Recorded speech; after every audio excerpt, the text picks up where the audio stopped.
We are live. Good morning. I'm the Executive Director of the Public Design Commission, and welcome to the Public Design Commission public meeting. If you're joining us via Zoom and would like to testify, please sign up through the Google form linked on our agenda. Commissioners, a reminder to please bring the microphone close to you when speaking into them. Great. I'm going to now hand it over to our President, Deborah Martin. Good morning. I'm Deborah Martin. I'm president of the PDC. Welcome to the December 15th, 2025 Public Design Commission meeting. As New York City's design review agency, the Public Design Commission, PDC, has jurisdiction over the design of permanent structures, landscape architecture, and art proposed on or over city-owned property. Today's meeting is being held in person at City Hall. Members of the public can attend and give testimony either in person or remotely. Please note that Commissioner Tisch is participating and voting remotely due to an illness, which is a permissible reason to vote remotely. And please note that Commissioner Van Bramer is participating remotely, but will not be voting. The public meeting is now commencing with the consent agenda and items numbers 30238 to 30252. Please note the following recusals on the consent agenda. Commissioner Hawkinson's recusals from item number 30238. Are there any other recusals to note on the consent agenda? Okay. Seeing none, I'll now call for the vote. Commissioners, when I call your name, please state your vote for the consent agenda. Kenseth Armstead. Approval. Isabel Castilla. Approval. Lori Hawkinson. Approval. Bill Heinzen. Approval. Karen Keel. Approval. Carrie Maloney. Approval. Manuel Miranda. Approve all. Meryl Tisch. Approval. I also approve all, so let the record show all are in favor of approving the consent agenda, and it's approved as noted. We'll now commence with the public hearing portion of the meeting with item number 30253. This is conceptual review for the installation of To Fly by Tatiana Fazla. Tatiana, are you here? Say your name, please. Fazla Lee Zadeh, and apologies for not knowing how to say that in advance. We will review this installation To Fly by Tatiana Fazla Lee Zadeh for Horizon Juvenile Center located at 560 Brook Avenue in the Bronx. Per standard procedure, applicants will give their presentation, public testimony will be heard, and the commission will ask questions, deliberate, and vote. We will hear in-person testimony first, followed by testimony from remote participants. Please note that Commissioner Castilla is recused and she has already left the room. Presenters, you have about 10 minutes, so please join us and welcome.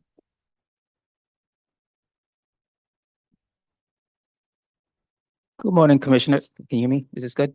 Yeah. Good morning, Commissioners. My name is Kendall Henry. I'm the Assistant Commissioner for Public Art at the Department of Cultural Affairs, and I'll be giving a basic summary as to where we are today and how we got here. So this project was initiated in October of 2024, and the budget is $20,000, and we anticipate an installation of the artwork in July of 2028. With the completion of the project in November 2028. As always, with every project, we start with an introduction and outreach to the elected officials, including the board presidents and the community board members. And we had a presentation to Community Board 1 in the Bronx on October 9th of 2024. This is a very special project for us, and we want to approach it very differently than we do a lot of our projects in terms of increasing the amount of outreach that we did. So prior to doing the artist selection, we did a bit of an engagement and a workshop with students, with the youth at both Horizon and Crossroads Juvenile Centers to get a sense of what they hope to see the art in the artwork. And so that informed how we do our process and what we told or engage with the artists to be considered for the project. We met with them a second time when the artists were selected and they were presenting their proposals to the youth for both questions and comments from the youth to engage how that is to move forward. Our first panel was on December 4th, 2024. And our second panel was in March 6th, 2025. We had 5 finalists. Each of them presented, and once in a while, we're not able to make a decision to select one artist, so we didn't. We selected 2 artists for this particular project. You will see Tatiana's presentation, and Mark Lockney will be presenting at another time. We did go to the community board on November 12th, 2025, Bronx Community Board number 1, to the Youth Education and Young Adult Committee meeting. They were not able to provide a letter just yet, but we provided you with a link to the meeting to see how enthusiastic they were for this project. And with that, I'm going to hand it over to Tatiana. Hi, good morning, everyone. Is my mic on? Okay, great. Good morning. It's really lovely to be here with you all and to introduce myself to you and to introduce this project to you all. Again, my name is Tatiana Fazlalizadeh. I'm an artist based in Brooklyn, New York, where I've been for 13 years now. I've been for about 12 years. I am a public artist. I am an illustrator. I have a studio practice. A lot of my work is based on portraiture and based on a social practice where I talk with people. I have conversations with them. I interview them. I shoot their photographs, and I amplify their faces and their stories, mostly into the public space. So I'm largely interested in race and gender and how it affects a person's life and how they move throughout the world. And so I'm creating work, paintings, murals, and public art pieces that are exploring those themes and exploring those topics. I would love to show you some of my work. This is a piece that is in Brooklyn, and is a really good example of a medium that I often use, which is wheat paste. I do graphite drawings. So each of these folks, these women and girls are people, again, that I talked to, I photographed, I interviewed, photographed them, drew their portraits from those photographs, and create these large-scale pieces outside in the public space that is talking to the conversations that we had about how they experience the world and who they are. This project is a part of a project that I did several years ago in 2019. I was a public artist in residence with the New York City Commission on Human Rights, and this piece was a part of that project. This work here sort of shows you the scale that I work in this medium as well. This is an interior piece, but again, following that same process. So this is based in Los Angeles, and this is a woman that I talked to, photographed her, and then created this large-scale drawing as well as some photographic elements that was discussing her relationship to the natural world, the natural space in Los Angeles. And this is also a part of that project.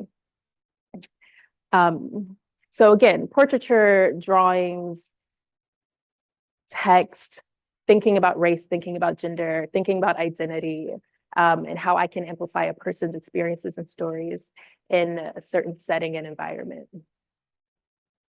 These pieces are also in Brooklyn.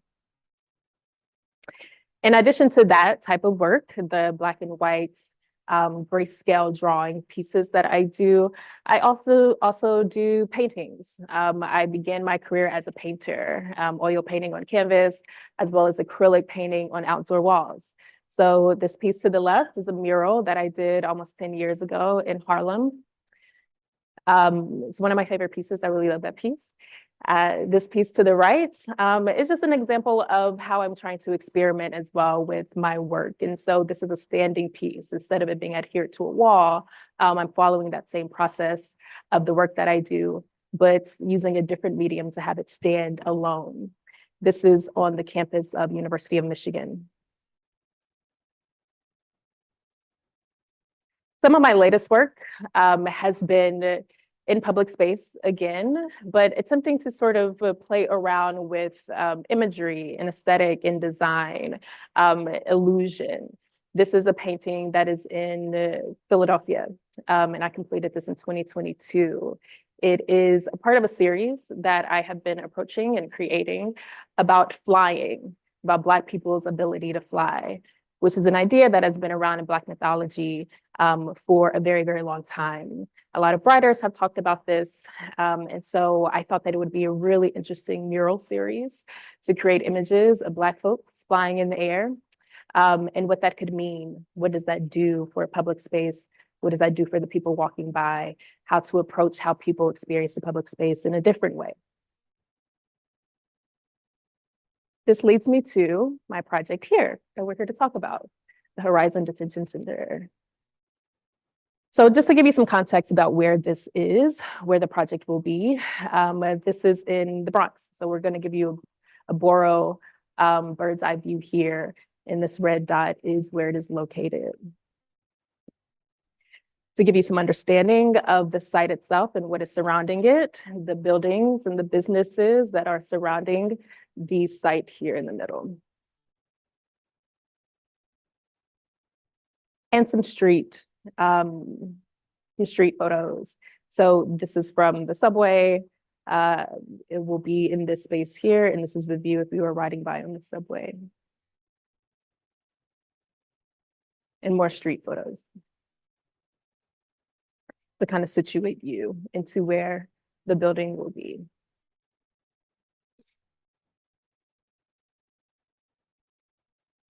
So here is a site plan. In the building where my piece will be located right here.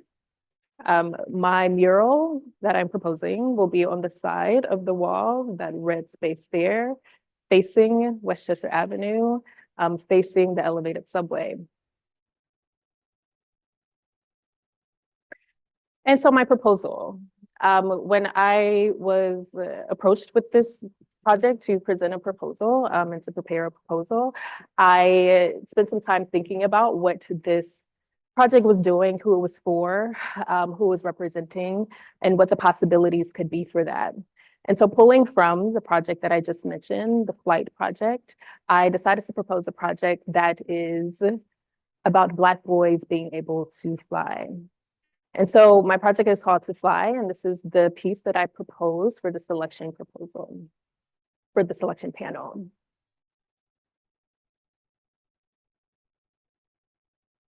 And here's the artist statement for this project. I'm going to go ahead and read it to you. The themes are independence, futurism, liberation, self-sovereignty, and transcendence.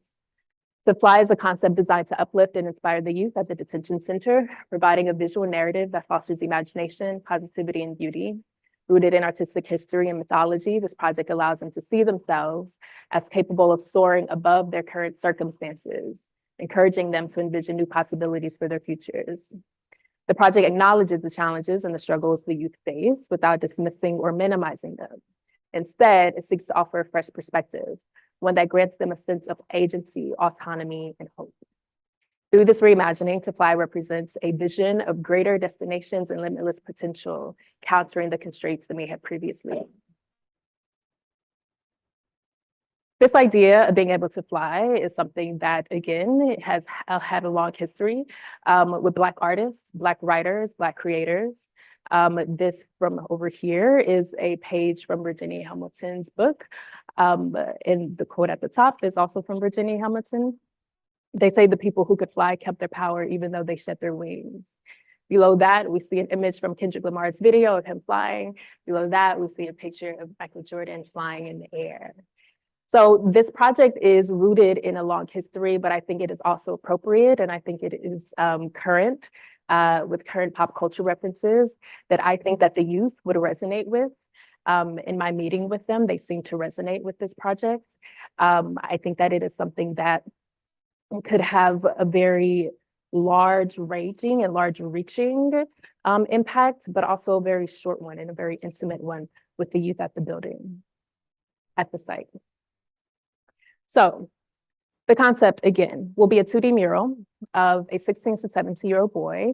It will be someone that I photograph. So I will find a model and I will shoot them in different positions and different photographs to find the right piece for the mural.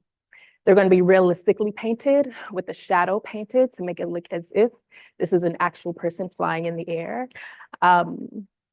as if there is movement that is happening there.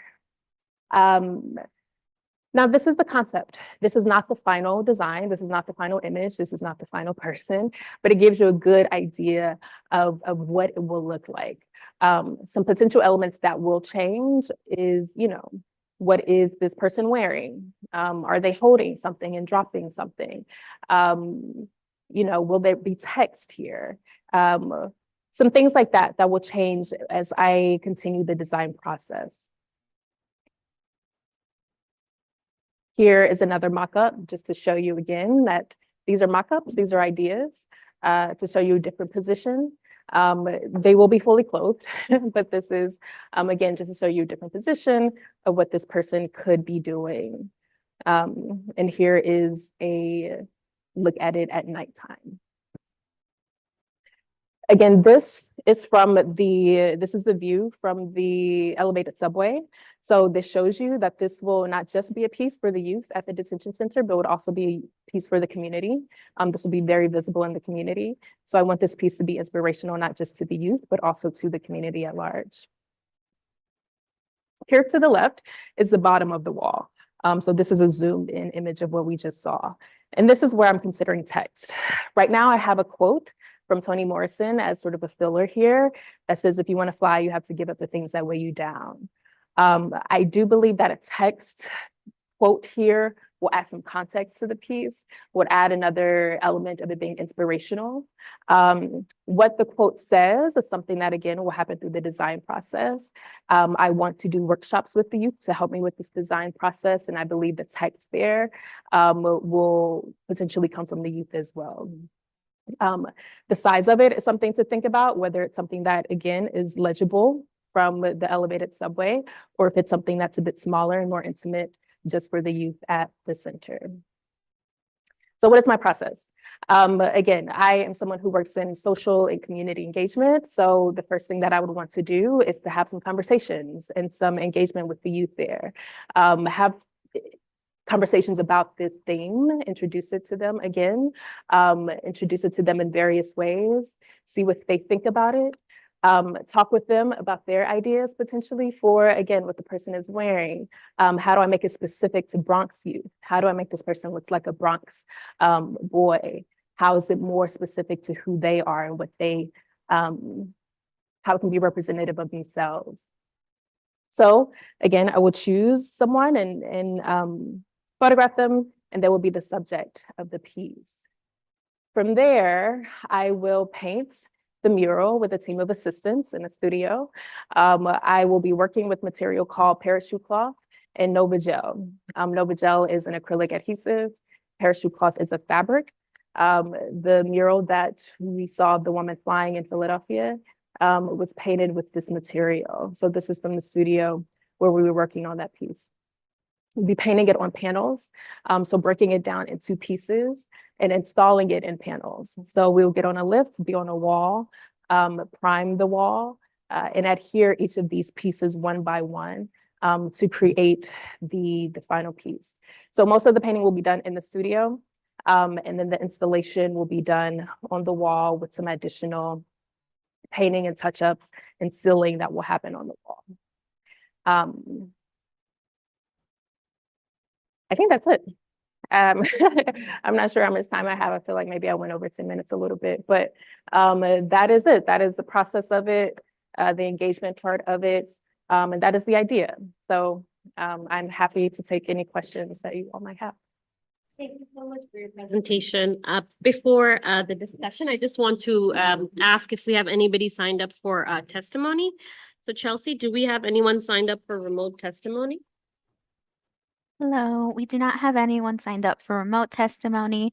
Is anyone within the Zoom room here to testify? If so, please use the raise hand feature. I will give you 1 minute.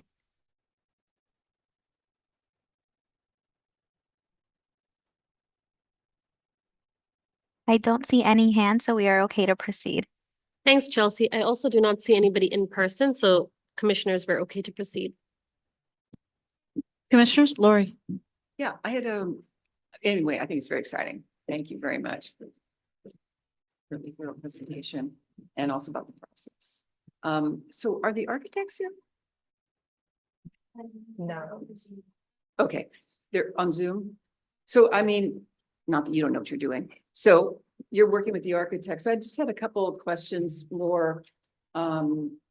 The first one I was thinking about, the reason why I was asking for the architects, I was thinking because it's being seen from the subway and also from the field. I was thinking, how do the people there, how do the kids see this?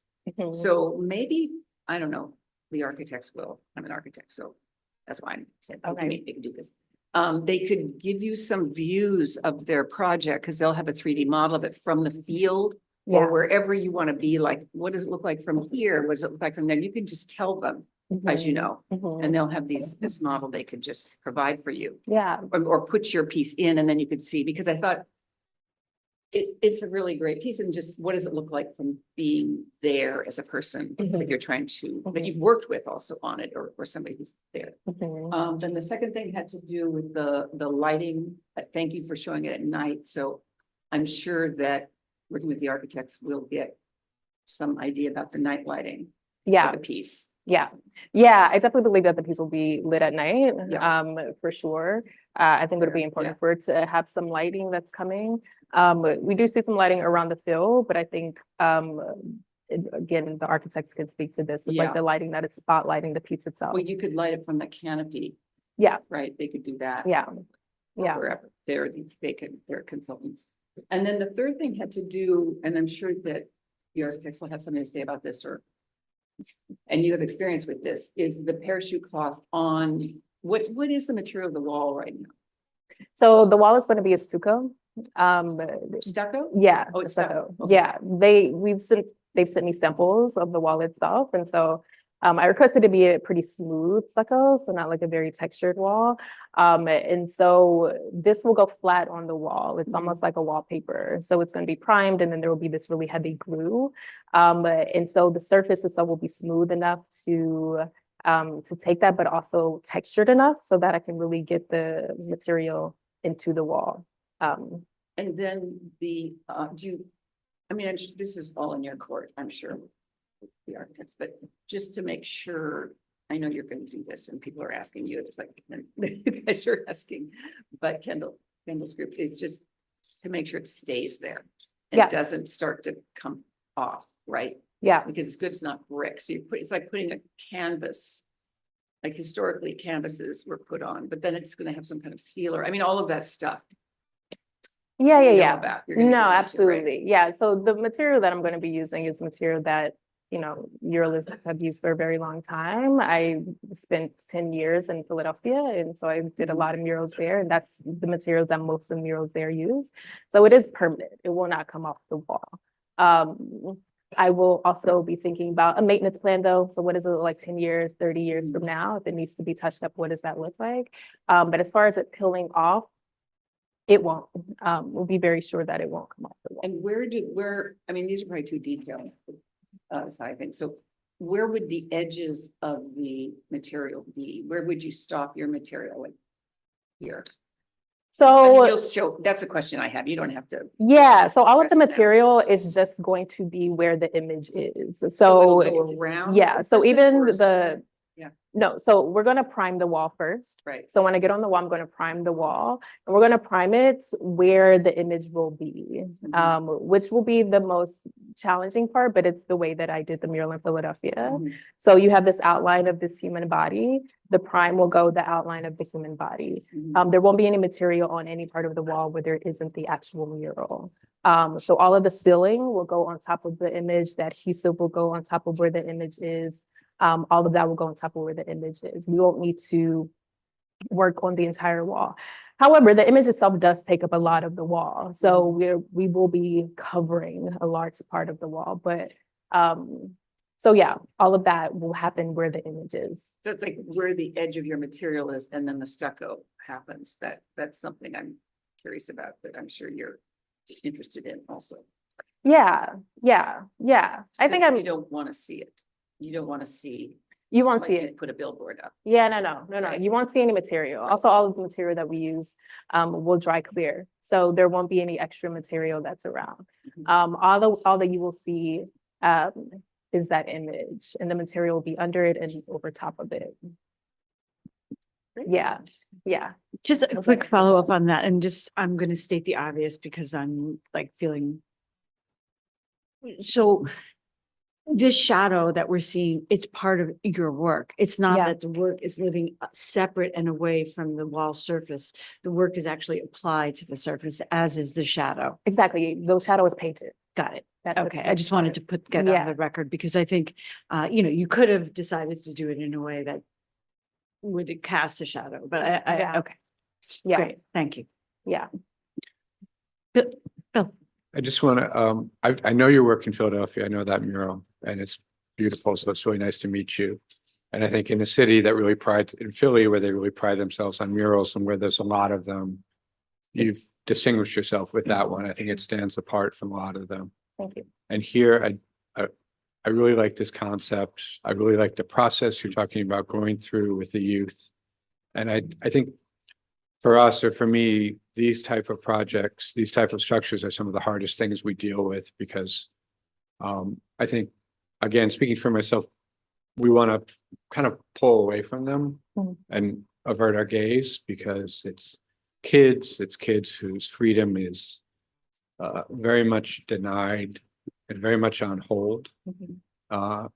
And I think, but at the same time, I think we all feel it's really important to make sure that the structures are the best they can be, the design is the best it can be, the experience for someone in there is as respected and as good as it can be. And I think this project really does that. So I'm really interested to see what comes out of this. And when you have those engagements, like, what do they think these people should be wearing? And the pose, and I like the idea of the bag. I think the challenge obviously is to have someone say, oh, that's a bag of bad things falling out. Yeah. I'm really interested to hear what they think are the bad things, but Mhm. sorry. No, no, no. I just want to say, I just think this is great. So thank you for bringing this. Thank you. Yeah, that's a good point. In my original design, or not design, but proposal, I also had different things that would be on the ground. And the thought was that perhaps they were holding something, that bad things were falling out and those things were landing on the ground. And so that was a part of the original concept as well.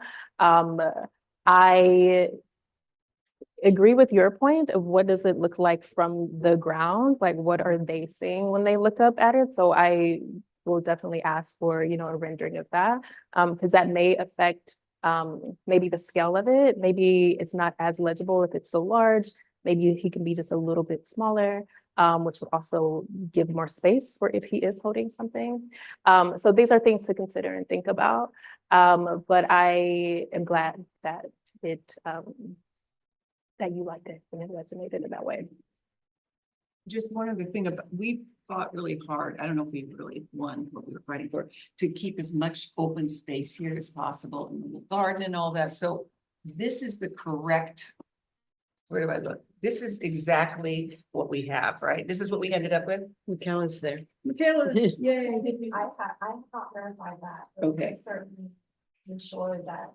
We just want to make sure that your open space is, because that's the space you're saying what that they're gonna see. Hang on a From. second, wait. Great. Thank you. Sorry, yeah, the architects did note, sorry, I'm Sarah Yehuda, a public art manager on this project. And Grimshaw did confirm that that this is not the latest, so these renderings are outdated. So for the preliminary design presentation, the renderings will need to be the updated ones. I'm sorry, can I ask a question without interrupting? Please. First of all, I'm sorry for not being there in person, but I have a really odd question. How did a male figure? Why male? I'm sorry, because you're. He asked, why is it a male figure? Because I wanted it to represent the people who are at the center. I wanted them to be able to look up and see themselves. At the same time, I will also add that who this figure is, we don't want them to necessarily be identifiable. So I'm also going to be thinking about how their head is placed and all of that. And thinking again about representation that can cover a large swath of people. So not to say that a 16 or 17-year-old boy from the Bronx, which I think is representing the demographic of the folks here at the center, looks exactly the same, right? They look, have a wide variety of appearances and presentations and things like that. So I'll be considering all of that as well. But I wanted it to be someone who represented the demographic that was at the center, essentially. Thank you. And I believe that maybe someone here can confirm that the residents of Horizon are indeed all men. Is that right? Yes, that's right. Yes. They're not all from the Bronx.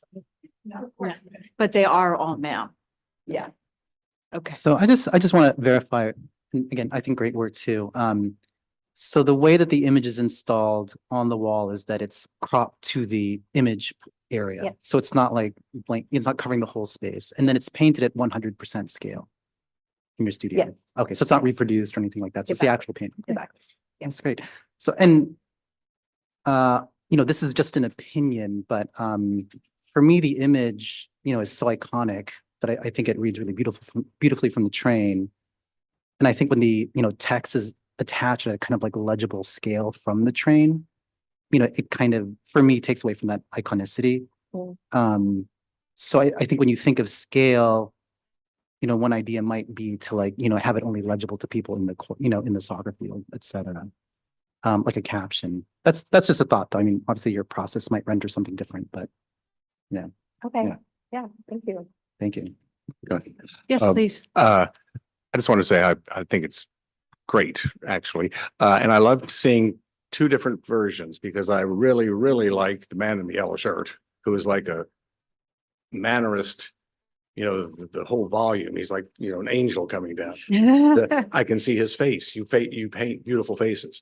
The young man playing basketball, I can't see his face. And that implies that you can't paint good faces to me. I see his back, but the other man I see in motion and his front and his back. And I think everything down to the color of the shirt. I mean, yellow is a hard color in New York because it sort of goes taxi cab. This doesn't. This is a beautiful color.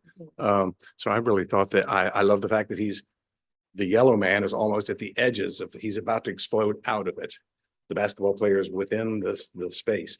I just thought there were many points to the yellow man that I thought was great. So Yeah. Okay. Thank you. Yeah. And again, these are mock-ups, right? And so I also really love this one and love his pose, which kind of lead with this image. he's sort of every man, Mhm. and the basketball player is a basketball player. So, to me, it's about making someone be every man. Sure, absolutely. Absolutely. Commissioners, any more comments before I summarize and we take a vote?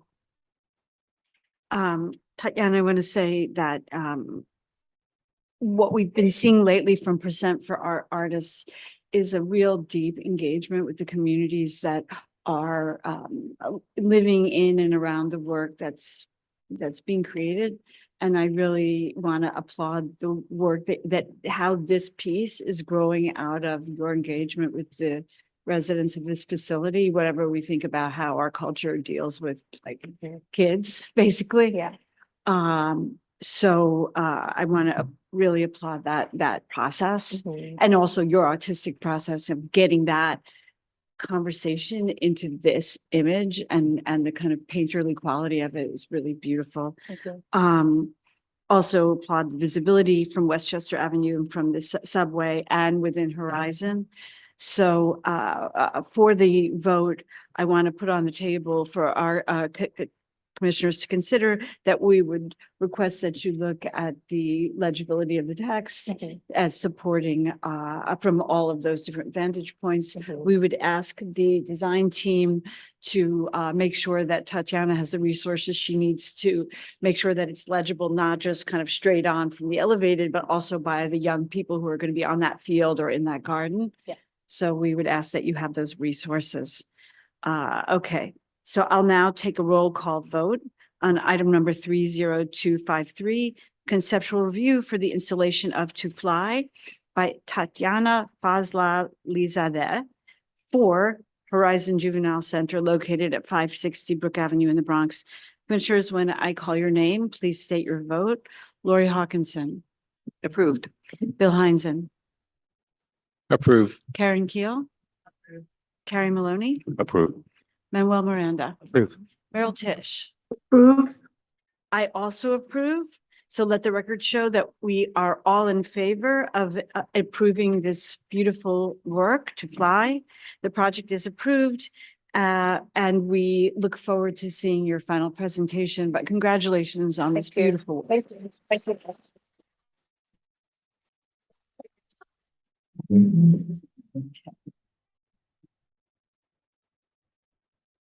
We will get started shortly on the next item. We will bring our other commissioners in. Thanks.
Hearing portion of the meeting with item number 30254. Sorry, I'm so sorry. I think the conference room is muted. If we could just unmute the conference room. Okay. Testing, are we good? Yes, we can now get started. We're good? Okay, all right, I'll start over. We'll now continue with the public hearing portion of the meeting with item number 30254, preliminary review for the construction of a shared street and plaza, Broadway Boulevard Plaza, located at Broadway between West 38th Street and West 40th Street as part of the master plan for the reconstruction of Broadway Vision Plan in Manhattan.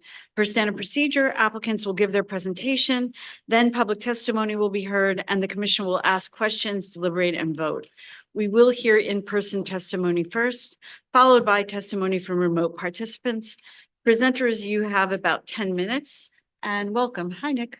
Hi, Commissioners. How are you? Good. Nice to see you as always. Nick Betnati from DOT. I'm going to keep the intro really short and get it over to the team so we can get into this, but we're excited to be back here talking about the Broadway Boulevard Plaza. This is a joint project between DOT and DDC, of our colleagues over in back. Good to see you. We're here to respond to some of the comments that we've heard from the commission over time. Casey from DOT will present an overview on some of that, and then we'll turn it over to the team from HDR and Star White House to get into the design, and obviously happy to address any comments and questions. With that, I'll turn it over to Casey. Thanks, Nick.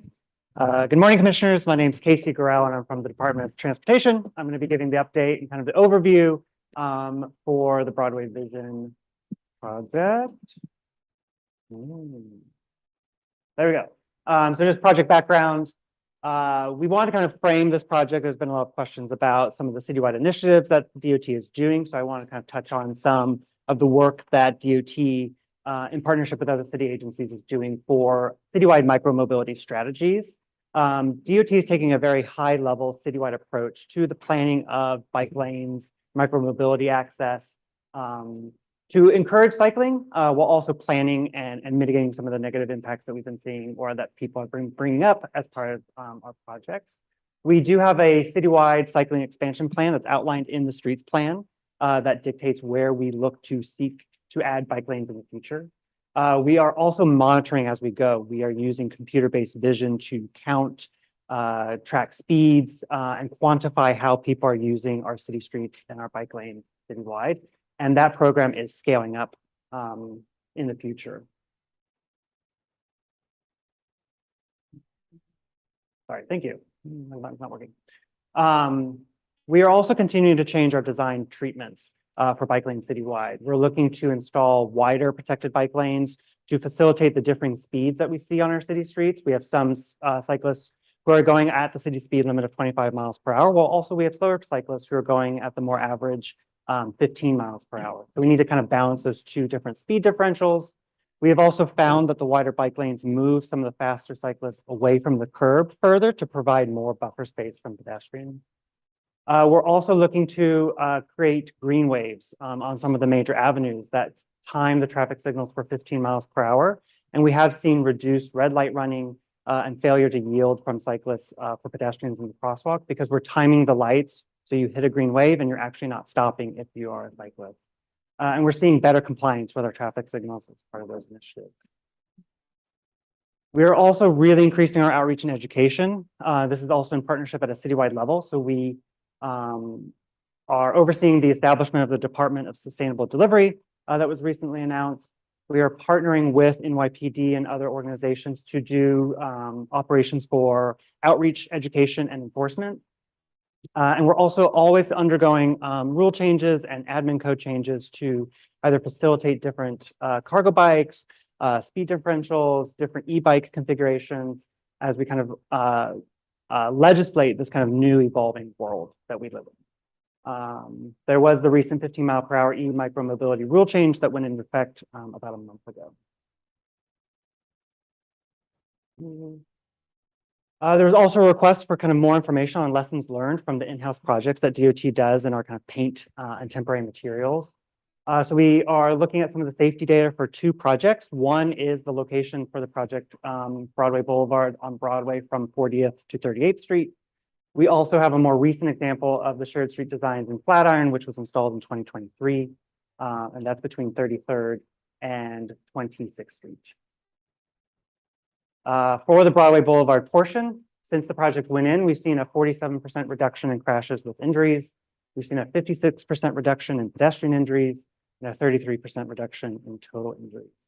And of those pedestrian injuries, there was one severe injury with a motor vehicle and a mentally disturbed individual, and then one minor injury where a pedestrian was struck by a left-turning vehicle. So these are things we can start to look at to mitigate as part of this capital redesign. By changing the structure of Broadway even more by elevating the street to the sidewalk level, calming turns coming onto the Broadway corridor, and such. But in general, we have seen substantial safety improvements from the projects that we implement. Looking at the Flatiron section, one big caveat is that this is a newer project, so there's more limited safety data, obviously, because it hasn't been in for too many years. But from the 1 year of safety data we have post-implementation, we've seen a 100% reduction in pedestrian injuries, with a 5% reduction in total injuries. And this is happening while pedestrian volumes are increasing as we come out of the pandemic. Cyclist volumes are increasing as we create a two-way cycling path on Broadway, and vehicle volumes are reducing. Couple of examples of the work we're doing farther south near Union Square. This is our most recent implementation of shared street typologies. This is from approximately around 18th to 20th Street, where we're introducing two-way cycling on Broadway, widening sidewalks, creating a shared street environment to accommodate our ever-growing pedestrian volumes, and really facilitating more retail activity, economic vitality, We've studied the advent of pedestrian-focused infrastructure. It helps us come out of the pandemic to increase revenue, retail, and designing pedestrian-focused streets is really an avenue towards more economically resilient corridors. For both the in-house and the long term, we're thinking at kind of two scales. Our capital project takes a long time to construct. This is the project location from 40th to 38th Street and how the adjacent streets are being redesigned in real time through our in-house resources, creating a chicaned shared street condition. And as you move to the capital, we are looking to create a more seamless design typology throughout the full corridor. With the advent of a capital reconstruction, we don't feel the chicane is as needed to slow vehicular volumes. You have so many more treatments that are pedestrian focused that you have the raised crosswalks as you enter the corridor to slow vehicles, to deter vehicles from going down the street while maintaining local access, that we can have a more straight street profile while widening sidewalks on both sides to really accommodate those pedestrian volumes that we're seeing. And this kind of project is setting the typology for a larger project. We are currently funded for Broadway from 21st Street to 40th Street. This will be the first project to go in, and it's setting that typology of a shared street and full plaza for the full corridor. We are always thinking about accessibility and access. This diagram shows the different detectable treatments that we use.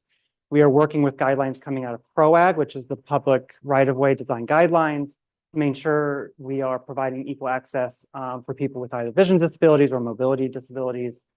So we are providing a continuous detectable edge since a low vision pedestrian doesn't find themselves in the middle of the roadway. And with that, I will pass it over to Mark. Okay, thanks, Casey. All right, good morning, commissioners.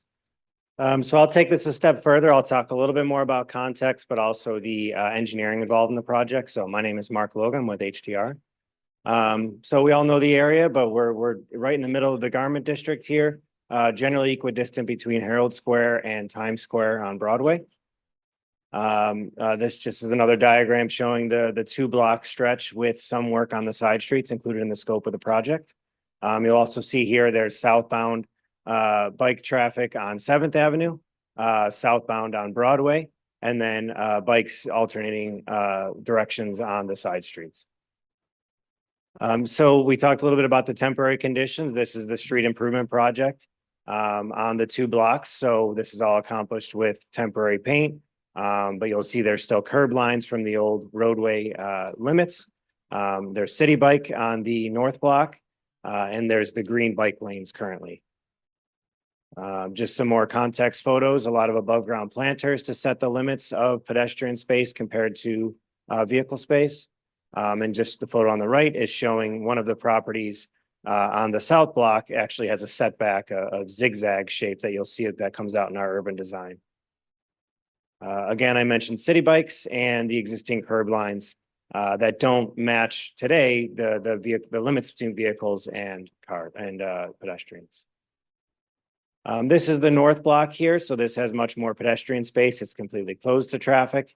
On the left-hand side, that's showing the tables and temporary barriers to make it pedestrian space. And then the right-hand side is the Golda Meir Plaza. It's a privately owned public space that will also be incorporated into our urban design. And 2 more photos here of the north block. So getting into the a little more context and background, this is the south block here, hemmed in by building lines on each side, which is common for the neighborhood. The subway is roughly 13 feet deep, meaning we do have some opportunities for whether it's plantings or anything installed underground, but also limited at the same time.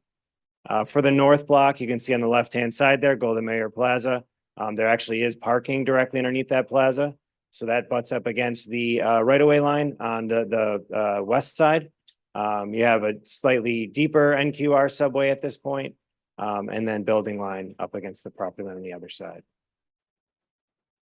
This is a revised graphic from last time we presented in front of you all, a little more clarified. Basically, what we're communicating here is it is a very busy utility stretch.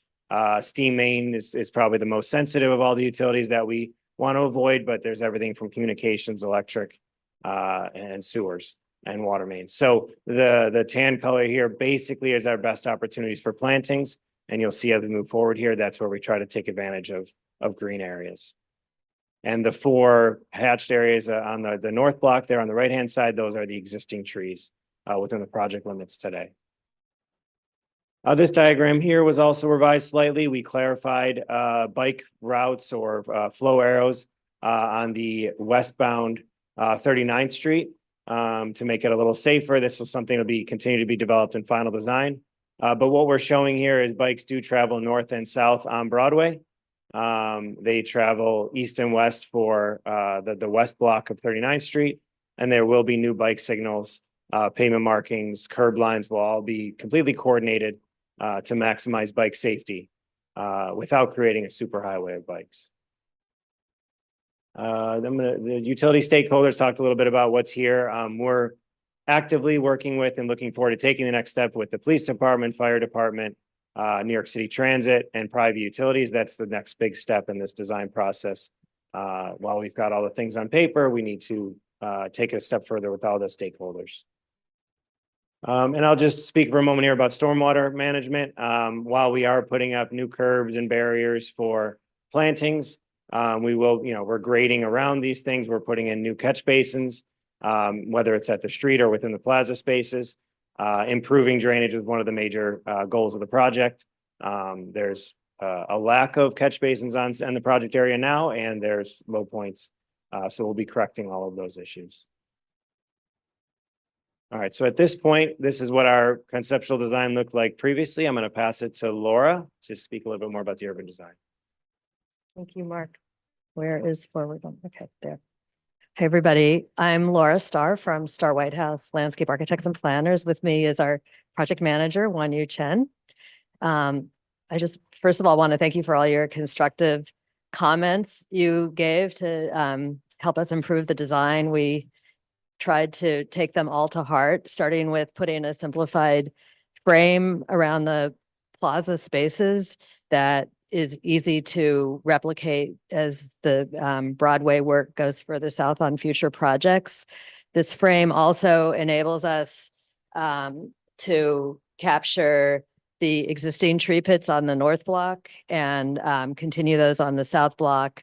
It also, because it's parallel to the Broadway facade line, enables us to integrate the subway grates, et cetera, along that orthogonal grid, the grid that's orthogonal to Broadway. And then we also simplified and modified the planters and the paving to create a more elegant weave that navigates between the Manhattan grid and the Broadway grid. We took some cues from the area north of here at Times Square that luckily for them got to be done with precast pavers. Ours is out of cast in place concrete. So the weave is a little, I'll get into the details of that. What you see here with these thicker lines, those would be the expansion joints, and those would be like in a running bond offset from each other. And then within that is a more fine grained design weave to differentiate the social spaces from the more larger gathering spaces. And then we also have added some accent color, one accent color, a darker paver, just to give it a little more differentiation and energy, and also to indicate the plaza social spaces as opposed to the travel lane on the south block where cars needing to drop off people can go.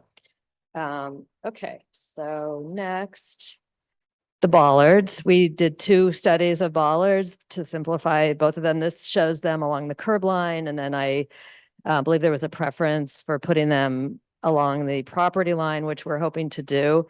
The red on here shows all the so it shows where there's utility conflicts. So when we come back to you in final design, it may not look as clean with circles like this does, but that's our intent as much as we can. This just shows the concrete strategy, the paving strategy. So the bikeway would just go through as an asphalt bikeway. So it's really differentiated. And then we've got the two colors of pigmented pavement, the plaza areas, and then the typical untinted concrete frame around that. And then we also revised the planter geometries to correspond better to the facades and to make better spaces in general. This shows the just the weave of the control joints throughout the kind of tapestry of the paving. And then also the way the planters are designed to take advantage of the situation in both of these blocks, which is unique along Broadway, that we have these abutting plaza spaces.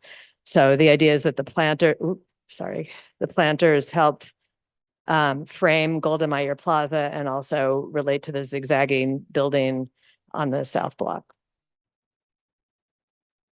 Okay, so this, if we didn't have the zigzags, might represent the typical toolkit that could be continued further south. Again, the simple sidewalk frame around the space, the potential to use the two-color paving to pick up on the Manhattan grid coming through here, and then planters wherever possible, given all the utilities underground, and then the bollards to provide safety. So both the bollards and the planters are protecting pedestrians from vehicles. And then we also, on other projects further south, there may be movable planters that could be lifted with a forklift. So just to show, so here's our plaza, and then the typical sidewalk, and then Golda Meir, and then typically the bike lane is asymmetrical due to the taking advantage of where the utilities are for the trees. We studied where art could go. We have a big open space here for art, a smaller space here for art, and then plenty of spaces for street fairs and other flexible uses. And then we have some renderings before and after. You can see the rhythm of the space. We have the larger canopy trees on the northern block, the honey locusts, because of where the steam line is, we can get deeper footings there. We're going to have understory trees, smaller trees on the southern block due to the conditions there, and then some new street trees here, some little leaf lindens along there, the south block for the street trees. Here you can get a sense of, we really tried to maximize the green given all the constraints and all the demands on the space. You can get a sense of that here, the way this opens up to Golda Meir. Again, the north block, the kind of continuous plaza experience, big social space. And then again, the north block. And then here is the southern block. You can see how well protected the bollards and the planters keep the people from the cars. I mean, it's really a safe place to socialize and have lunch that we think people will really enjoy with all the green. Okay, the materials, as I said, we've got the typical detectable warning strip. We've got the two colors of concrete that we're using, plus the untinted. Typical city bench, DOT bench, along with some movable tables and chairs in the silver metallic finish that the bid preferred. Bollards and trash cans. This light on the right is the style we're using. It would be in a silver finish, so it would match the site furnishings. The electric box, and then the planter materials, concrete for the built-in planters, and then the option for movable planters, and then tree palette, which I already discussed. And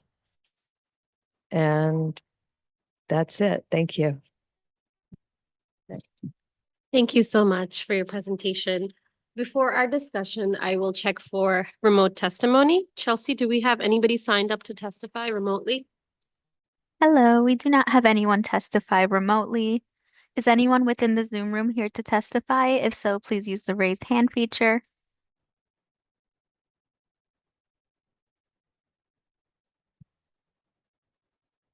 I do not see any hands, so we are okay to proceed. Thank you. Seeing nobody in person, I will now hand it over to the commissioners. Commissioners, do you have questions or comments for the team? I would like to start with some questions for DOT. So you mentioned on the presentation that as of now, you have funding to renovate from 21st Street to 40th. This is 40th and 39th. So these are 2 blocks of that effort. I would like to understand what is your timeline and design approach for the blocks to the south that have been funded, and then what happens between 40th and 42nd, which are the last 2 leftover blocks before we move on to Times Square.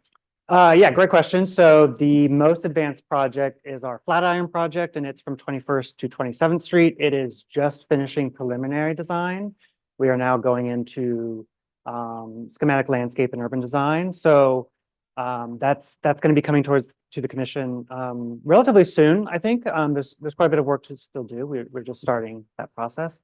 I think it's worth noting that that project went through a capital project scope development study and was presented to the commission at a concept level.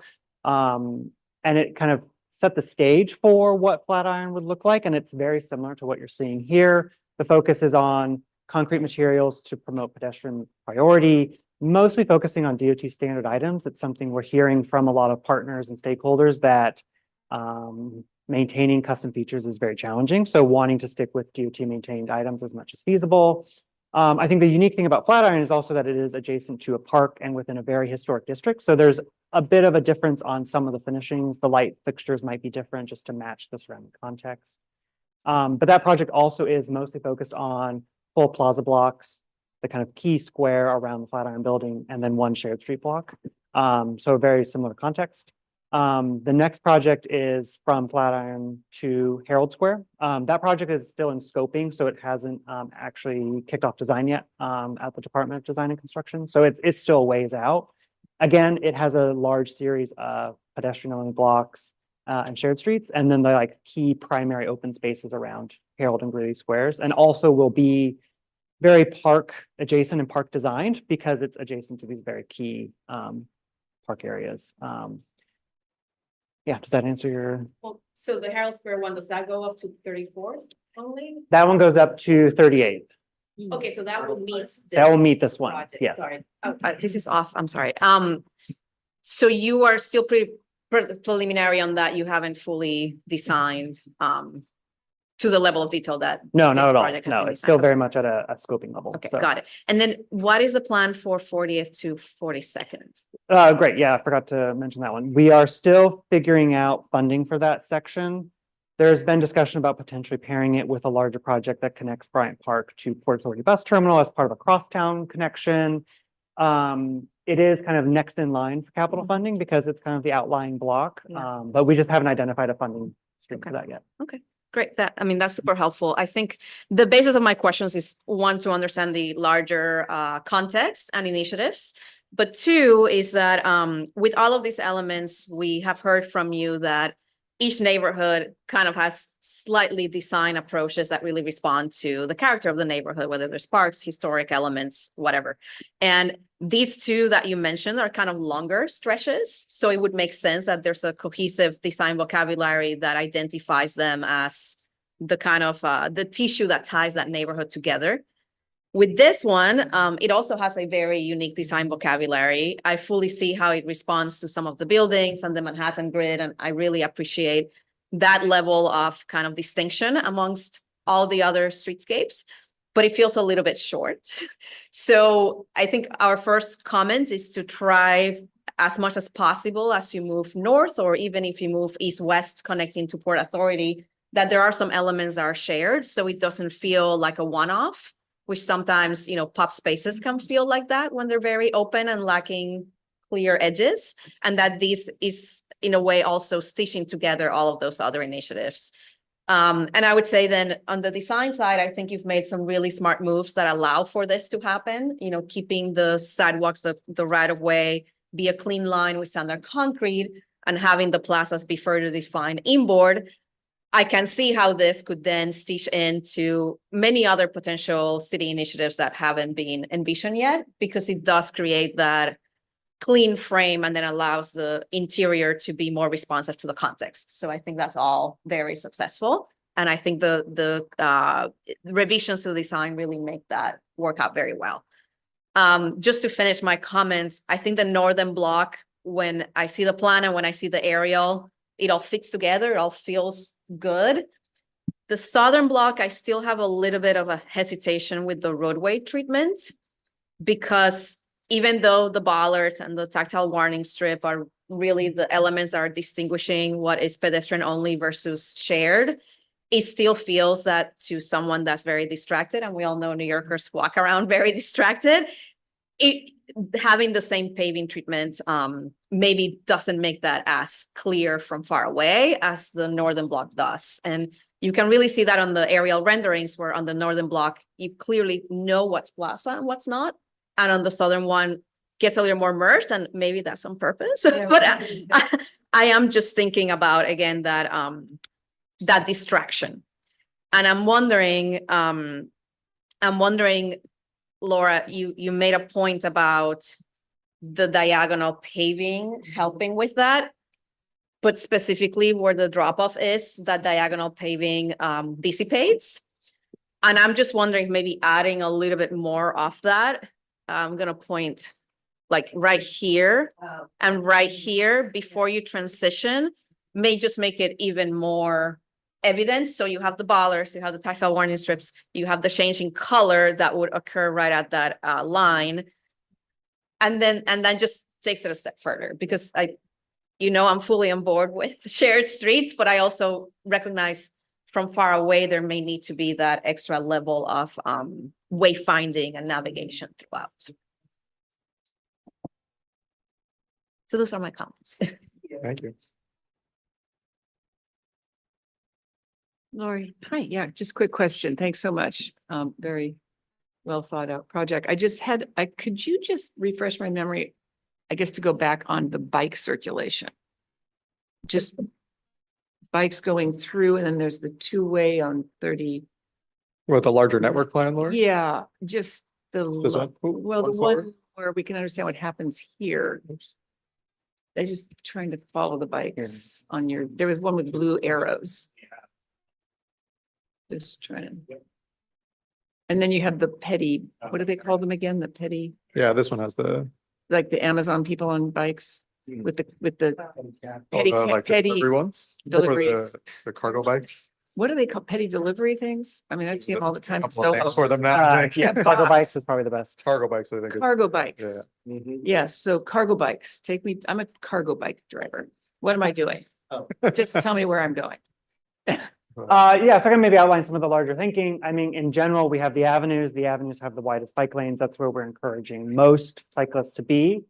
The plan for Broadway is more local access. There's a lot of retail, there's a lot of businesses, a lot of office, there's a lot of deliveries happening. So we want to maintain access coming up Broadway. So Broadway would be a two-way lane. We are, though, coming up to Times Square, and that's like a big roadblock for any cyclists who are heading north. So we would be diverting cyclists off of Broadway, either on 41st Street, which is a one-way heading towards 7th Avenue, to then head over to 8th Avenue to continue north. But when you zoom into the area, Yeah, let me actually. that other diagram with the blue, the arrows, just what happened? How did it, where did it shift? There's some shift going on. Yeah, so cyclists coming don't know what's either going on. westbound to come north. There is some thought about potentially looking at a two-way on 39th Street. That's as one that as looks a way. A little confusing. What word should I don't know. I The don't- predominant movement would still be heading westbound because 39th Street's a westbound street. We are considering allowing some access. If this block was ever closed for, say, an event or some big market, because it is a plaza block, cyclists coming south on 7th would have a way to navigate around that. So I'm without a going through it. pedicab person, remember? So I'm coming across and then I'm going to turn left or right. Yeah, you, like any standard protected bike lane on the side of the street, you either just turn right, yield to pedestrians and go in, or you have to turn and wait for the signal to turn. And then when across. I'm going south, I'm going south. So say you're coming from. Is there a little jog there? That's what I'm trying to figure out. There's a little bit, but it's pretty subtle. You know, it's not, if you're actually riding, you probably Because wouldn't I really couldn't notice it. see.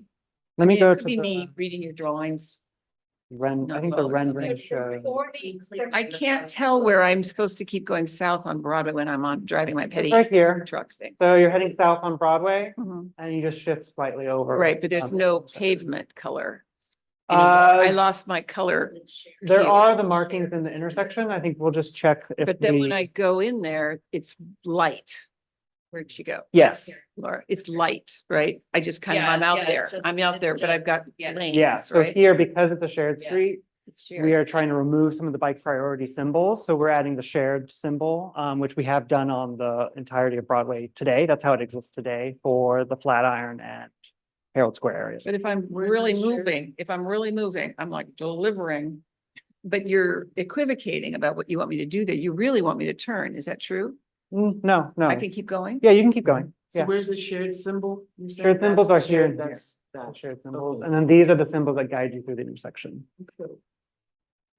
And Casey, you have implemented this in other portions of the city, and that was the metrics you were showing us that so far so good. It's Yeah. working. People are understanding it. Yeah, I think the Flatiron section is very successful. People are able to navigate in north-south direction.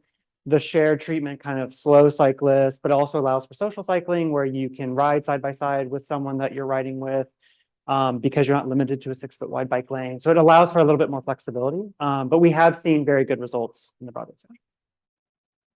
The data, I just a quick question and I'll turn to you. The data that you showed us, the before after data that was so striking.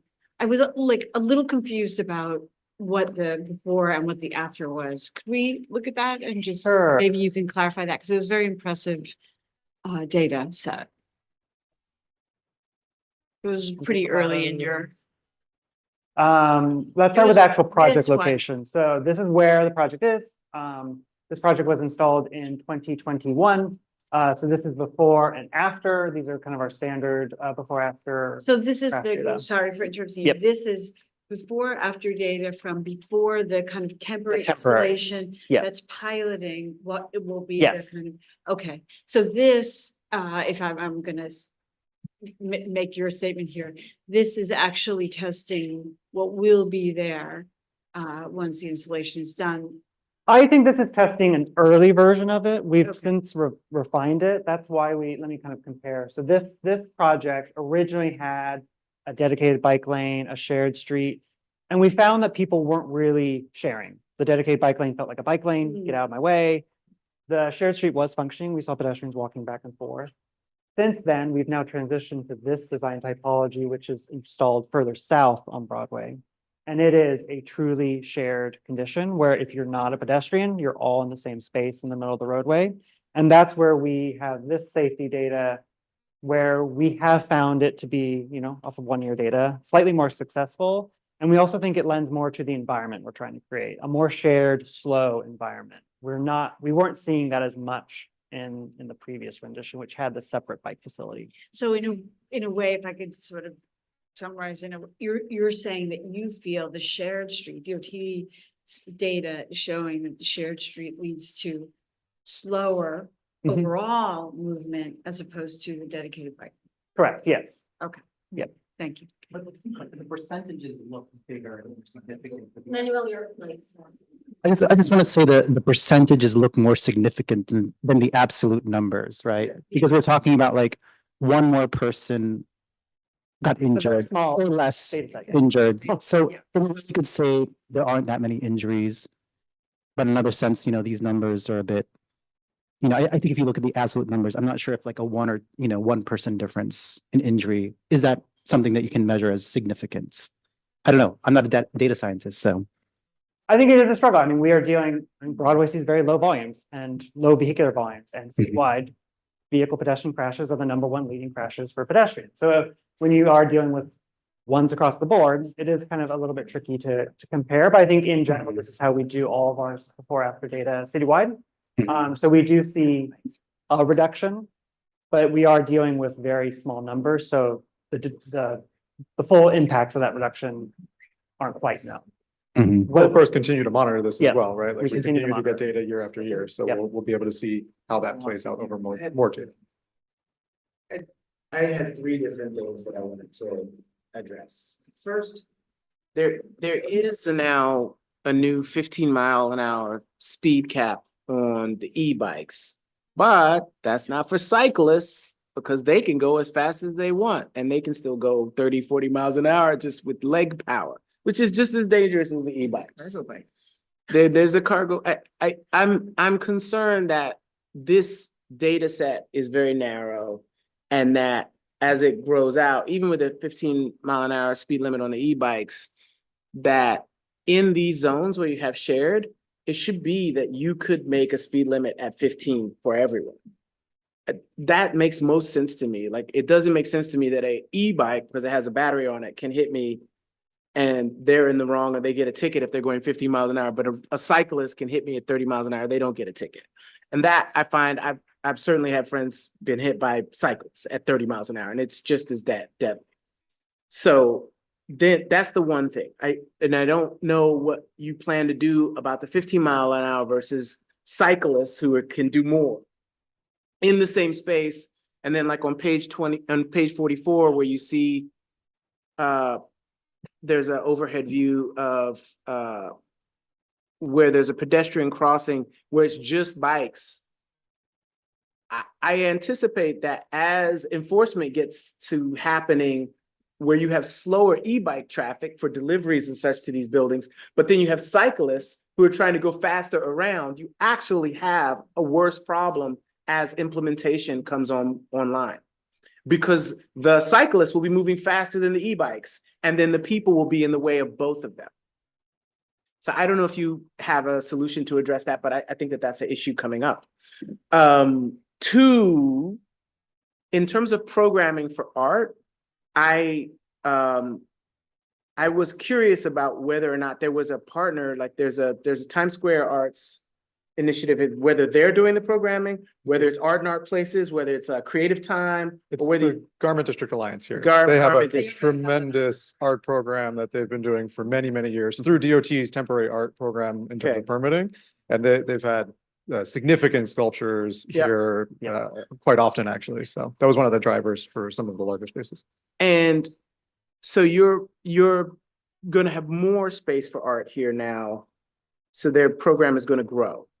I mean, they have a significant program. They do a really good job of programming it. The artists respond to the space. There's been everything from 40-foot Shekiah Booker statues to obviously much smaller things. I think they will continue to advance that art program at the current pace or greater. Obviously, having the space dedicated for it was part of the thing that the Star White House and HDR team looked at. That will continue to be something that we further refine as we talk with the Garment District as this moves towards, completion. But yes, I think it's the short end. I think that there's more space, then there could be more space for Creative Time, Art and Art Places, are not to collaborate if there isn't the bandwidth to grow. If you have more art space, but you don't have an organization that has 50% more people to put more stuff in it, then there is opportunity to reach out to these other people who program next door and in the vicinity. That's what the other thing. And then the third thing is I think there's some relearning of navigation block to block here. And I wanted to piggyback onto Commissioner Castillo, who's worried about the next blocks over, whether or not there'll be another relearning that block to that block. Like if this is the way you have to relearn, then it should be that there's some sort of, forward learnability to the next blocks. And I'm really concerned that that's not so. And I'm looking at it on the face of it, where there's cars and bikes. The cyclists have had to put up with the cars and cars have put up with the cyclists and what they do and don't do. But where there's a crosswalk in the middle between a seated area and in the middle of the block where there's cyclists, that I am more concerned about, because it isn't like there's no light there, there's no, and that's the entrance to the buildings, and the e-bikes are going to stop there to go to get the deliveries, and where are they going to put their bikes and all that stuff. So I'm really concerned about that one space in the middle. And I understand the little jog slows down cyclists, but then it also creates a choke for consumers, pedestrians, who will then be strike victims on that spot. That's my main concern there. And those are my three areas. And the art thing you already partially addressed. Yep. The slowing of the traffic is one I'd like you to speak to, and then in the relearning of navigation. Yeah. Sure. So I'll take from a regulatory standpoint, we are allowed to regulate the speed limit on shared streets down to 10 miles per hour as per Satan's law, which was recently passed and we were authorized to do from the state.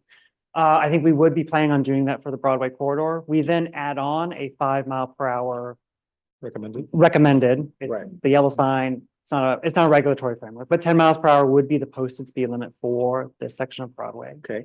That's And then to your point about like relearning and just kind of the configuration, these two typologies do exist on Broadway, not at this location, but farther south. So we do have 3 plaza blocks near Flatiron and Union Square, which see very high pedestrian volumes, where we have a 2-way bike lane with a mid-block crosswalk.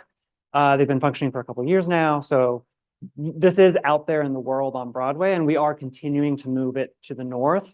I feel like I'm gyrating between every end of my presentation. I'm gonna go all the way back to the temporary, just to kind of also touch on the relearning.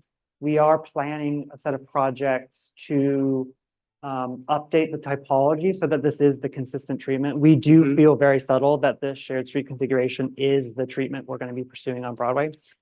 So it currently exists all the way up to Herald Square. We're looking at additional in-house projects to bring it up to this project and then bring it all the way up to 42nd Street. So this will be the kind of like cross section. So 2 types, not 3 types of learning. And then those 2 types, if they shift, you're going to continue to grow them along that corridor. So because I feel like it's a lot, 1 block to the next. They're very different. And a 3rd typology, I think, would be too much. No, I think this is the settled typology. Yep. Okay. Okay. I believe Jimmy wants to, Were you finished, Council? Yeah, I'm done. Okay, Jimmy.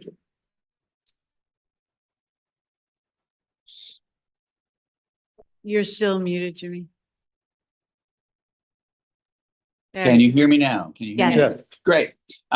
So first I want to commend the presentation because I think the why is spoken of early on and much more clearly, that this is in so many ways a pedestrian friendly and led intervention, and that this further plan, the furtherance of the plan, will calm what is a very, very busy and confusing stretch of streets, and that, of course, will, I believe, make it safer for everyone. Right, that is the ultimate goal here, is to decrease, and really at some point, should we ever dream big enough, eliminate crashes, and that is the ultimate goal. And so I commend the DOT for doing that. And I think the crash data that was provided, which is helpful, is very specific, correctly so, but there's also evidence citywide when we're talking about significant interventions like this, where we know that we're making the streets, the sidewalks, the plazas safer. And there are so many really cool spots here for people to sit and eat and drink and think. And then there are the places for people to move. And I am more confident than ever with this new presentation that this intervention, the furtherance of the plan, will continue to make it safer for everybody. And I think the why is so important here, that we understand the reasons for DOT and DDC to be engaged in this work, for the city of New York to be engaged in this work, which is not just happening now, but it's been happening for years and will continue And the how we get there is really important, and that's sort of what we're talking about here. But for me, the why is unquestionable. And I think the how is clearly demonstrated here in a way that that ultimately would be better for this portion of Manhattan. And I look forward to it continuing.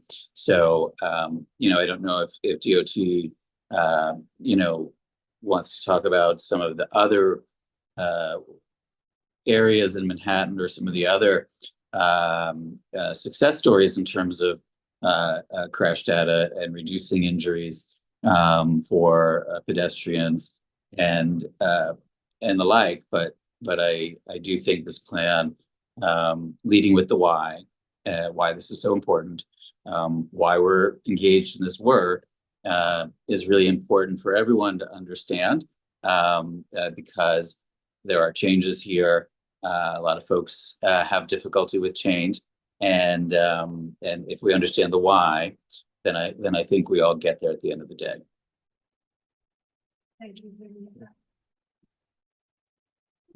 I had a few comments. Thank you, Jody. I'm wondering, Meryl, if you would. I had a few comments too, actually, or questions. Yes, I'll come back to you. I'm just Okay. wanting to check, Meryl, are you, do you wish to add anything here? No, I'm listening. Okay, all right, thank you. Manuel, please. You know, I just want to emphasize, I think what Isabel and Kenseth were addressing about just kind of continuity and identity, you know, a kind of sense of continuity down Broadway. Because we are just looking at 2 blocks, how much of this becomes a vocabulary that expresses itself, you know, in the different parts of Broadway, you know, but also allowing for, yeah, the kind of changes in like but you know, which bids run them, the characters. I mean, to me, there's a, you know, there's an identity to Broadway from Times Square down to Union Square. I biked it many times. It's very pleasurable to ride down it. So I think there is this kind of, you know, sense of continuity to it too. And, you know, to talk about other projects, you know, the literally parallel project that this is the Fifth Avenue project, which won't have a bike lane. You know, so I think this, you know, this is very different in the sense that bikes and shared streets are included in this. So, you know, whatever the kind of design approach, I just feel like it needs to be defined a little bit more rather than looking at this as a one-off. You know, how is this as a vocabulary going to work from 14th Street to Times Square? You know, and a lot of parts, you know, I think work really well. Like the part south of 23rd Street, I'm familiar with that. I think it works really well. Between like Union Square and 23rd Street is also really nice. So that's one part. And also thinking of like, you know, how do you approach it from the east-west streets too? And how is that a consistent language throughout? So you know where to turn, depending on your, you know, mode, whether you're like a delivery person or a cyclist, I think is important. And then the last thing, you know, I kind of wanted to address the opening and like how, you know, DOTs and how the city is thinking about, you know, I guess bike lanes, because I'm not sure if cyclist is actually the right word, because I use the bike lanes and it feels more like infrastructure for delivery. And then cyclists are kind of more, don't seem as like foregrounded anymore. Like when I use the bike lanes now, when I don't feel like it's safe because it's, you know, driven, you know, it's dominated by delivery. And then 2, I mean, like the Amazon.com pedicab or whatever it is, it's actually too big for some of the smaller lanes. It's actually too big. So it goes into the oncoming traffic. I've come across that a number of times.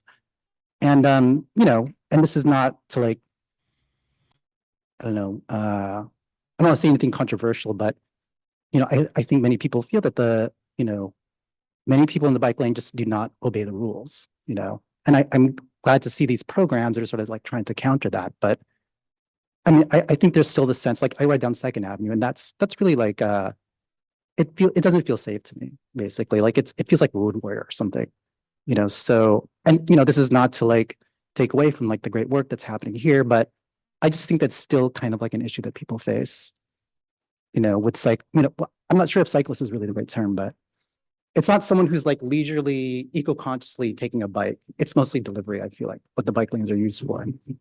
I think that's an excellent observation. It's kind of like we are rethinking the unit who is working on biking throughout the city is now the cycling and micromobility unit. Like we are reacting to the commercialization and the commodification of our public spaces. Like that's just something that we're doing at a citywide level.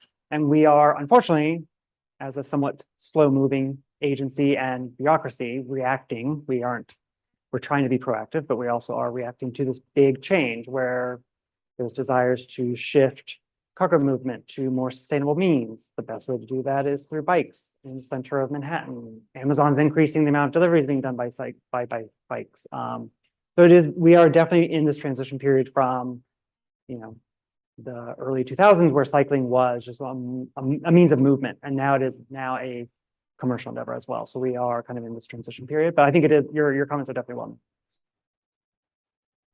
Okay, commissioners, anything before I summarize? Karen? So I'm just curious what your rationale was for just making 39th to 40th the only block where there's no shared traffic. Because if I look at the other blocks from 36 to 38 or 39th, it looks like it's all shared space from the detail that you put on there, the logo that you put on there, and also from 40th to 42nd. So why is that one street, especially given that it's got such a wide space there? Why is that the one street that you decided to do just bike lanes? A lot of that is through our coordination with our partners, mostly through the bids and through local stakeholders, where we try to identify areas where a key public space is needed. So Times Square has the Times Square plazas, Herald Square has all the Harold Greeley areas. Garment District didn't really have like a big premier open space. So we worked with them and chose this block because of the adjacency to Golda Meir Plaza to really create a big pedestrian-focused area as their premier plaza space. Previously, they didn't have any DOT plazas in their district. So that was why this block was chosen. I think one thing to also note is that as with this project, doing a shared street, we are kind of designing forward thinking that if more plaza blocks kind of are needed in the future, it's designed as a pedestrian-focused surface. So it would be easy to limit vehicle access in the future if needed. So we're trying to design for a moment in time, but also for 50 years in the future. Excellent question. And so Meryl, I believe you have. I do. Yeah. So I'm just curious, within the structure of this scheme, how are you going to adjust depending on the safety issues as they arise? In other words, is it a complicated adjustment? Is it a mini adjustment?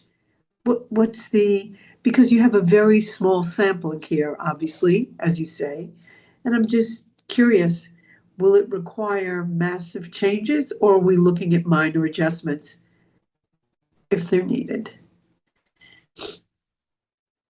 I think it's minor adjustments. I think we are looking as part of the capital reconstruction to take like as maximal approach to physical changes to calm traffic as possible. It's shown in this presentation as a raised intersection. We are reconsidering that at the citywide level to provide more vertical deflection, which is a traffic calming effort. The surfaces are much more pedestrian focused. This is, though, the first shared street the city will be capitally constructing, so it is a little bit of a test. And then minor adjustments in the future is we look at a larger routing network. If we need to make a drastic change to the cycling network, we can do that, and it's something we can do. But we are trying as part of the capital reconstruction to take as many efforts possible to calm traffic to the maximum. And will you be monitoring these safety statistics? Who does the monitoring of that? We do that in-house. We, for all of our projects, do a 3-year after analysis. That's why we do the 3-year before and 3-year after. We also have partners on this corridor. So we are constantly in contact with the Garment District Alliance, all the bids. We meet with them fairly regularly. And if there's a problem, we hear about it instantly. So. Okay. All right. Anything more before I summarize, Meryl? Is that? Okay. All right. So I think it's clear that you've heard from us. Our comments largely are around a continuity, which is in some ways another way of saying safety and identity. There's really 4 main points that we ask you to consider between now and when you come back for your final presentation. First, really thinking about how you connect the adjacent spaces north and south, and stitching the right-of-way design in keeping that consistent, clean frame with, as you said, the interior responding to context. So I know you're doing that, but I'm just putting it on the record. Second, that Commissioner Casilla had the idea that she suggested to you or about looking at the different paving color to fully distinguish the wayfinding in that center of the block. So take a look at it. Third, Commissioner Armstead talked about integrating the learnings around speed and typologies, which I know you're doing it on an ongoing basis. So we'll look forward to hearing more about that. And then finally, I would add, a lot of people here have talked directly or indirectly about the question of like rule following. And so I would just ask, it's really a DOT thing, whether there's going to be some kind of, and I suppose ultimately it's an NYPD thing, but it's more, I think, a communication thing around Hearts and Minds campaign about following the rules. So, and I know you're doing that. So with that, those requests for your, oh, Ken-san.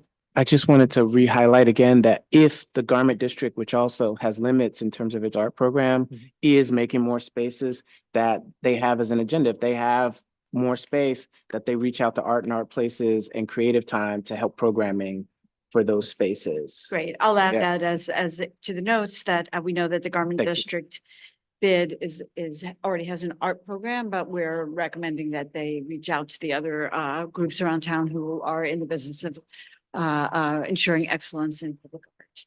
Sounds good. So with that, I will now take a roll call vote on item number 30254, preliminary review for the construction of a shared street and plaza, Broadway Boulevard Plaza, located on Broadway between West 38th Street and West 40th Street as part of the master plan for the reconstruction of Broadway, which is the Broadway Vision Plan in Manhattan. Commissioners, when I call your name, please state your vote on this preliminary submission. Kenseth Armstead, Approved with conditions. Isabel Casilla, Approve.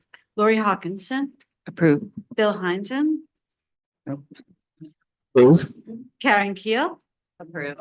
Carrie Maloney, Approved. Manuel Miranda, Approved. Merrill Tish. Approve with conditions. Thank you. And I also vote to approve. So let the record show that we are all in favor of approval. The project is approved. And we look forward to your next submission. Congratulations on this very complicated site. Thank you. Okay, we will now take a 5-minute break, but no more than 5, and return to continue.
We'll now continue with the public hearing portion of the meeting with item number 30255, preliminary review for the construction of a sky bridge over 33rd Street Plaza, connecting 1 Penn Plaza and 2 Penn Plaza at West 33rd Street and 7th Avenue in Manhattan. Please note, Executive Director Shreyoshi Banerjee is recused and she has left the room. For the presentation, Jenna Miller, Senior Director of Urban Design and Policy, will preside over this project in her absence. Per standard procedure, applicants will give their presentation, then public testimony will be heard, and the commission will ask questions, deliberate, and vote. We will hear in-person testimony first, followed by testimony from remote participants. Presenters, you have 10 minutes. Please proceed and welcome again, Nick. Yes, Commissioners, good to see you again. It's now afternoon, so good afternoon. Nick Batnati from DOT. I'm here with the team from Vornado and their consultants to present some additional materials in response to the presentation you saw previously on this. So I will not take up any more of your time and turn it right over to Judy so she can get into it. Hi, hello, Commissioners. Thank you for seeing us today and for your attention and thoughtful feedback. Today, we'll summarize our responses, have VHB dive into the pedestrian modeling and the architect's review design. We heard your concern that PDC does not approve bridges except for unique circumstances and with public benefit. The bridge meets those standards. Set within and above the busiest and densest transportation network in North America, it is the center of a regional transit gateway with the highest concentration of pedestrians. Plus, it has to simultaneously accommodate surges of MSG event traffic. 33rd Street with Plaza 33 is not like any other place in the city. You wanted to know how the bridge will integrate with the broader circulation network. The approved Penn Station area GPP projects adding tens of thousands of pedestrians in the near future alone. The GPP's public realm plan by WXY focuses on creating a mobility district. The bridge provides one more accessible path and is approved as part of the GPP. The building amenities and bridge are open to and will be used by the public, plus over 20,000 workers in both buildings traveling back and forth, creating cross flows on the plaza and in front of the East End Gateway. The conferencing and amenities fit within the good work we've done to improve the neighborhood. We heard you that the public benefits must be compelling. VHB will demonstrate that the bridge is in service of the public, providing a much improved public experience, contributing to a public realm that operates on many levels simultaneously and connected to transportation. It will also be a beautiful place for the public to go to enjoy our city. It will build upon our other pedestrian mitigation measures, complementing our sidewalk expansions, pop spaces in Plaza 33, and making those spaces more enjoyable due to reduced congestion and crossflows. You also asked about the bridge capacity. Its 12-foot width is comparable to a sidewalk and accommodates over 10,000 people per hour. Support for the bridge has now been expanded to include a signed license agreement with the city, which is still subject to PDC approval. And now we are pleased to introduce the VHB team, Michael DeGasperi and Liz Jewell. Thank you. Good afternoon, Commissioners. My name is Mike Gasperi. I'm the Director of Mobility at VHB. I'm a licensed professional engineer. And for over 14 years, I've used microsimulation models to evaluate how people and vehicles move through dense urban environments. And I've also spent a large part of my career.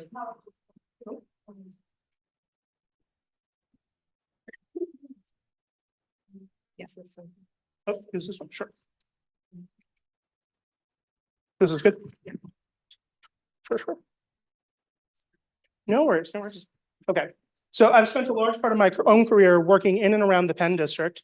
So I understand the real world challenges here. There's overlapping commuter surges, event peaks, and everyday public use moving through a very constrained part of public space. So in response to PDC's questions about the proposed Sky Bridge, we developed a pedestrian simulation model to quantitatively assess whether the bridge meaningfully improves circulation and accessibility in Plaza 33, not just now, but as the future grows in the future, district grows in the future. Our analysis asked the question, in this very constrained environment, Does the bridge make things better, serving as an integral part of the Penn District circulation network, enabling it to function properly in service of the public in a way that rises to the standard that PDC has set for approving a sky bridge? Our conclusion is yes, it does. We see meaningful improvements at 3 specific pinch points, which I'm going to discuss under both near-term conditions and for future district growth. So I'm just going to orient us a bit. This plan shows Plaza 33 with Penn 1 to the north, Penn 2 and Madison Square Garden to the south. And the lines and arrows here indicate some of the dominant desire lines for flows during the PM peak period, including going to subway station entrances and exits, transfers to buses and subways, major east-west movements between Herald Square and Hudson Yards. And what makes this location challenging is that all these different flows stack. So passengers dispersing, subway transfers, cross-building office trips, neighborhood foot traffic, and periodic traffic due to Madison Square Garden, often using the same limited ground levels paths. So in that sense, Plaza 33 sits as the hinge of the district circulation network, and the Sky Bridge would create a second upper level spine that would carry predictable cross-building trips across above grade, and that pulling trips off above grade would free up capacity for the most transit critical and public facing movements at street level in the plaza. So we focus on 3 pinch points where all those flows compress and conflict. Pinch point number 1 is right in front of the new entrance to Penn Station at the East End Gateway area. And this new entrance to Penn Station already serves about 8,000 pedestrians an hour in the weekday PM peak. Pinch point number 2 is the narrow north side face in front of Penn 1 at the west side of the plaza, where all the pedestrian flows are funneled as they head west. And point number 3 is the central plaza zone, which plays a dual role. You know, it's supposed to function as a civic space, but it's also a major cross-building desire line. So we tested 2 horizons, an imminent condition and a 2033 growth condition informed by the Penn Station area FEIS. And at PDC's request, we tested both everyday conditions and a condition with an event.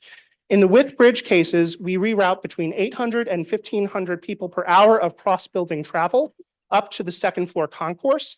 And we take that demand, therefore, out of these at-grade pinch points. So I'm going to show you some headline results, and then we're going to look at a visualization of the benefit of the bridge conferred. So in this table, we summarize performance at those 3 pinch points using level of service. So think of level of service A as free and comfortable movement. E and F would be characterized by limited ability to pass and move, recover from disruptions. And our simulation results consistently show that with the bridge, each pinch point improves or is protected against tipping into worse conditions as the district grows. So at point 1, the East End Gateway, in every scenario, in event scenarios, without the bridge, it's pushed into E or F, and with the bridge, it stays into a CD range. It's still busy, but there's a benefit to the public. At point 2, the narrow Penn 1 frontage, the bridge keeps that section from tipping into level service E as demand grows, holding it at a CD level. And at point 3, the central plaza, the bridge prevents cross-building trips from eroding the plaza's role as a respite and programming space. So across all 3 pinch points, the bridge meaningfully reduces conflicts in the imminent condition and also under 2033 growth, addressing district growth today. So here's a visualization of this. And we have a visualization for each of the different scenarios, but we're going to focus on one of the event cases because that's where the volume demands are highest and the effect is most pronounced. But given the programming in the buildings, this is not an uncommon occurrence. In the no bridge case, you can see clear hotspots at those pinch points that I described. At the East End Gateway, in front of 1 Penn, and then in the central plaza zone. With the bridge, in the condition on in the figure on the bottom, those hotspots pull back a full level of service class. The central plaza stays predominantly green because we have created a dedicated accessible path for building to building trips that keeps them out of the same ground level space, doing the heaviest work for station and public programming, station trips and public programming. And it's not only building to building trips, the bridge also pulls some plaza bypassing trips off of the ground plane. And people leaving, for example, people leaving Penn 2 to reach regional rail concourses or transit connections along 8th Avenue. And that helps for the plaza to retain its function as a shared civic space and not just be the shortest path between doors and transit. So I also want to take a moment and pause and think about this from the perspective of a mobility impaired user, because that's an additional case where I think there's a clear public benefit. So today, the accessible routes concentrate exactly where the model shows the highest conflict. From Penn 2, the accessible ramp leads directly in front of the East End Gateway. And from Penn 1, the accessible ramp leads directly into this pinch point.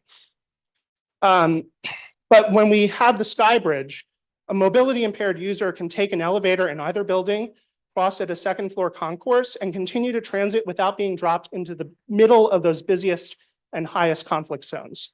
And in our model, the accessible population sees travel times reduced by about 6 minutes, which is an improvement of about 85% in the 2033 scenarios, avoiding the dense crowds in the plaza. For somebody who needs to expend extra energy just to move around, that's a huge difference. So putting all this together, district-wide flows, the 3 pinch points, future growth, and accessibility, our professional opinion is that this bridge meets the standard that PDC has articulated. It's not just a private convenience link between 2 towers.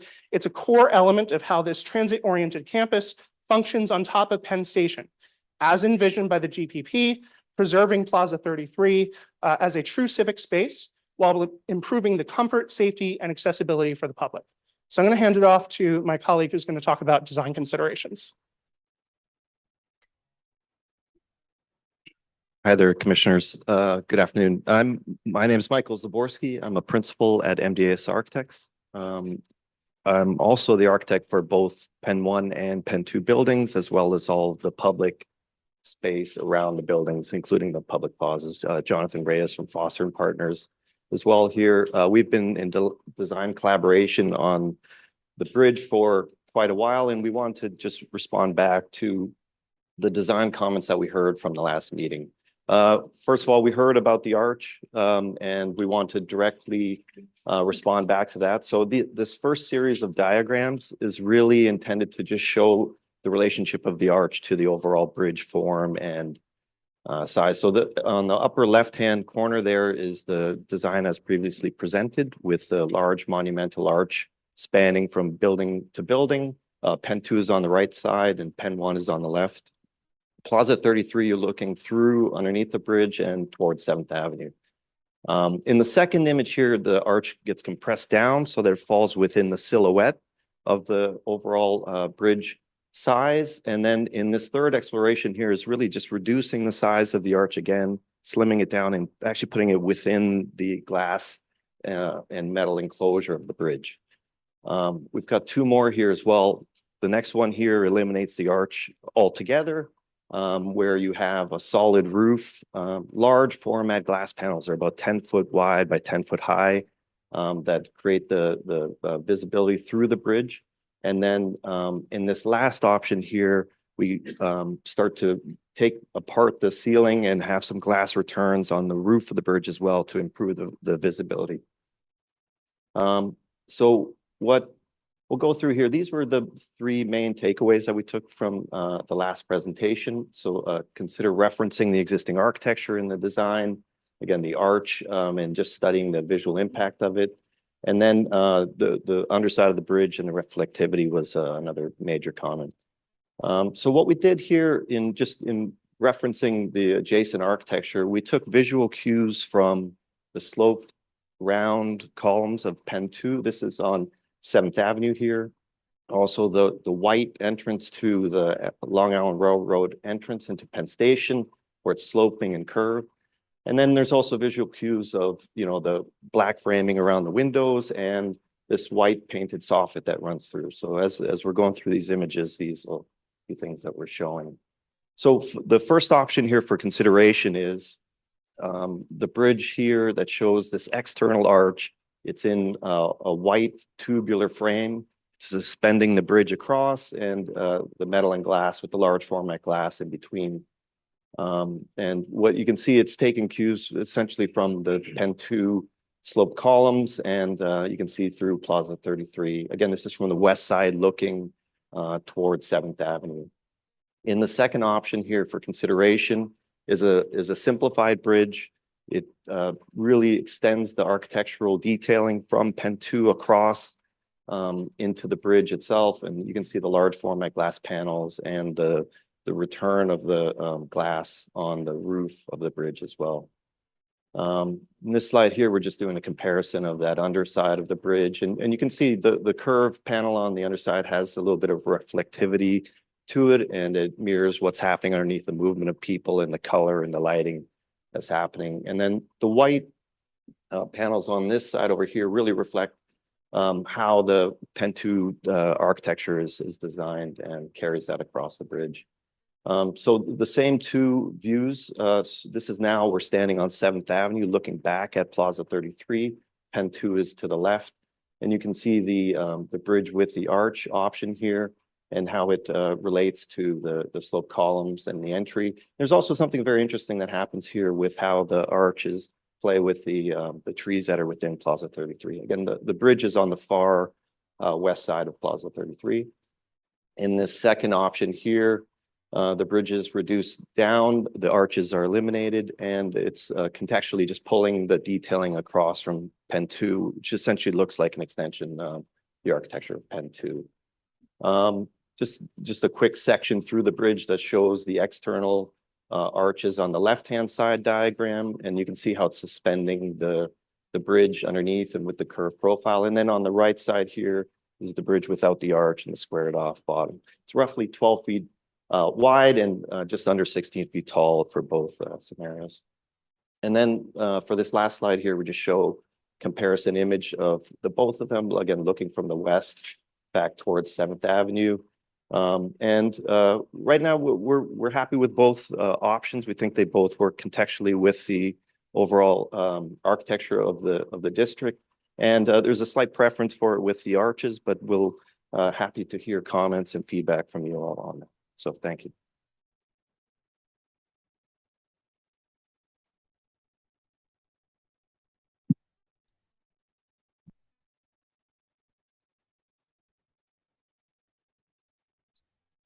Yeah, so we're now going to ask for testimony. Chelsea, has anyone in the Zoom room signed up to testify? There is no one signed up to testify within the Zoom room. Is anyone that is on the virtual meeting here to testify? If so, please use the raise hand feature.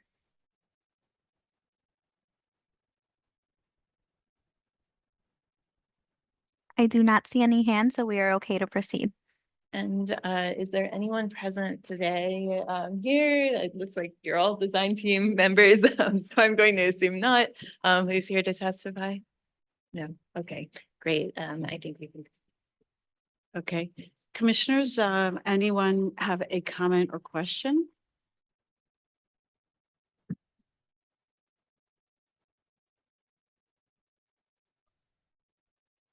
So I guess my issue is we each have to speak for ourselves here and for the public, most importantly, for the public and the city at large.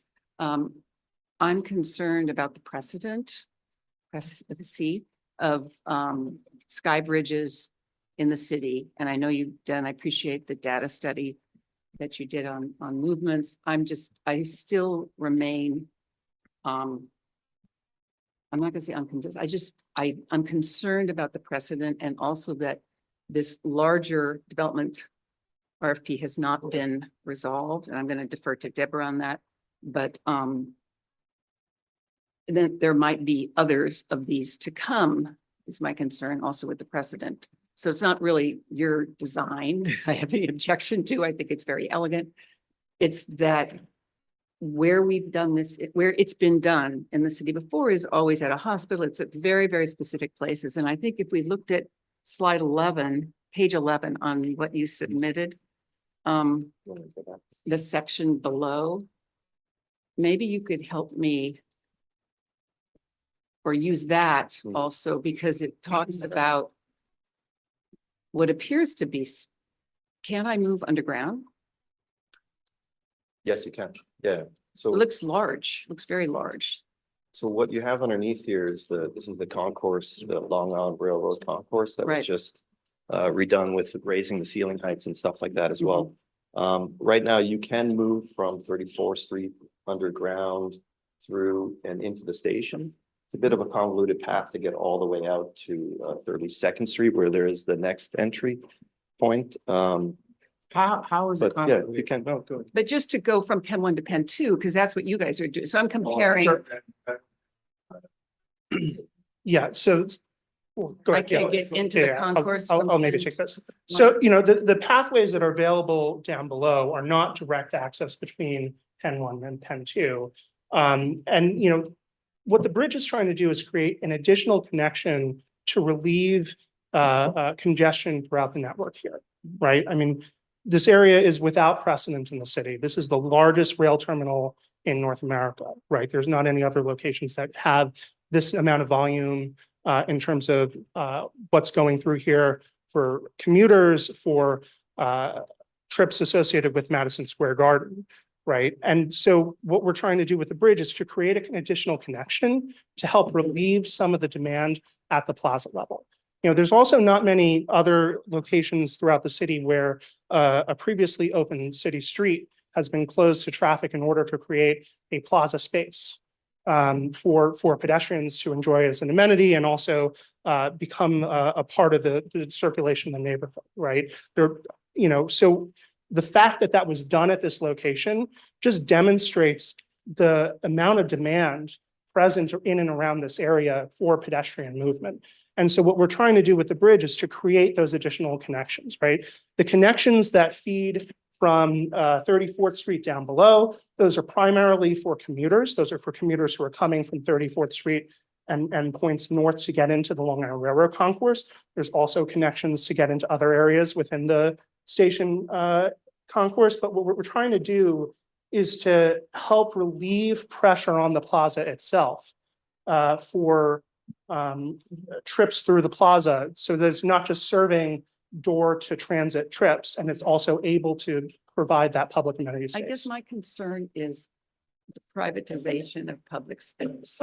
And you're arguing that this is public space up here, but it's unlike somewhere like Hong Kong where there are sky bridges all over the place. But when you walk down those sky bridges, there's shops, there's grocery, I mean, there's all kinds of stuff that I'm moving through to get through the city to get from building A to building B. Or, Second, you know, I so can let you this talk is, about the second one. Sorry. this connection, I remain unconvinced about the strength of the public connection across that, I guess. And I would like to understand on that lower level, and I apologize if we didn't, but I think you could probably take me through it, why I can't go from 1 to 2 on this very large concourse. There is a direct connection from 2 down to the level. There's no way to go that way? No, well, Let's just, Instead of building a bridge? let's just, let me talk through all the different paths, because this concourse, which was widened into the basement of our property, for the benefit of the users, is used by about 50% of everybody who uses Penn Station. So of the 600,000 trips a day, there's about 300,000 people or trips, because it's one person is counted as 2 trips going, but who use this concourse. It connects to the ACE, to the 1, 2, 3, and the whole pedestrian modeling when this new entrance was added was around how can people flow without creating that red level of service F and bright orange, level of service E. That this concourse connects into 1 Penn, directly into 1 Penn, and then it connects from here to 2 Penn. But people that are flowing through the district, now that we have 70 new restaurants and food and beverage outlets and Moynihan and whatever, you can walk in this concourse and go to shops. You can walk along here and go to shops. You can come in here to get coffee. You can come in here to get coffee and have lunch. And also we have these, robust meeting spaces So the point that we had made last time, which we didn't do a good job making, was that the cross flows of people, the friction, I called it friction, and Mike says it much better, but the friction of people, instead of crossing from 2 Penn to 1 Penn at grade, and, and they're coming across this entrance here, creating a level of service F right here. Mike, do you have somebody click through it? I want to go to your heat map. Yeah. Yeah. Yeah. I'm really confused That's- about this level of service F for E, and like they're letters, but they're actually numbers of people. And I wanted you to actually walk us through the A, B, C, D, E, F, and actually give us numbers for what that flow is. Because that, like moving it to this abstraction of A to F is okay, but it doesn't really, like if we go from D to F, how many more or less people do we have or don't have? And that is quantifiable. Okay. This plan is on the street level. Yeah, so this is at the street level. Yeah. Right? So level of service doesn't indicate like just an hourly flow or a number of people. It's a density, right? So basically this is crowding, right? This is crowding of people, right? And so what we're looking at are instances with the darker the color is, the redder it is, it's instances of crowding and slowing down by pedestrians going through the space, right? So it's not just related to the volume, right? So, I'll give an example, right? Where we have, you can see this kind of darker band of orange and yellow over here, right? That density, increased density, is because we have perpendicular flows trying to move through each other, right? You've got the major east-west flows of people trying to move in and out of the East End Gateway, which is up to 8,000 people per hour that we observed when we were out there in the field collecting data for this analysis. But you also have conflicting with those flows, a couple of hundred to 1,000 people moving perpendicular to that, right?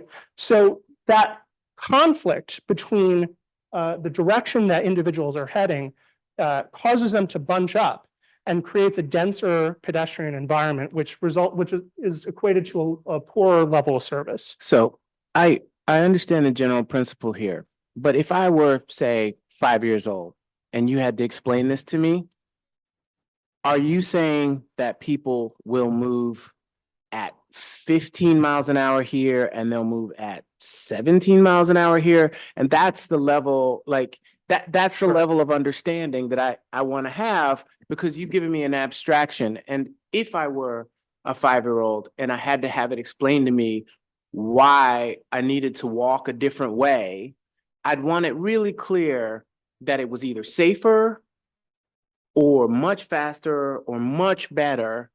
And what you've presented, even in abstraction, is not much better. I mean, there is some slightly less red, but there's still like you put in the $8 million Sky Bridge, and that bottom with the Sky Bridge in the middle there, it looks almost identical. Have you ever been on an escalator where people at the top of the escalator stop? I use this site all the time. Okay. I'm a Knicks Okay, season yeah. ticket holder. Sure. Okay, so I'm there and I don't see how you putting a Sky Bridge so that when there's a convention from 1 to 2 is going to help me after a Knicks win. When they win, people hang and linger and say stuff on the street, and it's not going to stop because you have a Sky Bridge. There's going to be no movement if they win. If they lose, everybody wants to go home.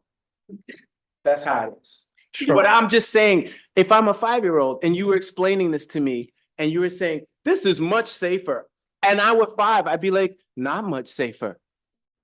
So, I think there's a couple of things, right? The East End Gateway is trying to move a lot of people in and out. There's an escalator at the top of it, right? What we're trying to do is prevent a crowding situation from occurring at the top of the entrance. You are repeating yourself. And what I am not doing is repeating myself. You see this? Sure. And this are almost identical. This is still there. This is still there. I think I understand. This is not going from this to green. Sure. Or even red to yellow. I've misunderstood. I've misunderstood what you were asking about. So this area within the plaza, under both with the bridge and without the bridge, is used by plaza programming. So in the scenario that we're looking at here, there's a concert that's set up, right? So that concert is causing people, as you said, just like after a game when they win and everybody's excited and happy, they're standing around. Win and slow. talking, right? Yes. Yes, okay. But if you go out there right now, there's also a holiday display. Yeah. Sure. Yeah, go ahead, please. Yep, go ahead, go ahead. So the thing about their concert patrons, those are not necessarily MSG, organized events. Those are things that have to do with like the anniversary partnership. So like if there's a very small, 150-person concert that is taking a physical presence near just north of the Eastern Gateway, that is what is maintained as red. Oh, you can't. Yeah. But the point I'm trying to make is that this area of easement is so small. This one tiny red space, there's still all this area which is still green, and this shape is still the same, slightly different. And here, this is the most marked difference. And if I were making any argument, I say, well, this is where it really changes. But this doesn't go to green, and it doesn't go to green. It's still a congested area. And I'm trying to understand if this is red, right? And it's not the most severe red, whereas this is the most severe red. And this is where you're putting the Sky Bridge thereabouts. And this is the only place where there's really a significant change. What is that significance and change? Or people, and that to me, by visuals alone, as a 5-year-old, and that's where I think it becomes very clear. This is not that different than this. So nor this is certainly not different. I think the other thing is if you look at the future growth, right, that area gets worse, right? So what we're just looking at now, this is imminent right now conditions. When we pan forward to 2033, that pinch point 2, which I agree, I think this is also, a strong argument for the bridge, is where a big difference occurs due to the Sky Bridge, right? And this is hypothetical based on what you presume people will do in the future at that point. It's based on the pedestrian volumes that are in the GPP and the Penn Station FEIS, which has gone through a lot of levels of reviews. It's a reasonable guess of, it's a reasonable projection of what's going to occur. And then Walk us through what changes between now and 2023? What is that projection based off? That projection is based off of the 2033 growth scenario, the phase 1 development in the FEIS, which includes. You had a site plan of the whole master plan. Can you point to us what comes online that increases the amount of people to make that change? Or these, like what is not active today that adds more people? So the only big building that is projected to be built then is this one, the Hotel Penn site. And then I think it might have this one, which has a less impact, but it's also background growth, of what happens to, Penn Station when Metro North trains start coming in and the 4, Bronx stations start bringing people in. So it's all that growth is what's projected by 2033, but it doesn't include, all the rest of the buildings. Right. So the other one, site 3 to be, those are not accounted in that 2030. It would be even further growth on top of what we're Site looked at. 7, 4, and these changes. And in background. Penn Station. Right, and background. But to your point, the more this district develops along this plan, that's even beyond what we looked at in the 2033 condition. And Go ahead. can we look at, you had presented, Michael, a site plan just before your heat map. Can we go to that?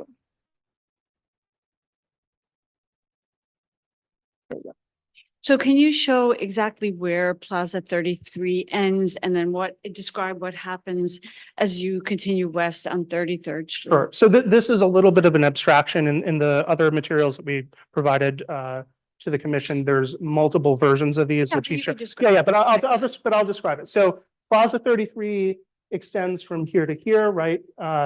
Here's 7th Avenue, here's 33rd Street. On the north side of what used to be 33rd Street, everything converges down to the sidewalk. That's the north side of 33rd Street. So all of the pedestrian volumes that are continuing west get funneled into a relatively narrow space. That's that pinch point two that was identified in the heat maps. And then they continue further to 8th Avenue, right? Those are pedestrians who are walking to a whole host of other destinations. They might be walking to the ACE connections on 8th Avenue. They might be walking to Moynihan. They might be walking to Hudson Yards. They might be walking to development in that direction, right? And that's a major flow, right? Especially with the opening of Hudson Yards, especially with the development that's happening on the west side, and it's going to continue to happen. There are major volumes coming that direction. Okay. So forgive me for my ignorance here. I'm sure you'll know the answer to this question. So Plaza 33, the width of it is here, right? Yes. And then it necks down to that sidewalk here, right? Correct. What happens here? Within the street? Yeah, like what's happening? I'm wondering why Plaza 33 necks down here. That's vehicular access into Madison Square Garden. Right. So for not for, passenger vehicles, but for freight deliveries, that area is, if you go to the south side of the street here, that's a secure area That's where what they it make is now, delivers. Yeah. vehicular. Yes, That's it's what it is. vehicular. And it's in your model here that will continue like that. Yes, yes, correct. I see. I have a question about, the two sort of heat map diagrams, one with the bridge, one without. So you install the bridge on the bottom one, that's the scenario with the sky bridge. Mhm. Just operationally, how do all of these people get siphoned off of this so that they don't create this choke point? Like, are they going through Penn 1, going over the bridge, into Penn 2 and coming down, or are they people just within the building who already work there? I think that's still a little not clear. Sure. And I think the numbers we had last time was that it would get access to like 300 people either an hour or a day to siphon off from like, these masses of people coming through Sure. in these contexts. So just operationally, how does this bridge siphon off the people? Mhm. So just the earlier number with 300 people per hour, that was 300 people from one event, but that's not everybody who's using the bridge, right? So when we add up all the different people who could use the bridge, depending on, whether or not there's an event at Penn 2, or that number ranges from 800 to 1,500 per hour, right? And during the simultaneous with the PM peak volumes, right? The bridge connects the second floor lobbies and kind of internal plaza areas within Penn 1 and Penn 2. And that is a publicly accessible space, right? So that's not just there for building tenants, although it is used by building tenants. It's also used by members of the public. There's access to a restaurant space there. There's events that get held there. So part of the population using the bridge is definitely going to be tenants of the building who are moving between the shared amenity spaces or moving to scheduled events within the building itself. But it's also, for example, if you're in Penn 2, which is on the south side, and you want to go to the ACE, right? Your most direct connection now is you leave and you walk through the plaza, right? But under the condition with the bridge, you would be able to stay on the second floor. The Penn 2 lobby is on the second floor of Penn 2. Everybody goes through the second floor. Stay in that second floor, move across the bridge into the second floor of Penn 1, and move down internal connections into the connections to the subway, the 8th Avenue line internally, right? So that volume of pedestrians, so it's not just, the 300 people for that event, it's the volume of pedestrians who are also trying to get to regional transit that they're able to divert. And so if they're not passing through the plaza, that creates excess capacity for others. But then, so, from that scenario, it sounded like those people were starting from within the building, but is anyone, like, let's say you're going home, you work in, I don't know, like Park Avenue, you walk across 33rd Street, you see like, oh, it's really crowded, I'm going to take this. Are there any users like that, or is it primarily just people who are at But I that don't station? think that that's a major use So case. that figure comes from people who are within Penn 1 already. Or Penn 2. Or Penn 2 crossing the Sky Bridge. That's correct. Okay. That's correct. Do you have a plan of that floor, that level you're talking about? Is that in this deck? You had it somewhere, right? Oh, is it? Is Also, that back or forward? to piggyback on this idea also, what is the tenant occupancy of Pen 1 and Pen 2?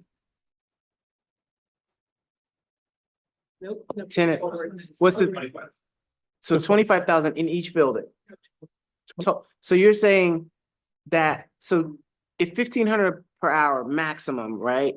That's 20K a day. So you're saying that 75% of the total occupation of the building? No, that literally is what you said. In a 12-hour day, 1,500 people is 20K. 1,500 in the peak hour, right? Okay, but Right. that means that what we're talking about, there's 25,000 office workers and then 300 people. I'm saying the chances that another 25,000 people go into these buildings to want to be able to use this sky bridge is low. So we're talking about office workers or convention or event people, right? And that is a much, much narrower group of people not mixing in. And even in the heat map worst case scenario, we're not moving from E to F, we're moving from D to E, one way or the other. So it's actually like a trickle. When you're saying the worst case scenario is that people want to move from one building to another, it's some subset of 25,000 as a maximum, right? Sure. So I mean, I think there's a couple of things, right? To the point I just made, right? It's not 1,500 an hour every single hour, right? We're looking at PM peaks, we're looking at peak conditions, right?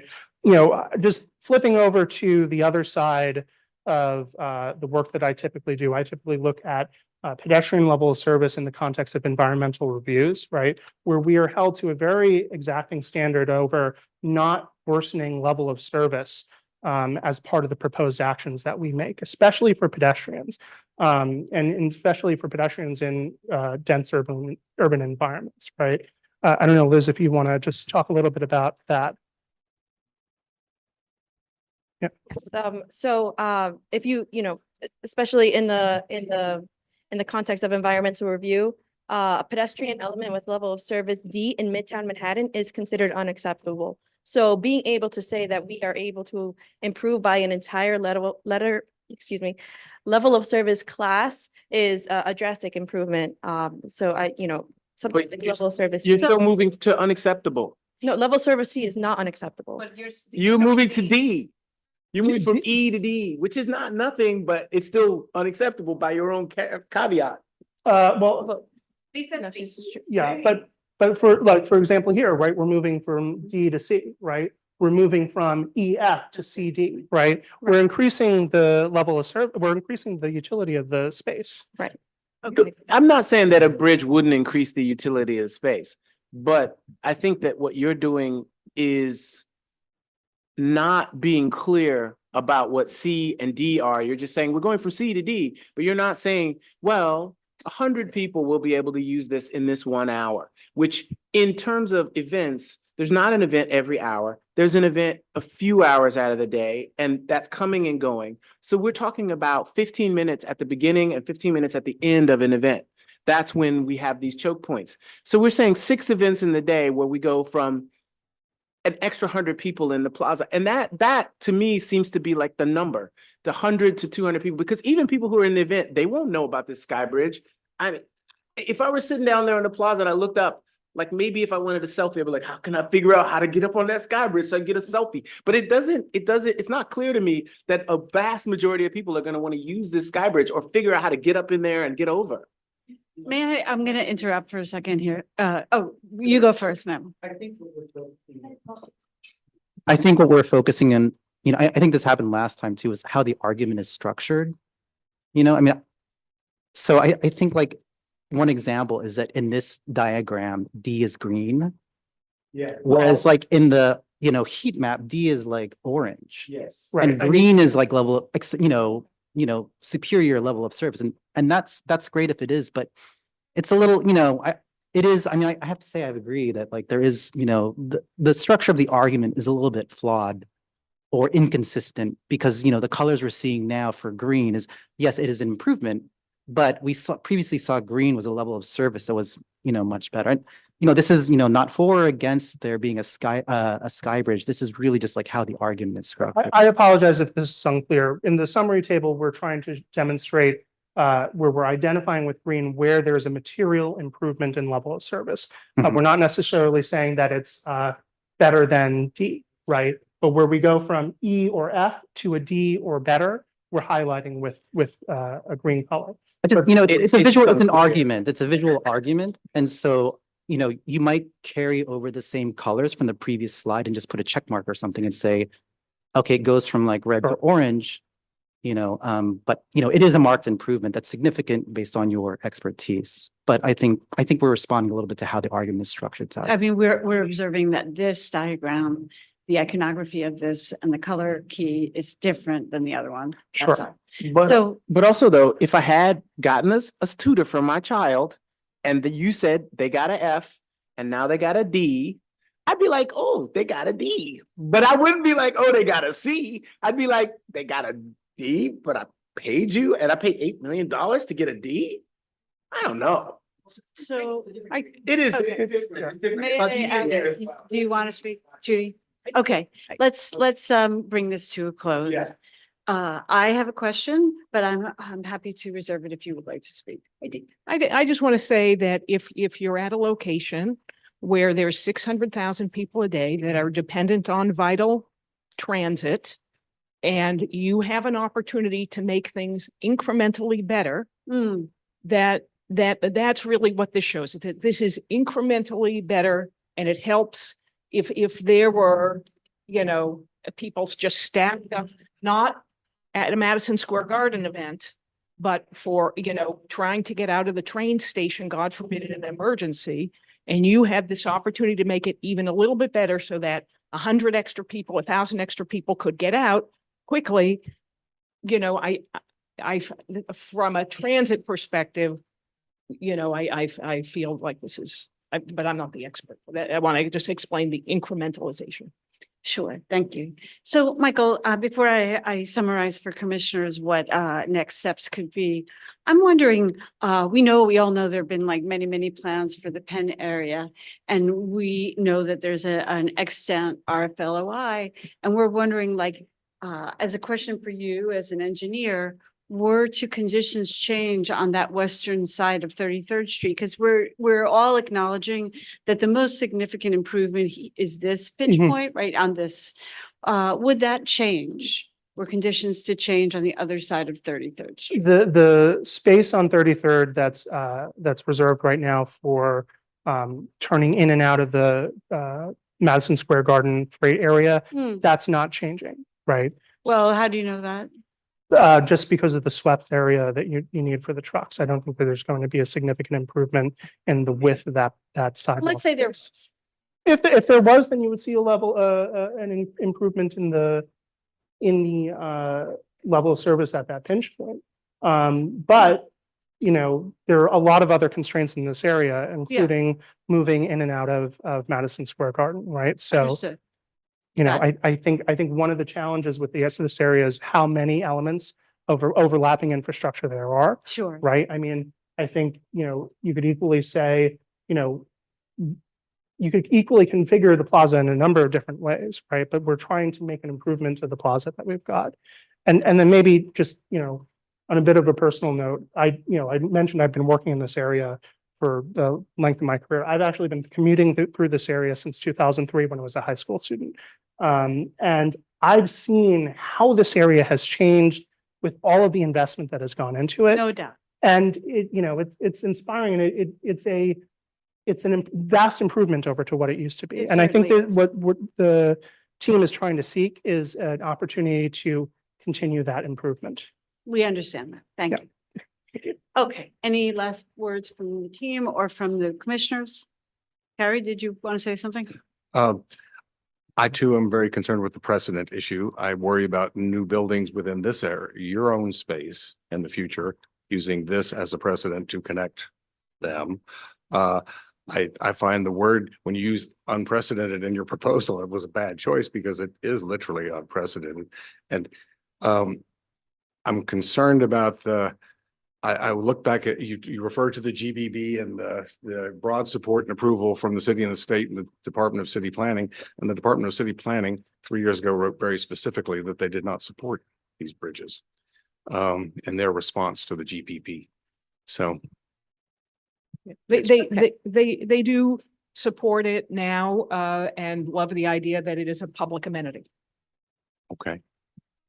Okay, so commissioners, as per every single project that we review in every meeting, we can decide to either take a vote on this project, yay or nay, or we can decide to table the project if for whatever reason we may determine. I would read to you the following from the RFLOI, that the RFP that is it was issued in fall of 2025. It won't be, the master developer won't be selected till 2026. The language that's relevant for our purposes here is the forthcoming RFP will allow for innovative ideas for improving this station. I'm reading directly from the RFP here, that might require interventions on property beyond the project-based scope and or properly not currently owned or controlled by Amtrak, including but not limited to commercial real estate development outside of the station and or Amtrak's property boundaries. So I note that language as it has the potential to affect the plan of the entire Penn area.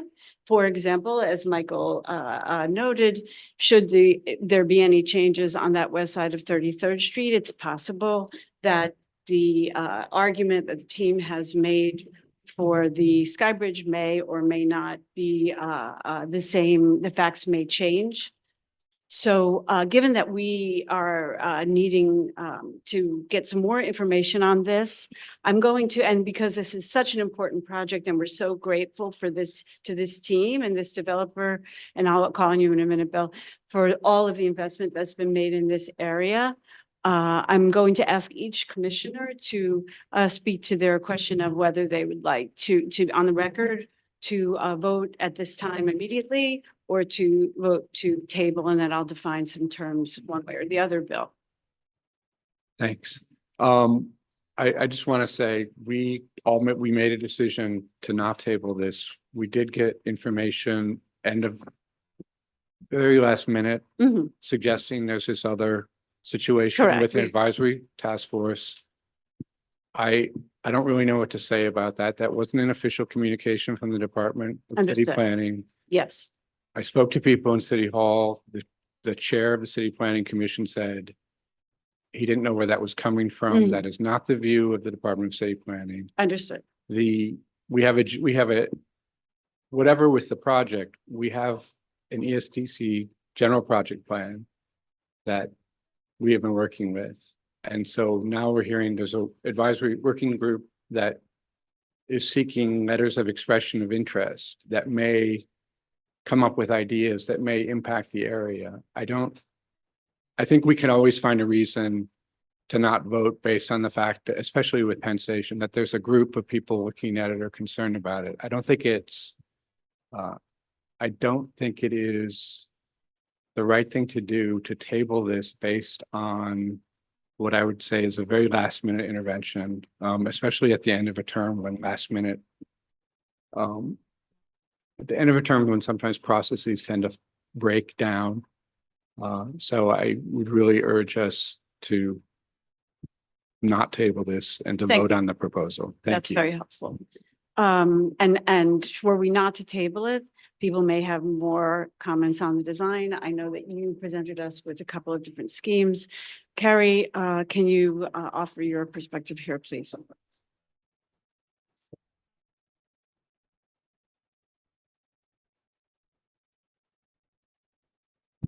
And I'm more not reluctant. asking you, I'm only asking you to offer your perspective on whether you would like. Tabling. Correct. I don't, And I want to gonna underscore defer what Bill on has said. I'm It's gonna late defer. breaking information that we just learned Friday. right. And so that's, And I thought that was valid information and now I'm hearing it's not, so I don't quite get that. I'd say to table it myself, but that's just today's thought. I think it's, I think we all have grave reservations about a bridge. So, Karen. And you, Manuel? Motion to table. I vote against it. You would, okay. We don't know, but we're not taking a vote now. Yes. Thank you, but yeah. I said I would have to. That's one of the other. I want to know, I want to support Commissioner Maloney in what he said in the first time you were here about that this is a very narrow bridge and it supports very few people in flow. And it doesn't seem that that has changed, though there are greater justifications about how many people in that narrow bridge can be used.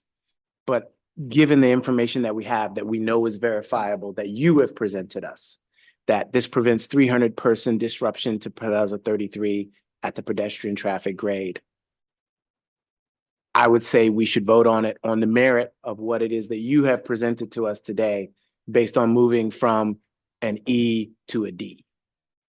And I would say that that would be fair, but that'd be my vote. I'm To not vote, quite understanding. my vote is, I want to support Commissioner Maloney in saying to table it, but that means more time for you to prepare again, to come in here again. And I want to give you the finality of a vote based on the merit of what you presented now. So if you want to come back again, if you pass, you pass. But if you don't, then you have to formulate again and come back before us and not have to be in limbo. You get a up or down vote. I would vote to vote now.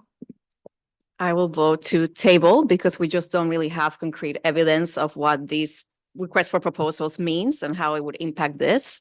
I would say that back in 2021, when there was a series of proposals for this area, they did propose to pedestrianize 33rd Street beyond the boundaries of this. And based on what you said, that will impact your assessment, whether positive or negative, it would impact it. So we do need to understand the context of this proposal and understand if it in fact does impact this project or not and how we read it. Meryl or Jimmy, do you have any thoughts? I know you can't vote, Jimmy, but both of you are invited to speak if you like. Can I vote? Right now I'm asking whether you. My sense is I would not table this. I would go ahead with a vote. I think there is nothing more that we're going to learn here that is not known to us.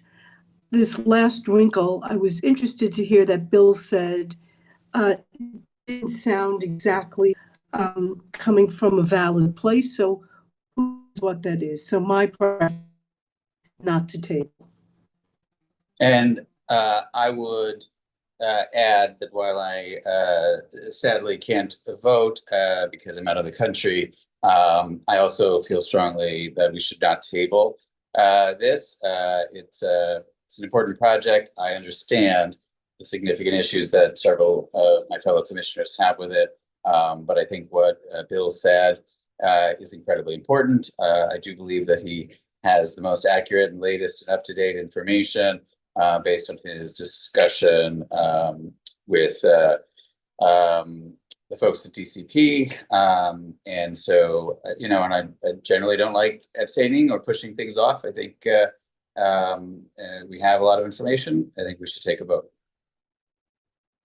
Please. And I would just add, there was someone here from Deputy Mayor Carrion's team prepared to address this, but Is there? there was, he had to leave.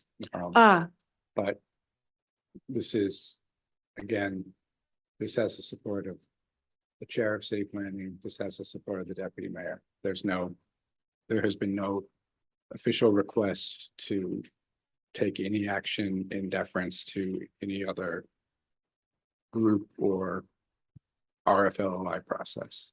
It's going to be, Understood. I'm very confident in that fact. So I'm going to offer, we're very close here, so I'm going to offer those options. And you can let me know whether you would vote yay, nay, or to table. Before I call the vote, do commissioners have any additional comments? And I'm going to ask you to give comments specifically here on the design choices. not the kind of whether the evidence is convincing or not vis-a-vis the need for this. That's a separate issue. Now I'm asking only for comments on the design. I have one comment, or actually two. I think when the arch is not on the exterior, I think that's a good choice. Whether it's on the interior or not there, have a less of an opinion. One thing that stands out to me is that the left side in this image looks lower than the right side. And so it, especially without the arch to kind of like distract from that, it looks like it's going upwards and it looks, you know, lopsided. Am I seeing things, or is the left side lower than the right side? So the top is level and then the bottom slopes. Sloping, okay.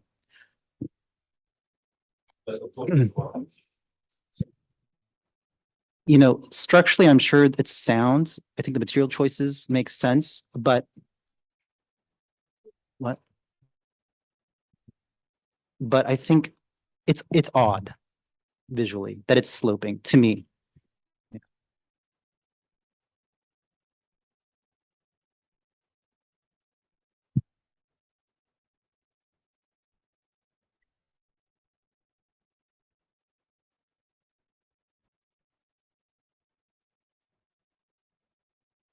Think architecturally first, I appreciate that you are presenting all of these different options to kind of understand how it best fits within the context of the pens, pen 1 and pen 2, but also the streetscape. And I think without the arch, even though with the arch in another context, I think it's an elegant design.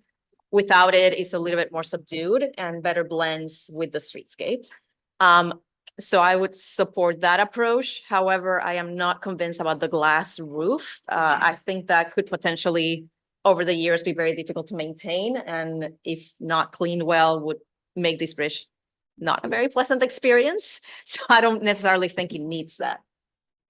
Yeah, one thing to add on the glass roof is that it does increase the level of energy needed to cool and heat the bridge. I mean, but that's an adjustment that could be made where it becomes solid across, like one of the previous studies that we had shown earlier.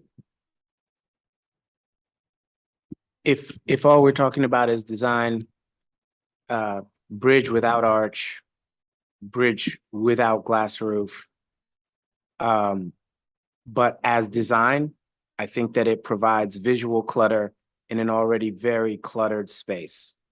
I don't think that it enhances. I do think that it is okay if it were absolutely necessary. But do I think that it enhances the space? I do not.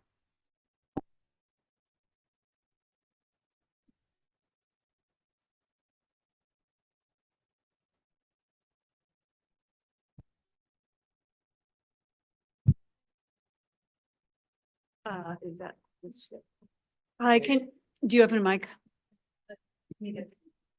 Can you introduce yourself, please? Hey, everyone. My name is Arvind Sindwani. I'm the Deputy Chief of Staff to the Deputy Mayor for Housing, Economic Development, and Workforce. Sorry. Can you say the deputy mayor's for the record name? His name, Deputy Mayor Adolfo Carrion Thank Jr. So I think I was brought up here just to speak briefly about some of the kind of larger moving parts about the Penn Station Transformation Amtrak project. I know there's some questions about the Sky Bridge in relation to the larger, some of those working timelines in the project. So I know there's some questions about the master developer solicitation and some of the more recent work that's gone into that process. So just as a reminder, I did bring a public fact sheet on the timeline that was publicly posted by Amtrak. So in October of this year, the solicitation, the RF LOI, was released. This is only for the Penn Station complex. So anything in the state GPP program that was previously announced by the state and with ESD is not impacted by this Penn Station transformation project. The general layout and the schematics and the design of the Sky Bridge within the GPP is just confined to that process. In this process, the actual Penn Station master developer solicitation and those inquiries in that process is only relevant to the Penn Station complex itself. Does that clarify some outstanding questions? I'm happy to take any questions from commissioners just to walk you through it. Is there a definition of what the Penn complex is? Sorry, could you? Is there a definition of what the Penn complex is? I do know, and I can pass this around if it's helpful. I probably should have brought more copies. Let me just drop it on this table. And I can email this as well. But it does not include Penn 33, which is the plaza in question. It is just the train complex. So are you stating that under no circumstances there will be any change to the plan for 33rd Street? That's my understanding. Because if I could, because Arvin, there is language that we heard before in the other entities RFLOI suggesting they were interested in ideas, innovations that would have impacts beyond, and I can't remember what the noun is, it beyond the district, beyond Yes, the- I mean, I can read it. Including but not limited to commercial real estate development outside of the station and or Amtrak's property boundaries. So how can you reconcile those things? Yeah, I think when you have a document like that, you want to leave it as open and flexible on contract terms, but the city's understanding and working with partner city agencies has been it is for the Amtrak complex alone. And we've worked with our partner city agencies to make sure that that was the working intent. Okay. Any more questions for Arvind?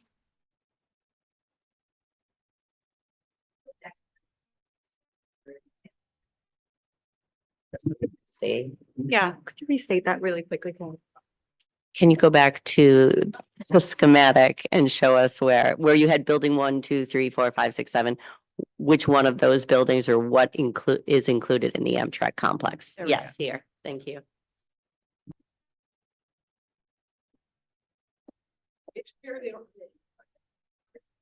Do you want this? It's a pointer.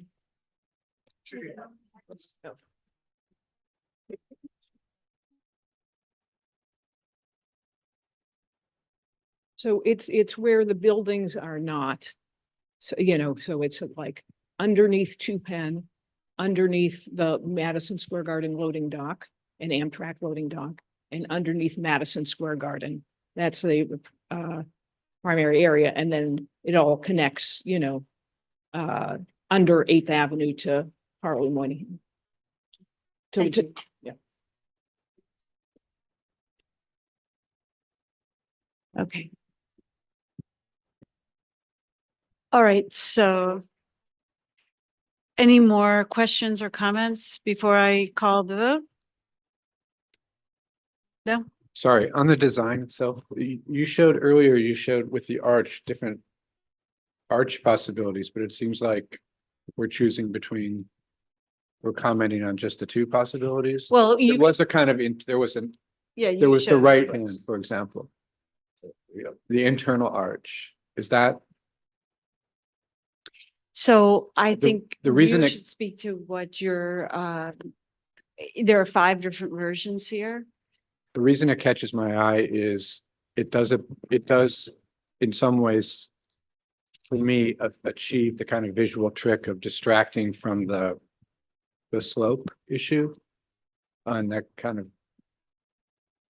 How do, equilibrium. And right. so, and it also has less external impact, for example, on the view of the Empire State Building or Yes. otherwise. So if I had to choose among the 5, that is the one that I state my preference. for. Right. Can you just show the next one so the commissioners know the next, there we go. So there's that's what I mean by 5. So in my summary, I'd like to, yes, Mama. This is not fine. No. Can I say something about the design? Yes. So, I mean, I think the design is elegant. especially the more reductive one Thank you. with the arch removed. However, I cannot separate the design from the larger design issue of sky bridges. So that's Understood. just to be clear. Yeah. Yeah. Okay. Any more thoughts on that? Feel free. But I have a question though. We approved some aspect of this in conceptual? No. Okay, so this Sorry. this is preliminary to concept. Procedurally, the reason that we made the decision to allow the team the option to present it at a preliminary level was so that it could be voted publicly upon. And so it wasn't necessarily like a conceptual, like quote unquote approval, which we don't give approvals. It was conceptual feedback with the option to, if the team decided to proceed, they could submit at a preliminary level for a public vote. Right, thank you. You're Thank you for that clarification. Okay. So, Commissioner Miranda is correct that it is preliminary. So, but I assume that the team would want, some feedback on direction. So, we can provide that feedback. I think, it's safe to say, and I'm just going to summarize now before I summarize for commissioners, what's the nature of this vote, that I believe that we would certainly be looking for, at the most, the arch within the structure. And probably more likely a more arch removed situation, but that would be dependent on the outcome of this vote. So I'm going to now put that on the table and we'll take a vote. So in this vote, I ask each of you to state whether you would vote in favor and state which of the schemes would be you feel is strongest here. If you're not in favor, that's understood, or you can vote to table. Understood? Okay. Kenseth Armstead. I'm not in favor of this. So you vote nay. Nay. Okay. Isabel Castillo. Strongly. I vote for to table. Okay. Lori Hawkinson. I vote nay. Okay. Bill Heinzen. Okay, on behalf of Mayor's Office, I vote yes with a nudge toward the third option followed by the fourth option. The Okay. third option being internal arch followed by arch removed. Okay. Karen Keel. I vote nay. Carrie Maloney. I vote yay.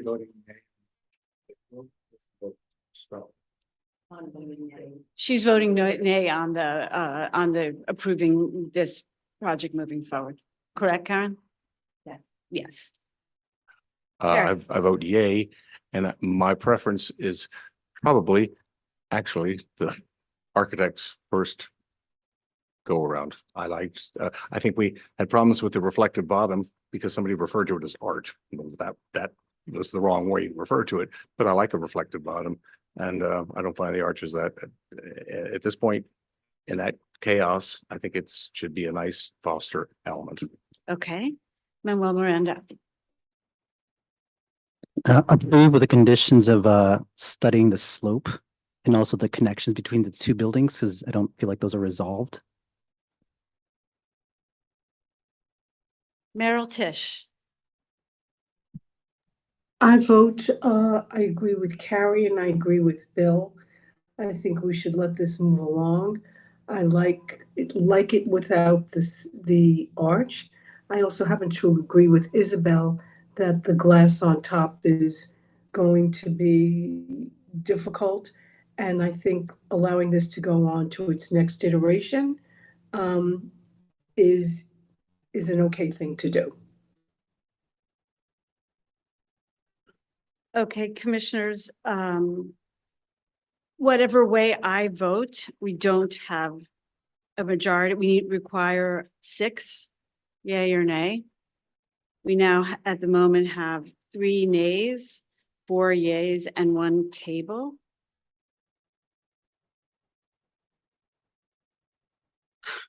Okay.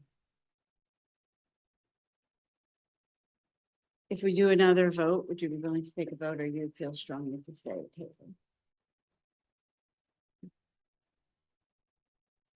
mean, I would need to think about it. I appreciate the clarification on the RFP, but that's just one sentence. RFPs are usually 100 pages long, and I just feel out of due diligence, we need to really understand what the scope of that project is to understand how this fits within that.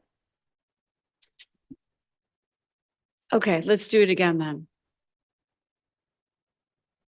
Bill, Voting. to take- table, yay. Table yes or no, and if no, and we're still giving an indication on the project itself. Okay. I know it's not a order, but could Barry offer something just since we've been part of the process? Here, one spot. Here, where we're getting map track, size of the road. I'm going to, hold on a second. I'm going to allow this and then I'm going to narrow our choices. And then I also have one question. Okay. Well, and you're speaking to. Yes, I'm sorry. And you're speaking specifically to what exactly? Specifically, what we are hearing directly from Andy Byford as one of the obviously main stakeholders in the neighborhood. Mhm. And what we're hearing directly from 4 of the known respondents, right? So of the 4 known respondents, there is only 1, maybe 2 that are even talking about moving Madison Square Garden, which is the only thing that would take those trucks off of 33rd Street.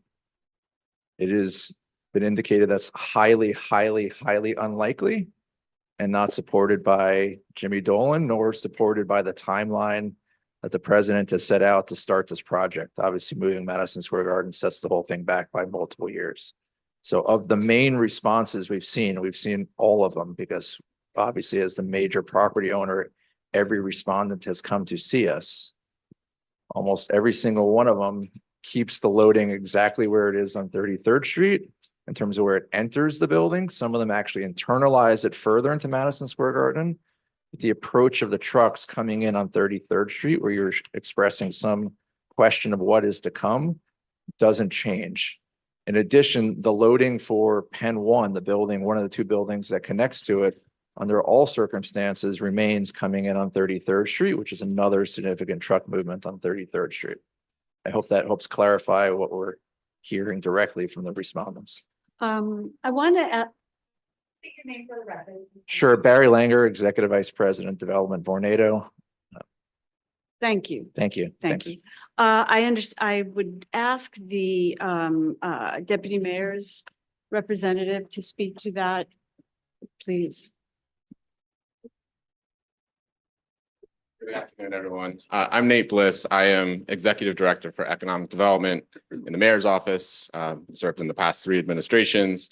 And over the past 4 years, I've had the privilege of running point on the various Penn Station era coordination with Amtrak, the state, and our other partners. Maybe just to expand, I'm not sure I totally understand the question, but as it relates to the future RFLOI that is on the street with Amtrak, just a few things to note. One, they are early in their process. So while there's a fact sheet in front of you that says they do intend to move quickly, that is not a fully funded project at this time, and is simply the next in a long series of efforts to improve Penn Station.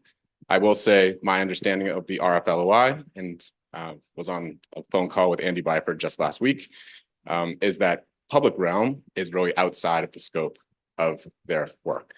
Right, they're really focused on the boundary within the footprint of the station, and they will be looking to the city and state, which came up with very comprehensive public realm guidelines as part of the 2022 effort to inform what happens at a street level. So I don't think there's going to be much bearing on that process to the matter in front of you today. That's very helpful. Thank you. All right.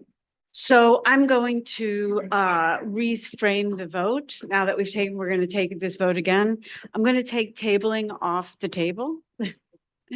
So we're going to just vote yay or nay on this project. And I'm going to remind you that we need 6 votes, either yay or nay, for it to move forward. So let me start again. Kenseth Armstead, Nay. Isabel Casilla, Going to change my vote to yes, understanding the clarifications that have been made, but I would ask the team, understanding also Vornado is a big property owner here, that there is a strong collaboration with the upcoming master plan. And should that master plan expand beyond the footprint of the building, which it has done before, the 2021 plan did do that, the pedestrianized 33rd Street, that there's a close collaboration so this doesn't become an exaggerated public open space, but actually one that serves all the different projects occurring at the same time. Lori Hawkinson. Thank you, Isabel. I'm voting nay, not because of the design of the bridge, but because of the issue of precedent in the city, because I feel responsible to the larger city and the larger public. Understood. Thank you. Bill Heinzen. Voting yes, and just on the basis of my prior comments when I voted earlier. Understood. Thank you. Karen Keel, I'm voting no. Carrie Maloney, Yes. Manuel Miranda, Carrying the prior comments about restudying the connection to the 2 buildings and the slope. Merrill Tish, Yes. I'm voting no. So because of the precedent, so we have 1, 2, 3, 4 no's and 1, 2, 3, 4, 5 yeses. So do we take it again? So procedurally, my understanding is that the vote to approve, the motion to approve does not pass at this moment. And that I believe if the team has something that is substantially different or compelling to make the case again at a future date, it would be allowed to resubmit. Is that correct, Bill? That's your understanding, or would the vote, how do we proceed with this? Okay. Yeah, I mean, we don't have enough votes at this point to proceed. We'll check with our legal counsel and proceed from there. But I think that's where we are. with Okay. this. All right, so let the record show that this is not passed. There have been 5 yays, 4 nays. And so the project is rejected. No, it's not rejected. It's just that there's no action. Sorry, yes, the project there is no action on the project at this time. Would it be And let me ask you a question. Before we just say goodbye here, would it be possible for Jimmy, because he's the vice chair of this Public Design Commission, to say something before we're locked in here? well, he can't I know vote today. I know he legally can't vote, but there are people who are persuaded by the vice chairman of the commission, to hear it out. And Jimmy knows government and he's very experienced. And I just think being the vice chair, you say something. I mean, either way, he knows government. Jimmy knows government. So what do you think, Jimmy? In this private development? Jimmy, you can speak. I don't know that it would be appropriate at this time to re-vote, and you're not able to vote. So, but if you want to speak, feel free. Well, yeah, I hear you loud and clear, Madam Chair. I think that, I offered to speak earlier, but I would just say that it's somewhat unprecedented. I do think that we have a lot of people in the room, and I'm not talking about the team working on the project, although many of them are talented, but there are a lot of people, including Bill Heinzen, who I respect a great deal. And I know Nate and others are in the room. And I think that the team are willing to work with the commission and make changes where necessary and recommended. But I do think clearly, if I were in the room, I would vote yes, not necessarily because I love everything about it, but because I do believe that in the grander scheme of this area in the city of New York, this is the best thing to do. We as the commission have the ability and the obligation clearly to make projects that come before us better, to improve the design, to point out where they have fallen short.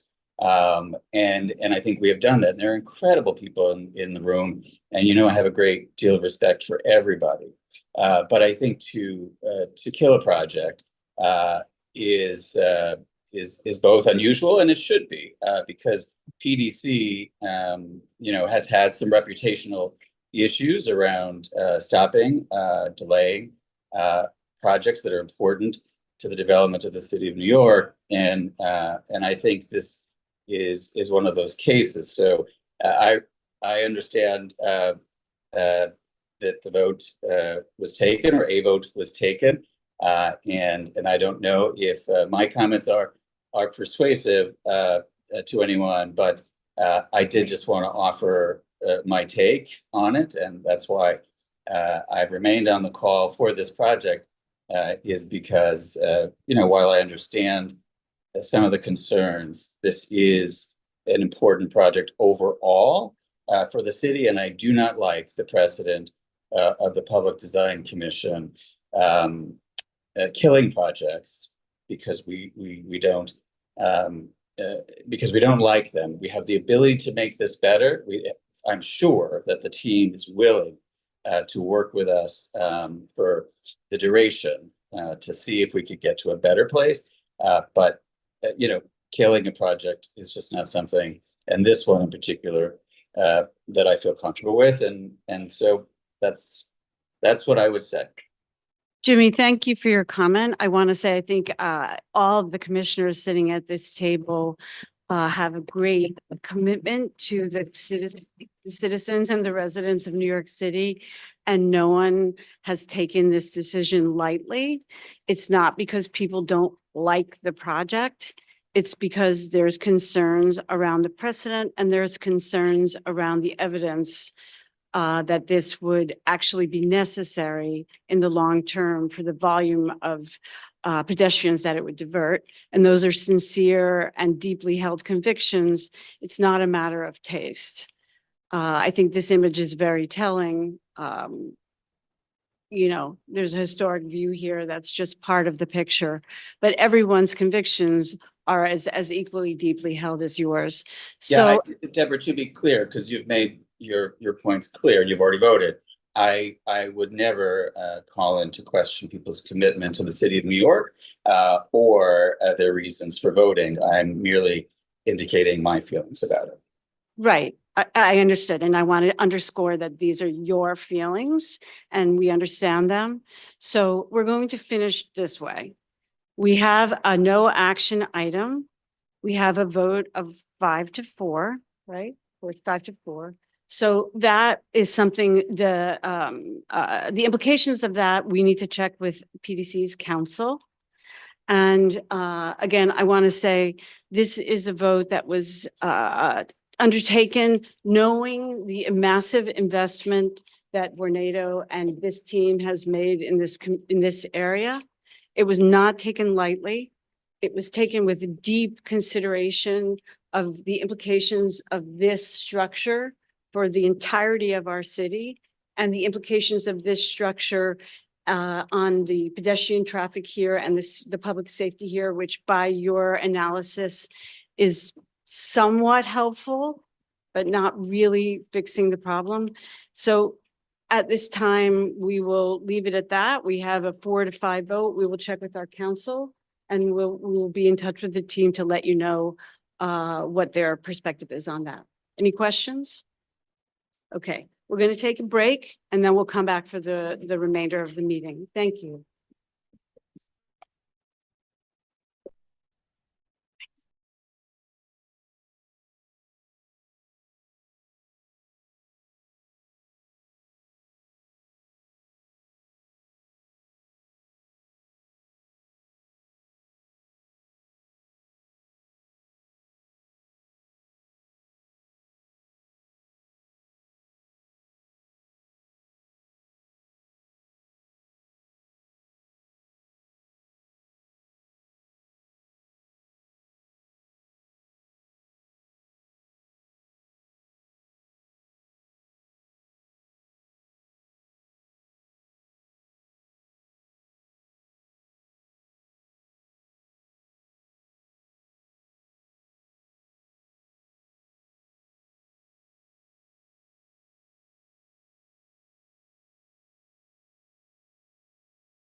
Turning to our committee meeting. I will hand it over to our chair, Deborah Martin. Thank you for your patience. I don't think I need to note that our Executive Director, Shirashi Banerjee, has returned to the room. Here she is, following her recusal.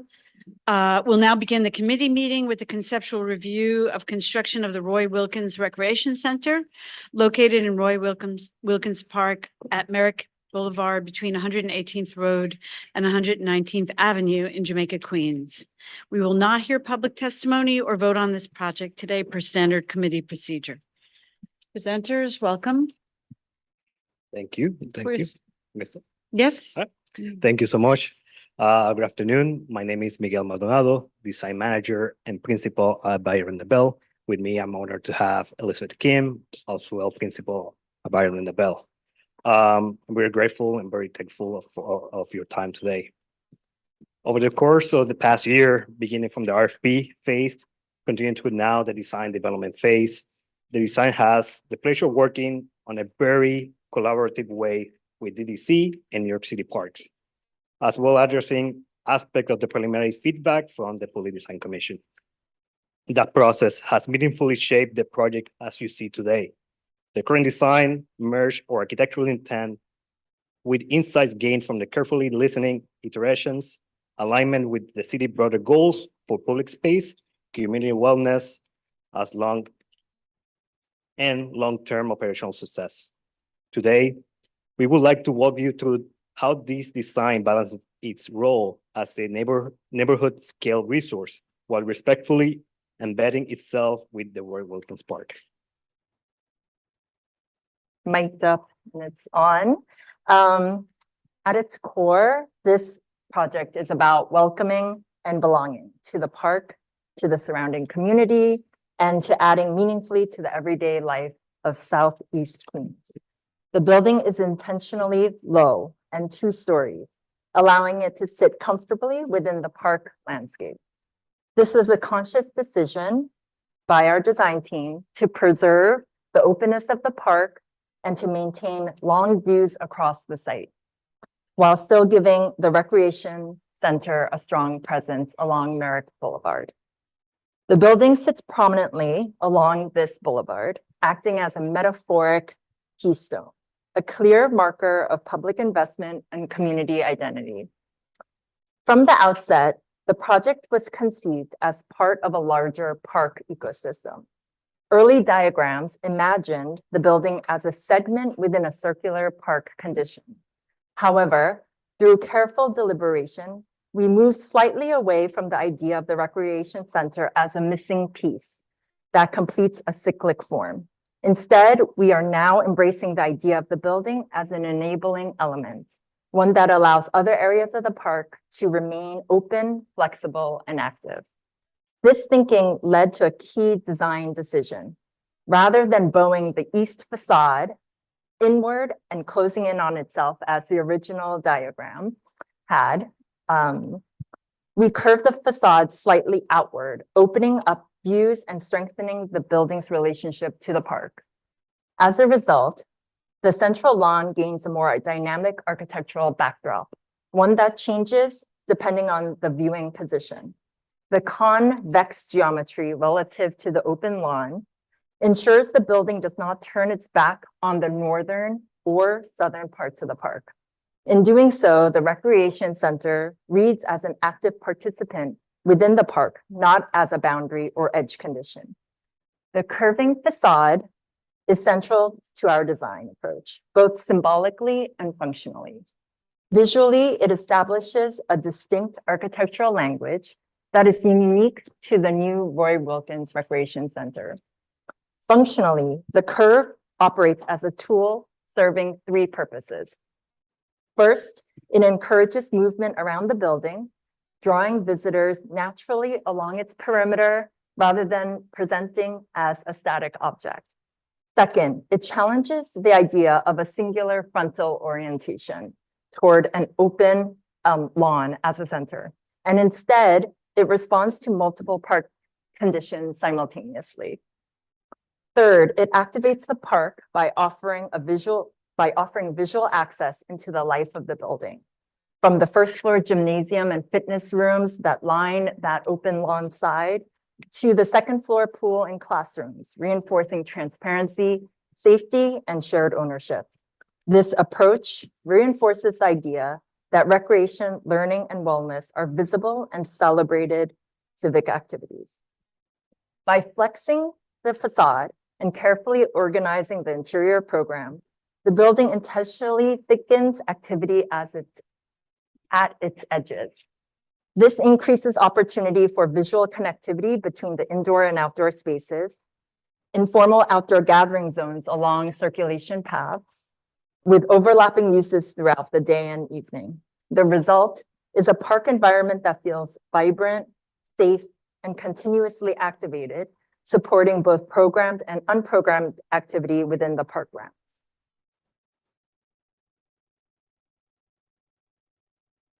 So our design represents a carefully balanced between architectural identity and civic responsibility. It is respectful to the park and its landscape, responsive to the community needs, transparent, accessible, and safe, flexible enough to evolve over time, celebrate mass timber with the large windows to optimize natural daylighting, and an open space for public art opportunities. Most importantly, it's positioned the Roy Wilkins Recreation Center not as an isolated object, but as a catalyst for activity, creativity, connection, and community life within the park. We appreciate the continued collaboration with all agencies involved and look forward to your feedback as we move forward together. Here's some of the views, interiors.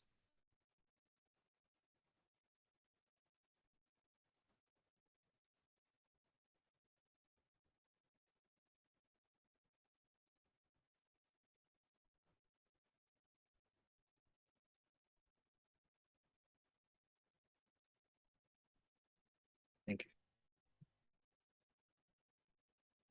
you. All right. Okay. Commissioners, questions or comments? Lori, do you want to start? Thank you. Can you go to do you have that page with your diagrams that you had from beginning? You had some diagrams and then you decided to choose some.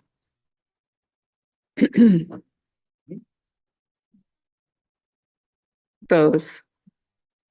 So, I mean, I was curious just from the beginning here. I just wanted to start here. Like about selecting this, what you're calling the keystone, which is an idea in elevation on a building, correct? A keystone is usually over a door. Yes, So I was confused how that elevational comes on the idea. ground and then and it's usually, I mean, it's a strange So diagram to use that term. And then when you say that it's a metaphoric, I mean, it's a metaphoric keystone. Yeah. So it's a metaphoric diagram. I mean, I'm just taking issue with the diagram. I lament that was the one you chose. So then we get off on a kind of an odd foot here, right? So I believe. But I that- can follow up with my comments. I mean, but I'll just keep going as Yeah. to why. So and then if we go into the plan, because you talk about long views across the site, and then you're bending the facade, but you're not really bending the facade, you're just curving the edges, the corners, right? You're curving the slight bow, but actually then you're kind of curving, there's no right angle corners for some reason. And that, you say you're flexing the facade and you decided instead of embracing, you had this early diagram where you were embracing the site, which you turned away from, which I lament, but okay. So we are here. Now when we go into the plan with, like, for instance, I think it's page, is it 23 there? So now I come back to your points about long views across the site. You come into this facility kind of not following this arrow, actually. You kind of come in at a slight angle, right? Like from the lower left, you're kind of like coming in to this shifted space. It isn't shifted, but then you're supposed to reorient and go down this corridor, and there's also no indication about, oh, where's that pointer thing? Here.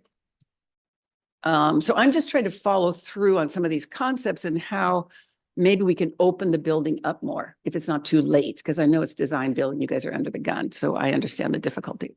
So there's potential transparency here. I mean, I'm really looking for how this building can open itself up, as you said, to these long views across the site. So I'm trying to follow that through. So here, maybe, but I'm in a cardio room, and here seems like a good opportunity, but I don't know why it doesn't continue. Like the windows, I don't know. I mean, so what happens is that you then make these responses to some of our comments, like, you know, why can't I look through and continue the circulation? And you make a little indent, which to me is kind of messing up the integrity of that room, which I'm sure you're not happy about. And it also doesn't really open up the view. And then if I go to some of the elevations in like page 32 in the pool, just in the going, these are all very regular elevations. So keep going in the pool. You had those big renderings. Was it, there's a, like there. So this is where, wait, go back one. So this is where I am at the end of the corridor, looking at cardio. There's no cardio in there, but someday there will be cardio. But what if there's a class in there or something? I mean, are you going to close? I can't actually go in here. I have to go in the side, which is fine. And then there's a room here in the middle, and then there's 2 spaces on either side, right? But this is the big view you're talking about, right? I mean, there's like also wall space and kind of, I don't understand the window. Okay. Then we go to, keep going to the pool.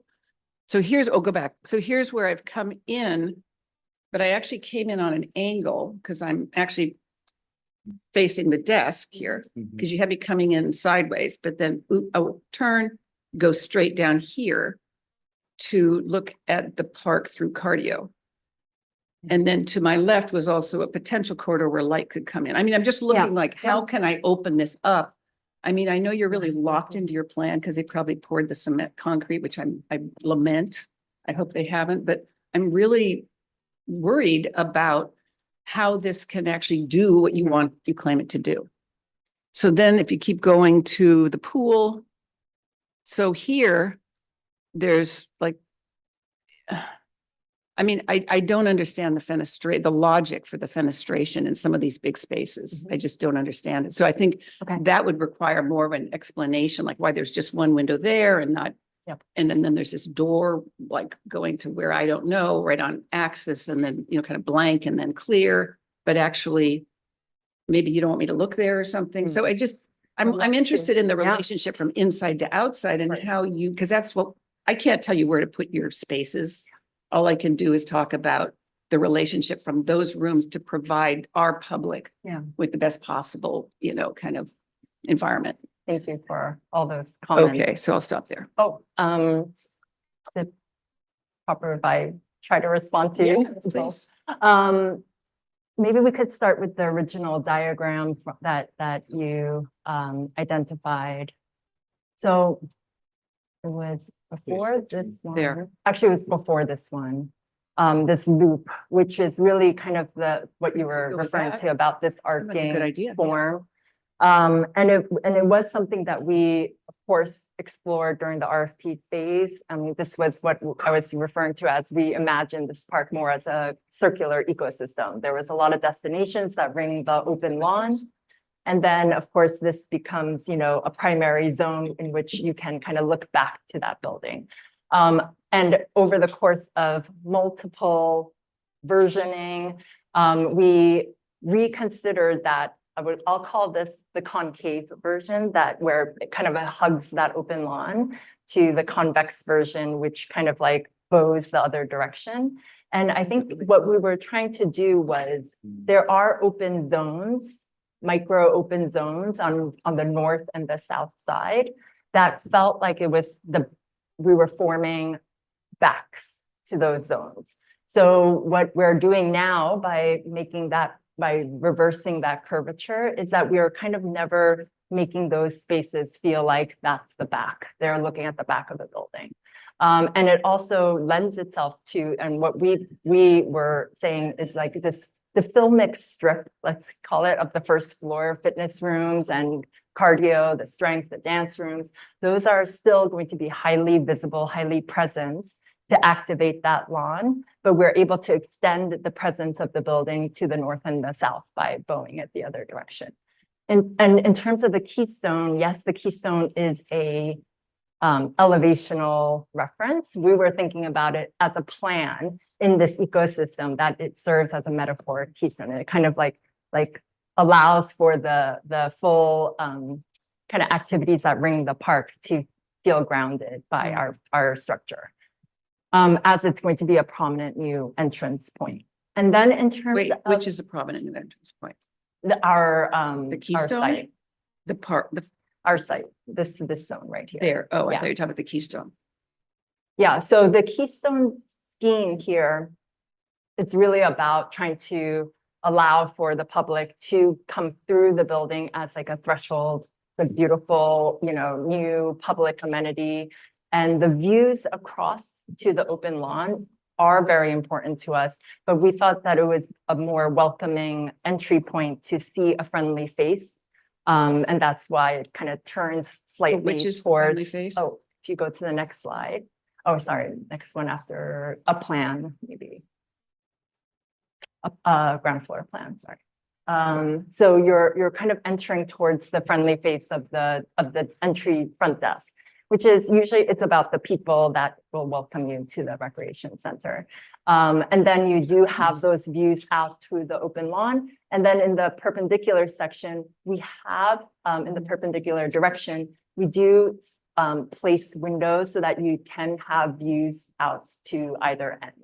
So But that all of your happens- corners are, there are no windows. This Boeing thing you're talking about, you don't open, I mean, I'm not Yeah. trying to be, I mean, it Mhm. sounds harsh, but I really want to help you here to Yeah. make this work. Mhm. And I just feel it's really closing, it's doing the Mhm. opposite of what you're intending it to do, it feels to me. But, I'm struggling. I agree with you, Lori, and I would like to point out perhaps a couple more details that Yeah. make it feel like they're not quite doing what you're trying to do, right? In addition to the main access point, not directing you to the cardio room where you have that window, the window's quite small if you want that to be the main focal point that connects to the park. So if I were to invest on a larger scale window, and then we know sometimes we don't have all the money to do that, this window needs to be hierarchically much bigger, much more present, maybe reorganize the program so there isn't a cardio room in front of it, that when there are classes, when there's a crowd there, people around the building really don't get to experience that. But if we also look at the exterior and the relationship of the building to the park, there's also opportunities, I think, to enhance that relationship that are not happening right now. You have a dense layer of landscaping along that top area that is separating the building from the park. From the park, you're going to see an edge of landscaping that says, I'm buffering the building, I'm separating it, as opposed to actually encouraging people to interact with the building and see through its windows. This path over here on the right-hand side doesn't lead you to the lawn. Could that path, at least as a gesture, connect you from the main entry to the lawn and achieve what you're describing verbally, but not physically? I would go a step further to say, I wish there was a double desk and there could be an access from the north, although we've heard on other community centers from the Parks Department, that's not desirable from a security perspective. But there's little moves that you're doing here that I feel are further separating the building from the park than integrating it. And it could be as simple as extending that path, rethinking that landscape buffer, really investing on that window that can start creating that relationship. So one thing there, just really quickly. I'm not saying that, having two entrances that are manned, but like you make the back window and you say it doesn't feel like the back. So it's bowed, so it won't feel like the back, but it feels like the back to me. And if if there were just a working operable door there, not that it would be manned, but like you could open it, someone could open it when it was necessary so that you could have planning that could go from inside to outside. Right now, you can't plan anything from inside to outside. You're stuck. Like if you wanted to have a rental room where somebody could have a birthday party and use the lawn, you don't have a path to get there. You're, as a claustrophobic, like I'm panicking because I don't know how to get out. And when you go in, when you look to the left, the first thing you see is darkness, not the light. And that's what really struck me about it. When you come in, you see darkness. And there's this big corridor that should take you all the way through, bring light through the building and bring all that green through. And I felt like if I went to the lawn, I wouldn't know where the bathrooms were. And that would be the one thing I'd want from using the lawn when I went there with my kids. And then, so I don't know where that is, but if I found it, I'd have to go through these trees on the side.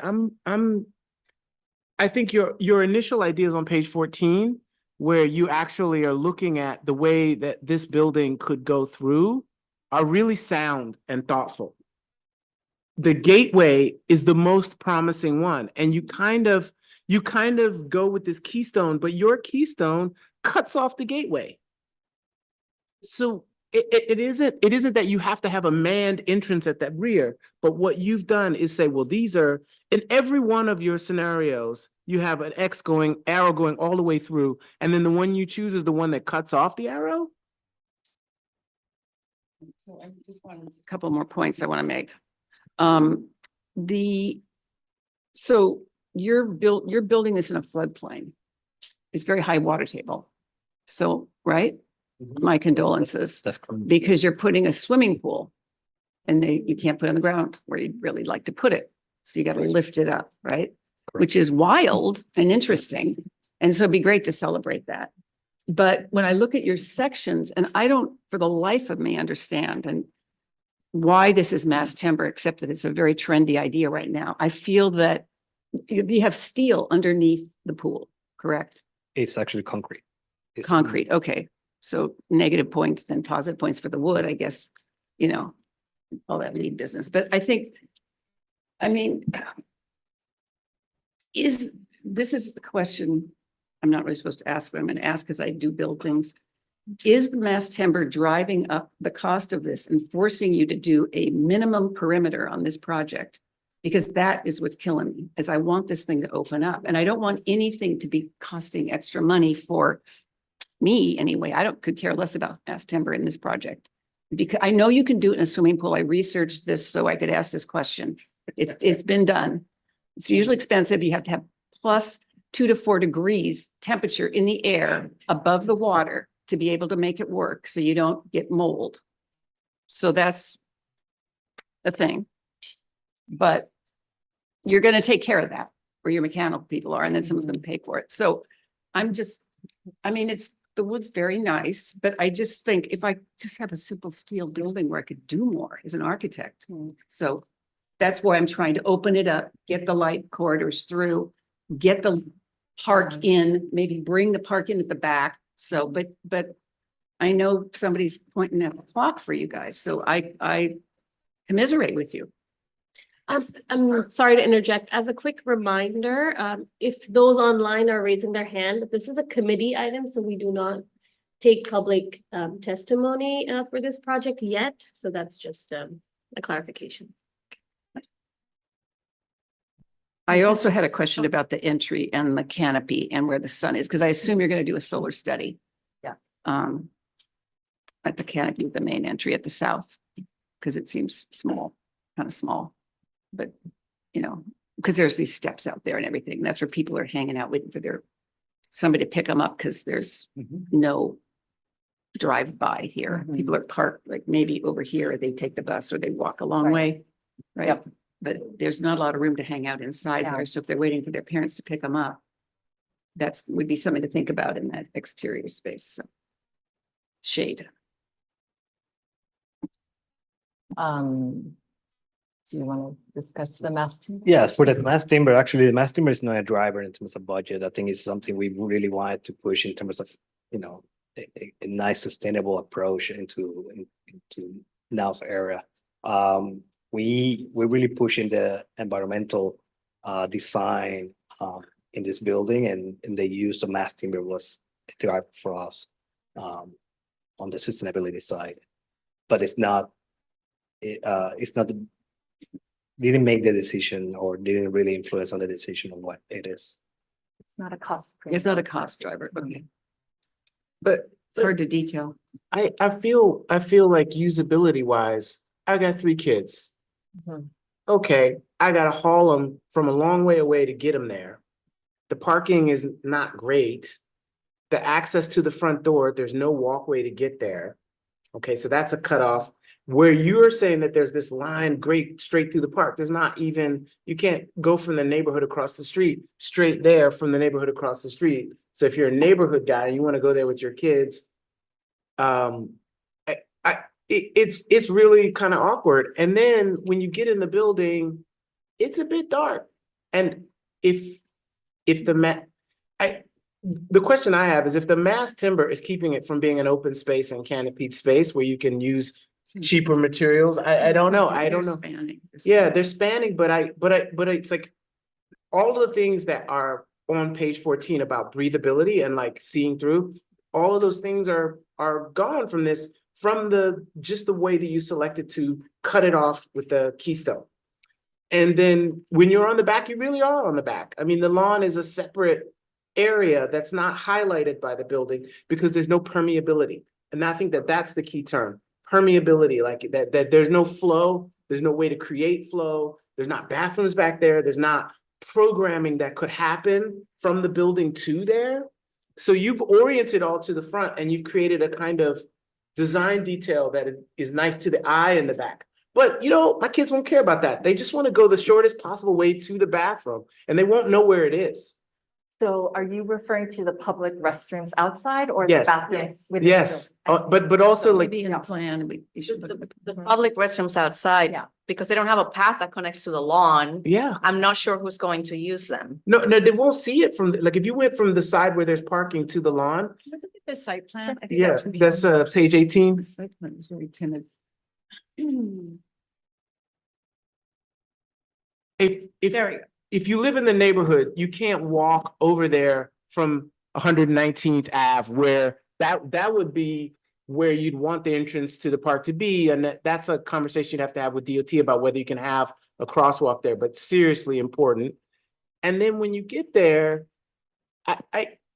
the building, yeah, you can't really get to the park. The building cuts off the park. Is your scope of work, no, I'll look back here. Is there a scope of work we should understand here that they're responsible? Are we asking something that's out of their scope? Yes, there's no real. I mean, just the dotted line, because we're asking about connecting around and I'm wondering if that's out of their scope. I'm I Rachel mean, Rosenberg. you can I'm speak to the that. Yeah. I'm the Parks Project Manager, Great. and so the scope of work for this building is limited to the rec center itself. And so there's a dotted line somewhere here. That they can't. dotted line is, yes, we constrain the site to an Mhm. absolute minimum so that the open space would be preserved to the greatest extent in this park. And there is no master plan for the park as far as internal site circulation.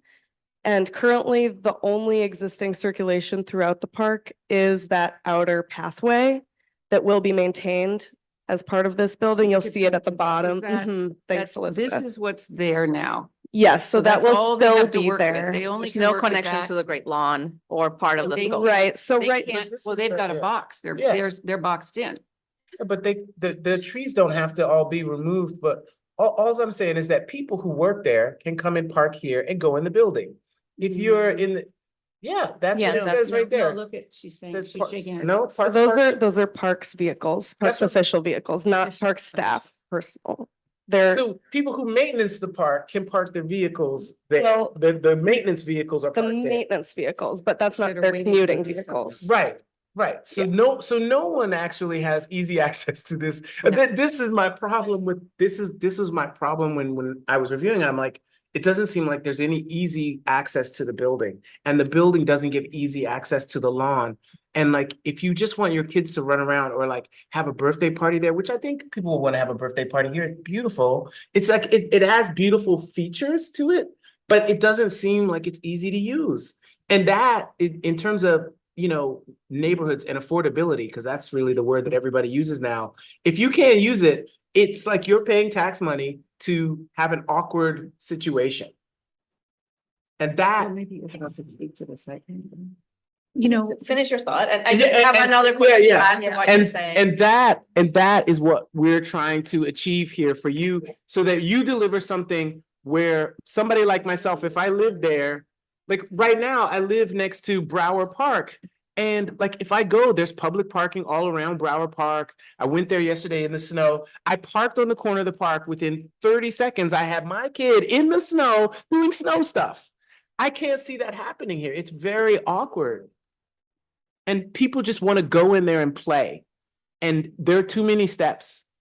And I think Right, that, but they're just doing this rec facility, so that's all. no, but I'm just saying that even for the rec Their facility. hands are tied right now. Yeah, but the building So you need itself, to speak to her. the building facility itself should both reference the park as in your original drawing, but also once people come into the park, it's like I mean, that permeability, it should be breathing with the park. Like, you know, and it feels right now like it feels claustrophobic, and I don't think it should feel that way. So I just have a question mostly for parks. So if the scope of work is limited to the boundary, which we understand, Yeah. what was the thought process behind the public bathroom? If it's not really connecting to the rest of the park and the recreation center already has its own bathrooms, like who's intended to use that bathroom? Users of what's listed as the Great Lawn. Can we zoom in? Can you zoom into this? How do I get there from the Great Lawn? Well, you would be traversing the grass, But or you would connect to that outside pathway. But I think that's a scoping flaw. Because in parks, we really don't want to encourage desired lines that will further compact the lawn and create other issues. And we're creating a bathroom that's one, not visible from the Great Lawn because we're obscuring it with all of this new landscaping. And we're not creating a path that tells you, hey, I'm here. So I think I would urge you, like, it just to me feels like not the right investment of money to create a public bathroom that's not accessible to the audience you're using that are using the bathroom. So I would either say, And if you invest a little bit more to have a path that at least breaks through that line of trees and makes it obvious and signage, there's a public bathroom here, or don't do a public bathroom at all. That's first and foremost. Second, I'm sorry, do you want to expand on that just a little about the location of that, of the bathroom and how we can unfortunately go beyond? but how I'm gonna have to scramble through these trees to find the bathroom that I don't even know is there. So we have a large amount of program space on the southeast side. People can rent out picnic tables and there's a little informal performance space there. So it's not necessarily that people would be looking to scramble through these trees. They might be approaching from this side or these baseball fields But alternatively. how? Like I get to this path and then I need to scramble to here. Yes, Or scramble. or you through can here. always link up to this path and take that very But long. No walk. one's gonna do that. We all know that. So it's just a question. If you have 3 kids, you'll be infuriated to take an extra 100 feet of walk. We'll take this back to our commissioners. This. You know what, don't even bother. We understand that you have a project commitment. And so we acknowledge that, and I know that we're talking about things that are probably beyond the possibilities that are available to you as designers and as the project manager of parks. That said, though, here's a path, right, within your project limits that you have designed, right? And I think saying that people who do things is different than what we already know people will do. So we know that they'll be on the Great Lawn in this pond area and all over here. All those people are going to be very happy and thankful that Parks has built this rec center and that there's a bathroom here. So why not, using the same logic as this path here, just try to put a path entry Up here and a path entry here. Yeah. And that way, and design the landscape so that it shows an entry. You don't have to go beyond your project limit. But that way, you know, I understand that you're gonna get like a desire line there, maybe in there. You can't control that, it's beyond your limit, but you can control the visual cues within your project site. And there's no reason really to not invite people and inform them that this is here. Yeah, and I would just want to add to your point. Yes. I was heading there too. The bioretention basins unfortunately also further separate the potential desire line or the potential movement of people from the other areas of the park to the bathroom. So while I applaud the bioretention areas tremendously, I wonder again if there can be a rethinking of this corner to make things a little bit more accessible and use this corner where there aren't that many connections to other amenities to increase your area. So The building could switch it. respond to that also. Or the building, but if I recall correctly, there's a bioretention pond right here, right? Right, but it Which could- further cuts off It could. even the desire line possibility, From a right? Because you're drive-through. gonna have to meander around it. So just think about it from the standpoint of every park user who chooses the path of least resistance to get somewhere, but also needs visual cues to understand where they're supposed to go. All right. Any more comments? Maybe I should wait for a second. I'll need to give you a mic. Oh, yeah, great. I'm Todd Rader, the landscape architect on the project, and I just want to say that there is a network. There's a clearance of paths around the building. There are desire lines, or this path would continue, this path continues around here. There would be one that would loop in this way. The thing about it is that that's all kind of the scope beyond this project. That that would need to link into the larger park.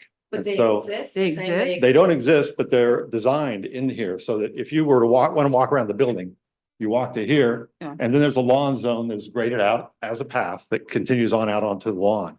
The same thing happens around this side as well. There's also a place that you can walk across here. So the lines exist. The landscape isn't blocking you. The bioretention areas are spaced away from the building to provide those bridges across between them. So there isn't paving there. There isn't a path. It Right. doesn't clearly indicate it. But if you walk to the end of the path and you keep going, this keeps going right on around. There's also one So if reason you this is took the an shape that it aerial is. photo in the summer, you might see the dirt, or you might see it looks like a path. Are you saying that people walk that way?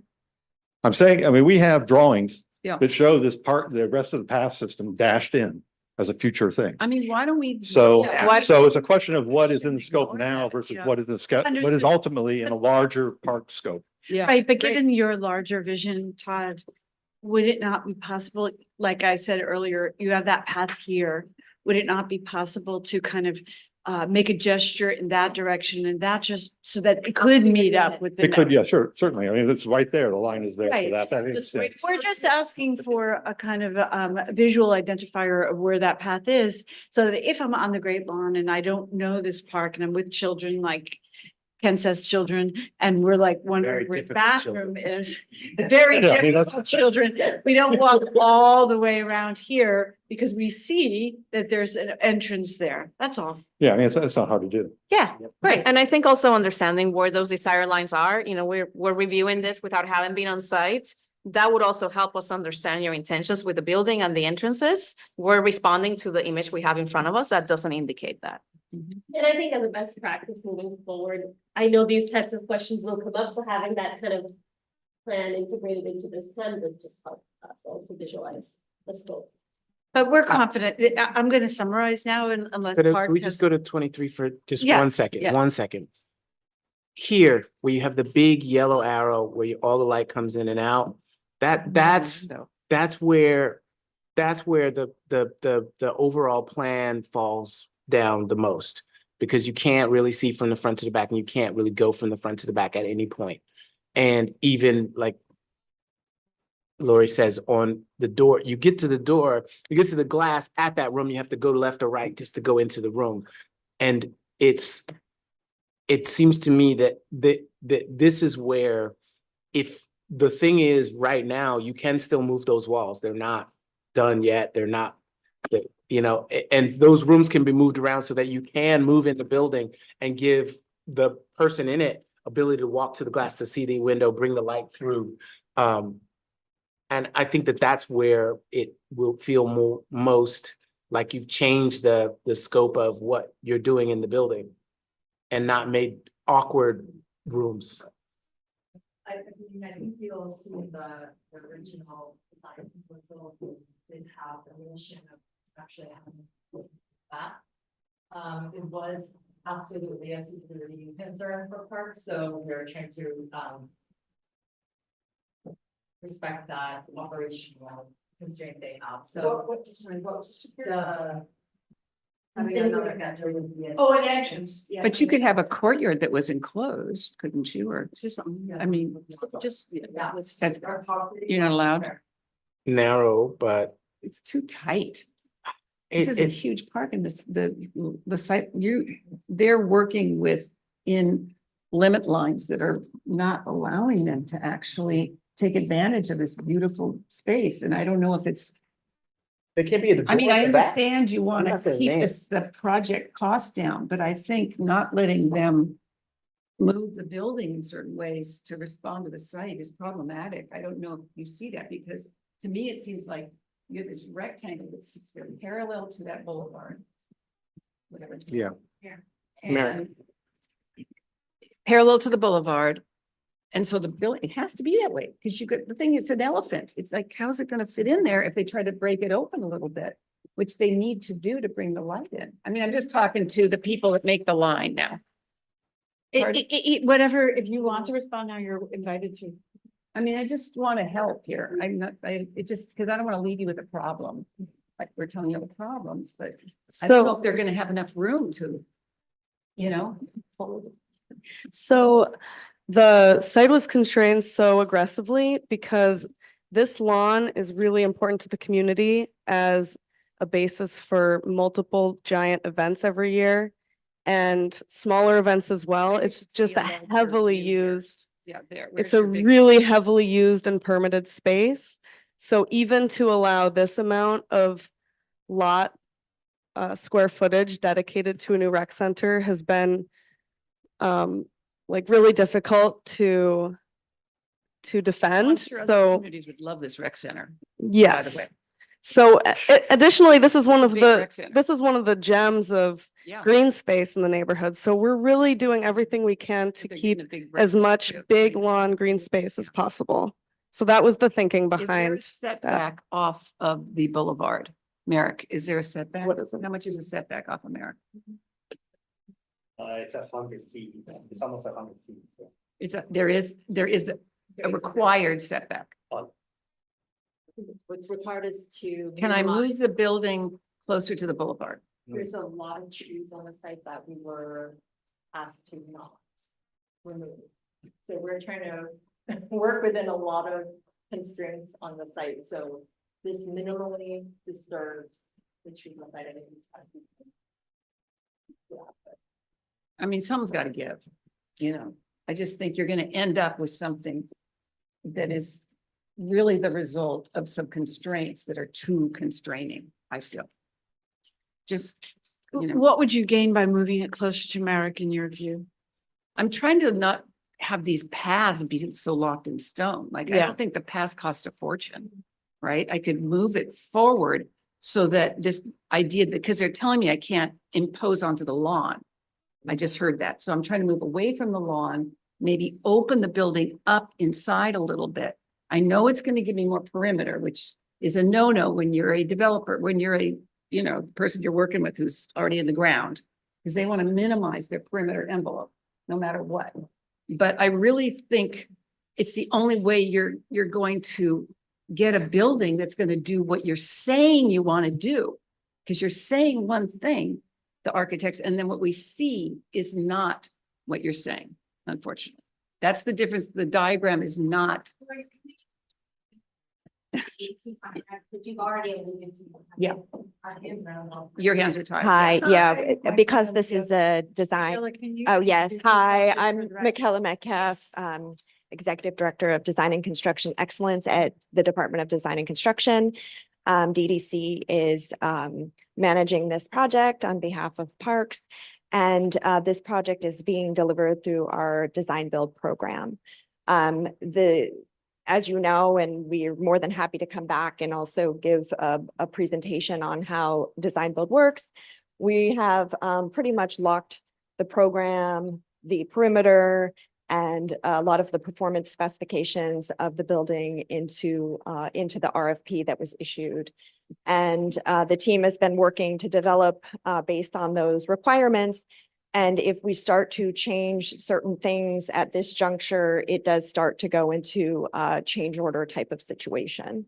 So we have to be careful in how we navigate major changes at this point, like regarding the perimeter, moving the building. The team did some exercises in looking at how to shift the building before coming to PDC at this level. And it turned out that it was going to be a significant cost change. So the team. Because they've already locked in the No, there were, location. I don't know the details of that, but I know you guys did some studies and you had your rationale and the challenges having to do with the site work, et cetera. And you could probably go into that more detail about that, but there's been a lot of development up to this point, and certain things like the potential of, looking at maybe openings, that might be something that could be explored.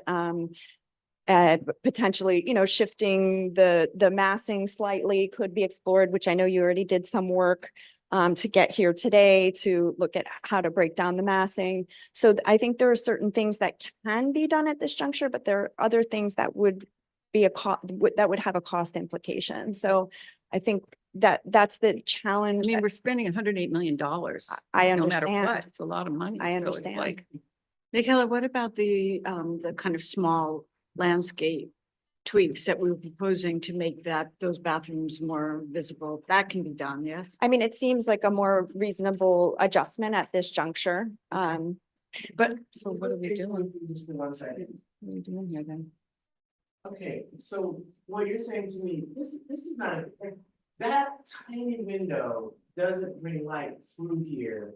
And one of the things that could be, whether you do a door or not, it seems like you could have better window space to bring at least the light through.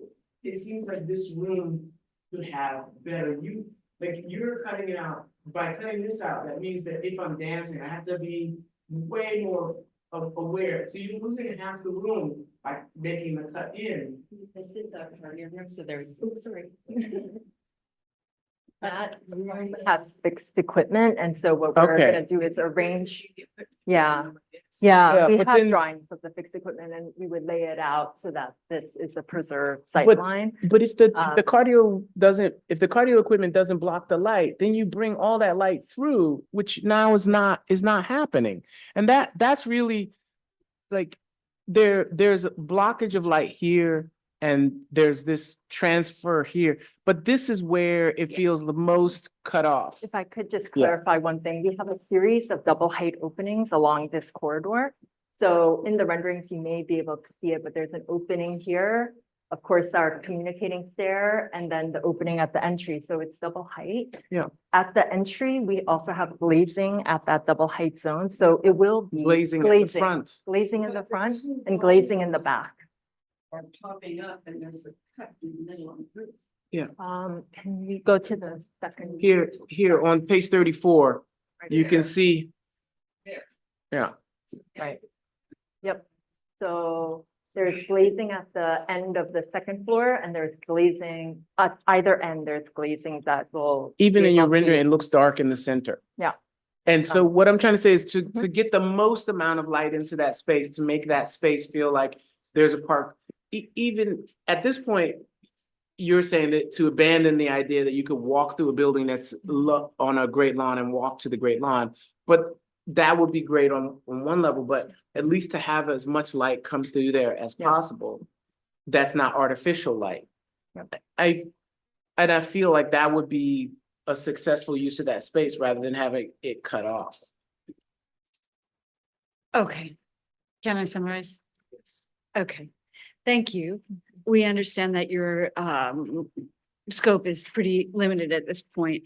When you return for preliminary, right? Because this is just conceptual. And we understand that it's design build. I think you heard from commissioners that we're really thinking a lot about your party is very, very strong, right? Like it's the keystone party. We kind of, I guess our comments can be summarized by saying we kind of wish it was the gateway. So most of the comments are around that. So we're asking you to try to do a sort of a hybrid if you can, just because you've set up this very strong central axis, and we want to feel that when we enter that entrance that you're looking through and the park is coming into you. And the sense from your images is that the opening is not large enough to really give that sense that we're now in the park, even though we're in the recreation center. So I think that to me doesn't seem like undoable or like beyond the scope of what you have now. So I think that's the strongest comments that we have.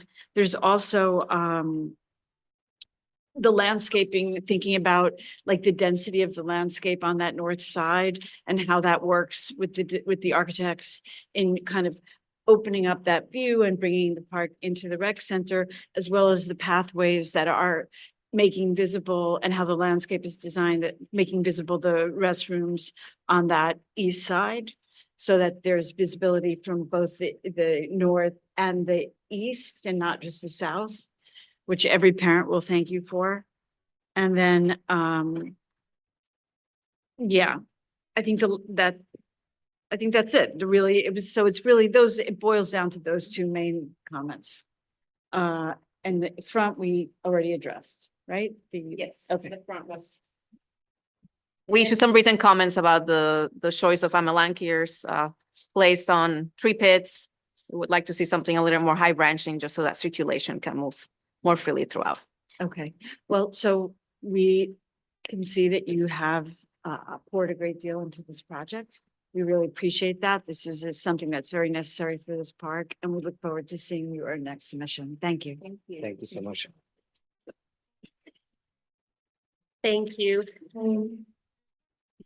We will get our next presenters in. So we're not taking a break. We're just waiting for the next team to come in. It's not. No, there's one more after this. We're an hour behind.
We need to keep moving, so let us restart with the next item. I'm handing it over to Deborah.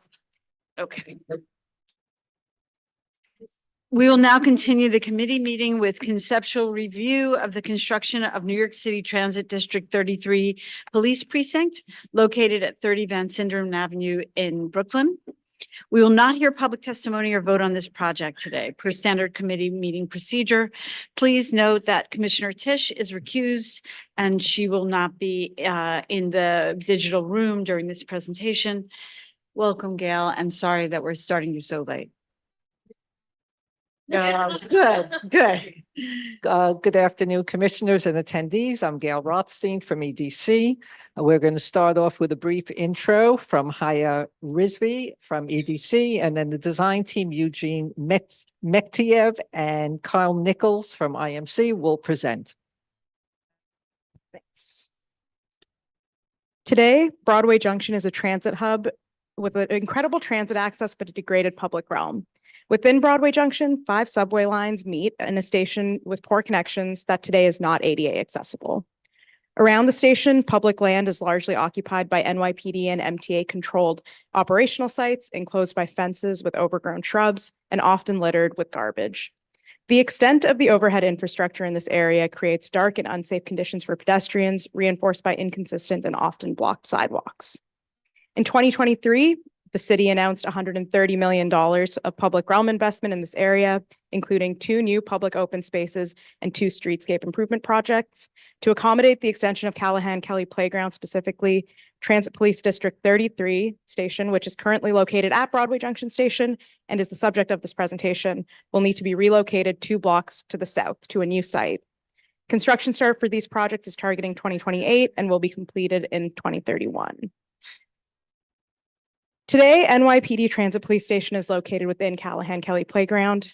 This facility is located above grade, which limits visibility to the subway's entrance from the street, and it creates a condition of narrow sidewalks around the entrance that cannot support the mix of activity happening in the area. Relocating TD33 will allow us to deliver half an acre of new public open space at the entrance of Broadway Junction Station and create over 4 acres of continuous open space as part of Callahan Kelly Playground.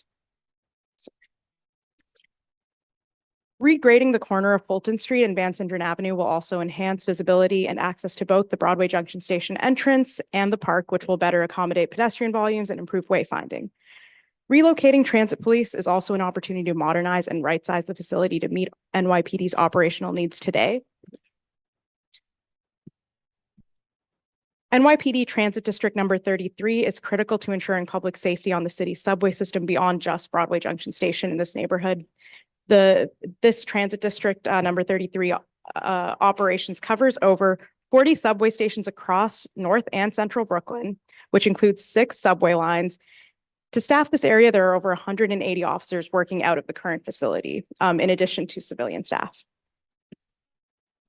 As you can see in the images on this slide, the NYPD station today is severely deteriorated and is not meeting the department's daily operational needs. The existing building has insufficient space for office and administrative uses.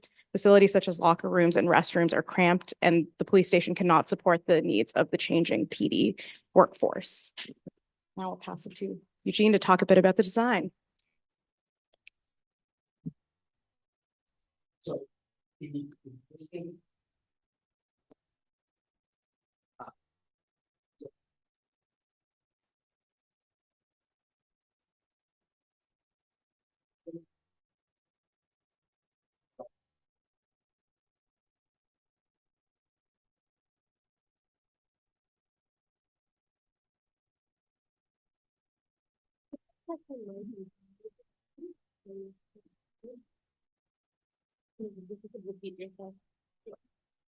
As I'd mentioned, the existing facility is located on a 20,000 square foot lot that occupies about 8,500 square feet of it. That is roughly a 43% utilization rate. What is being proposed here is a site area of roughly 9,500 square feet with a 100% utilization rate. The site is located off the corner of Herkimer Street on Van Sinderen. And you can see here highlighted right across the way from the elevated train line. And I'm just going to quickly go through these slides, which will take you through a pedestrian level of the site right now. which is a single-story, 100% lot coverage warehouse building. The site is located in an existing C4 5D zoning district.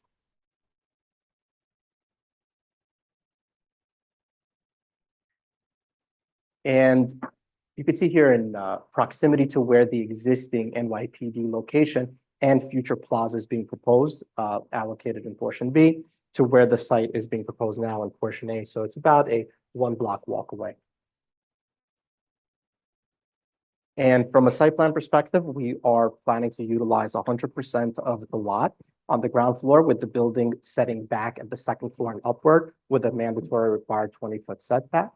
And the frontage of the building will be along Van Sinderen. There's actually only one public facing street, or one public facing facade rather, for this building.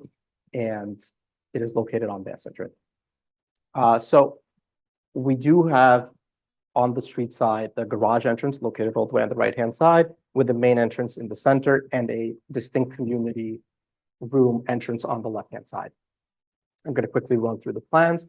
The partial cellar is intended for back-of-house function and use, whereas the ground floor functions as kind of the main public-facing space. As users come in, they'll be greeted by a command desk with access to a community room. All of the prisoner processing is at the rear of the facility, with a total of 7 self-parking spots located on the right-hand side. Moving on up, there's a level of admin space located on the second floor, with additional admin space and some general storage and records on the third floor. The fourth floor is currently designed to handle all of the locker room and stress reduction functions, with the roof being designed for all the mechanical space, with the residuals being a proposed green roof.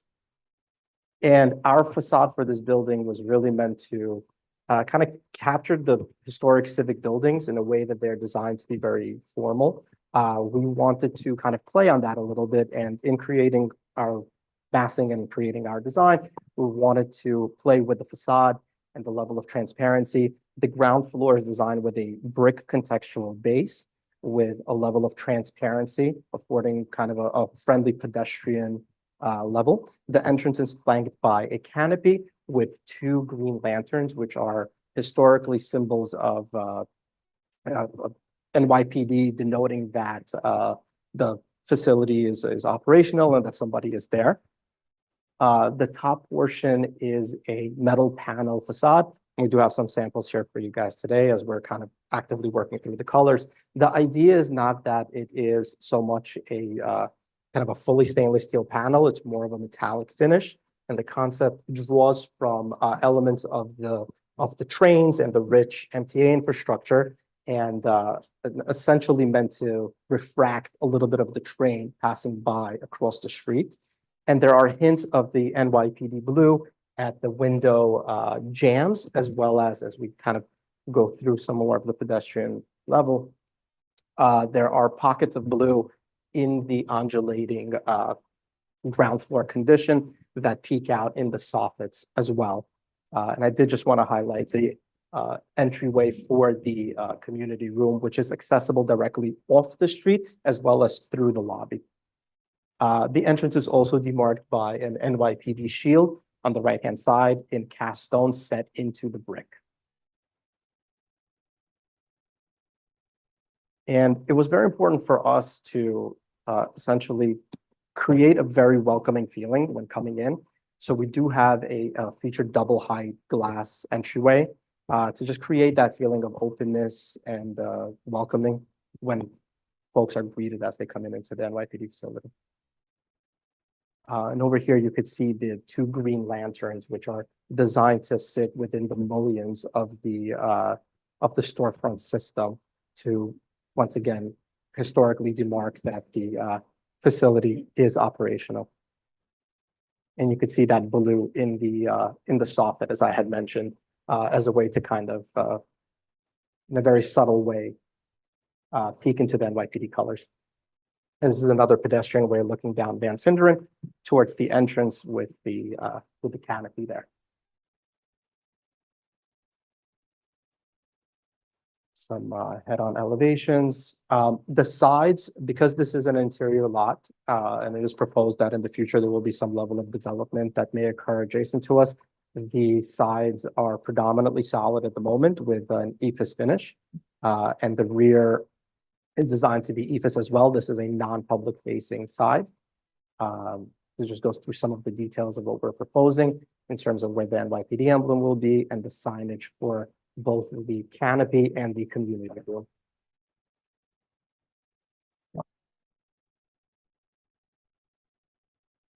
At the ground floor, we are proposing a level of safety bollards as well as a connector at the tree levels for security purposes. Also in a way to prevent the cop cars from parking in a command style as well.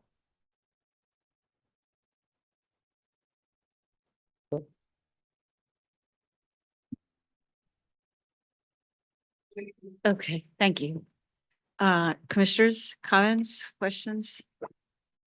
So the site, you said you're like, you're 100% filled on the site. So you were given this infill site. We were. You couldn't have a corner. Correct. We were given That's this bad. site. So you only get window on this, I don't know which is north. On the south, Van Sinderen side. south. It's the eastward. It's the east East facing and side. west gets light. Yeah. Right. So given that, so thanks very much for your presentation. Appreciate it. And I appreciate, kind of ground floor treatment and the double height lobby. I wanted to talk, maybe ask some questions about the facade because it's so developed. But when I look at the plan, maybe you could look at the plan and I just wondered, I mean, it's kind of a trendy thing to do this kind of facade. I'll get that out there right now. But I mean, can we put the windows where they will be doing the most for the people inside? That's what I want to do mostly, because we represent the public. I think about the people working here. I'm working on some police, these are hard jobs. Yeah. Can we give them as much daylight as possible? But I know you can't overdo it. Give Right. too much of the game. We've got east and west, but we have made ways of dealing with that. So I just feel like I don't understand the placement of the window. Like there's a window behind a locker here. And when you go up or down, up and down, where the offices are on the left, on the, there, over Mhm. there. So there's no way we can get offices with windows, I guess. So the program and the window placement was actually intentionally developed with NYPD. Uh-huh. And we purposely located the windows, even the few windows that you see, for instance, in the locker rooms. As you can see, they're kind of located away from where Right. the lockers But when are. you go downstairs. Yeah. Like, upstairs, excuse me. Upstairs. This is the highest floor. And then the down one? Yeah. Why are there so that's what is the upper right corner? This is records and housekeeping, So no which doesn't windows. require any windows. We did locate them towards the rear because we didn't want to have large portions of the facade without any penetration. As you can see here in the lounge space, there's ample windows located Mhm. into the lounge area. There's a I little mean, you bit of, could have more windows. I mean, the windows could reflect the scale of the space inside. That's what I'm getting at. Like you've got, a big hangout space. Maybe they get more windows on that side of the building. It doesn't have to be this like random looking thing. Sure. But then you could, then I've got the meeting room, which has kind of two windows like pushed to some weird side. And then I've got, I'm just thinking, could there be a dialogue between the inside and the outside? no, thank you for your That's comment. my comment on that, because I think it's so limited when you're in an infill site, right? You really want It to is. take advantage of that, so. I mean, I'd start with that, and then I don't know how you cap the top of that, but we'll learn about that later. That The parapet. facade, yeah, Yeah. So right now, we're just proposing a metal coping. yeah. I And- have good. a question about at the facade with double height at the entrance. Yes. The space just behind it at double height, that's translucent, but not transparent. Yes. That's So that exactly right. could like be back into, Exactly. what's the office behind that one? Behind that program is open shared offices. Okay, so that's that's nice because that wall of light goes all the way into that space. Even if you can't see out, you get natural. Exactly.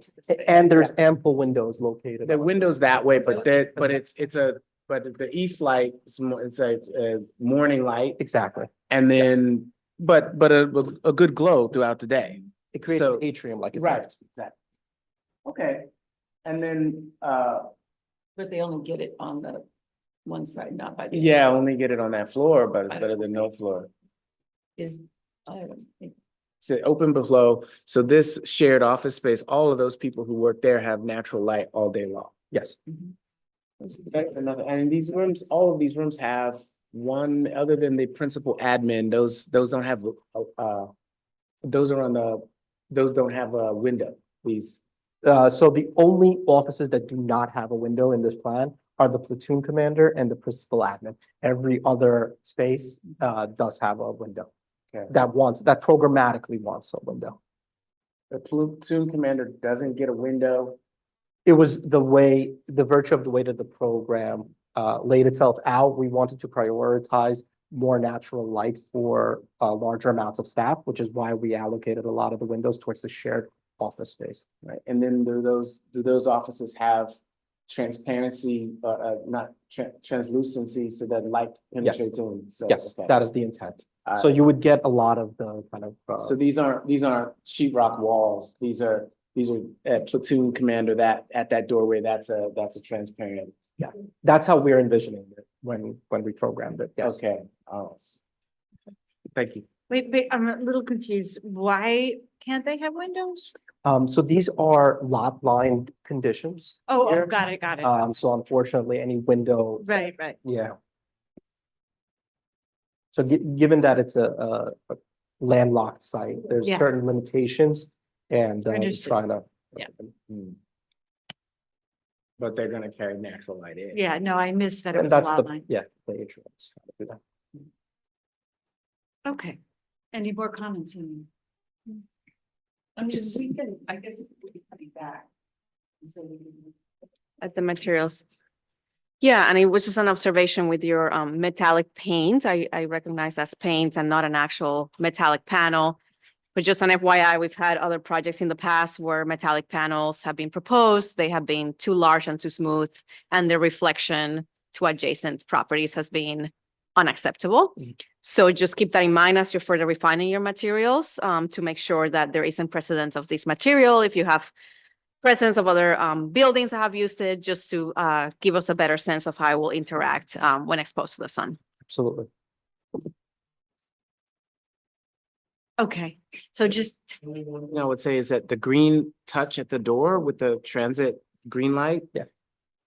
They remind me of these classic green lamps from the old subways.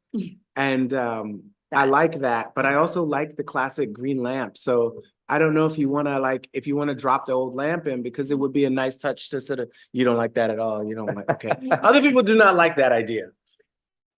I just think it's a nice touch, to sort of go back to the subway. They're transit cops.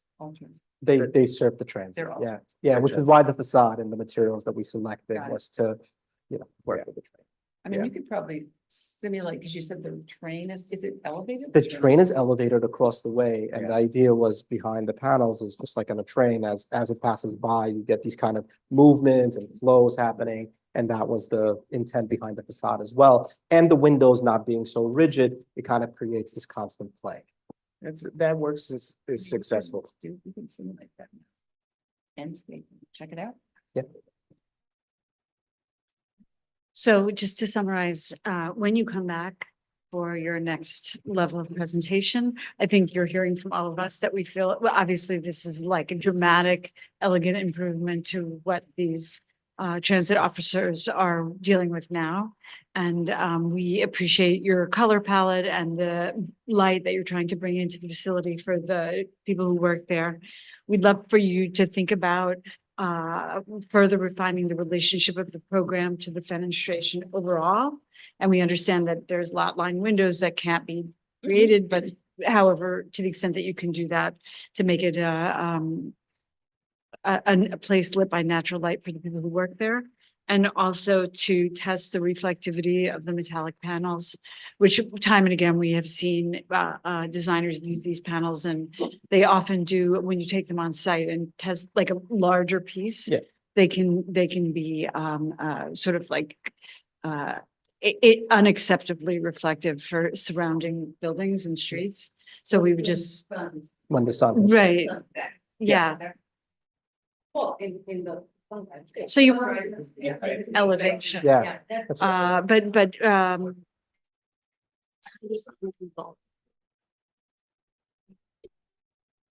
don't know what you're referring to. Sorry, if you finished, there was one more item of clarification around the placement of the bollards that creates like an appended area that is what we. Oh, I forgot about that. Let's Commissioners take a have look at that. chance to discuss. In the plan. Yes. Can we see the plan? That and the flag poles, just as. Yeah. It's that area on the right side. Here? Yeah, the Well, pendant. the pen of the bollards on the way right hand side, why is Yeah. that needed next to the garage entry? And We- is there another way Yeah, that's what we were to wondering. create a protection there so that you're not creating that enclosed space? Yeah, so we're actually actively working with a civil engineer to design these bollards in a proper way and space them out. The intent behind them is to prevent vehicular impact into the building. And that's the logic behind them. So we understand that, and you have the space at 5 foot on center, which is what your civil engineer is gonna tell you you need to do. The question is, it creates a very awkward relationship because the garage entry and the end of the building are so next to each other, like so close to each other. So is there a possibility to maybe minimize bollards or avoid bollards by reinforcing the wall of the building there, as opposed to creating this corral of bollards? That's a great point. I think there is, and we're certainly gonna look into that. Okay, great. Okay, so that's the third point. One is the fenestration, the second, look at the metallic panels, and then you're gonna study that corner with the bollards. And then we look forward to seeing you when you bring it back. Thanks. No, these are permanent, not rising. Ah, Lori, did you have something to add Yeah. about the flagpole? No.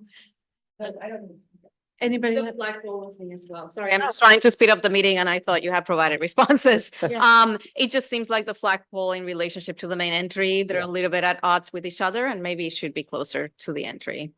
uh, That was You the, can see it on the elevation of the, there we go. Yeah. so we wanted the entryway to speak for itself. We didn't want to muddy it up with any other elements because you have the canopy, the NYPD badge, there's a level of street trees being proposed, and you can see there's kind of two trees that also flank that entryway as well. So we did want the flags, although to be prominent, to kind of be this element that lives off on the side by itself.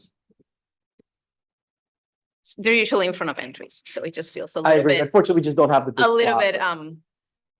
not that calibrated with what it's intended to do, but understood. To go back to the bollard point, though, Yes. if you do if you do rising and falling bollards, you'd only need two. The garage entrance, they'd be up when the vehicle wasn't there. You could come down. I don't know if that's even possible in this site, but then you could remove another like 1, 2, 3, 4, 5, 6 bollards that are interior, so that you have a pedestrian flow that's nicer, which I think is your main issue, right? Yeah. That it doesn't make pedestrians feel pinned up. So then you'd have bollards there that rise and fall as a vehicle approaches, and then you have an open space behind it, no? But removing the bollards also subsidizes the cost for a more expensive rise and fall bollard too. We can certainly explore that. I think there are real cost considerations with the rise and fall bollards. I like the idea of reinforcing the wall as a way to avoid some bollards. I think creating a pedestrian friendly experience is definitely something that we're actively discussing and trying to figure out. There's a lot of elements that go into that, not only the flag placement and the bollards. So I think that's a great. It is. No, I agree. Yeah. Anything else? Okay, so you know our comments, the bollards, the fenestration, and the reflectivity. We'll look forward to your, the next iteration of this, and congratulations on an elegant building. Thank you very much. Thank you, guys. Okay, Last item. last Don't want to item. be responsible for breaking this, so. Thank you. All right. Can I go ahead? Yes. Okay, we'll now continue the committee meeting with, hang on, I'm gonna wait for, yeah, let's wait for the teacher.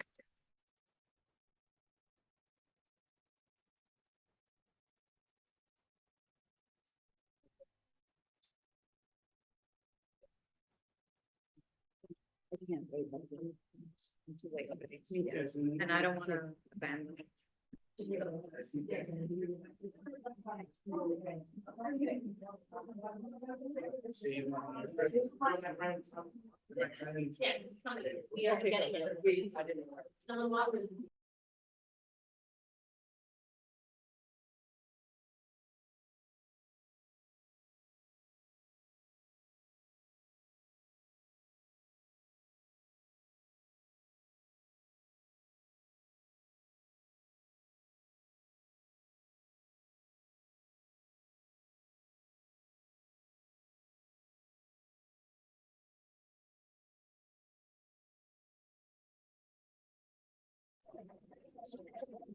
That's it. And I think very attractive, but you guys will cut this, right?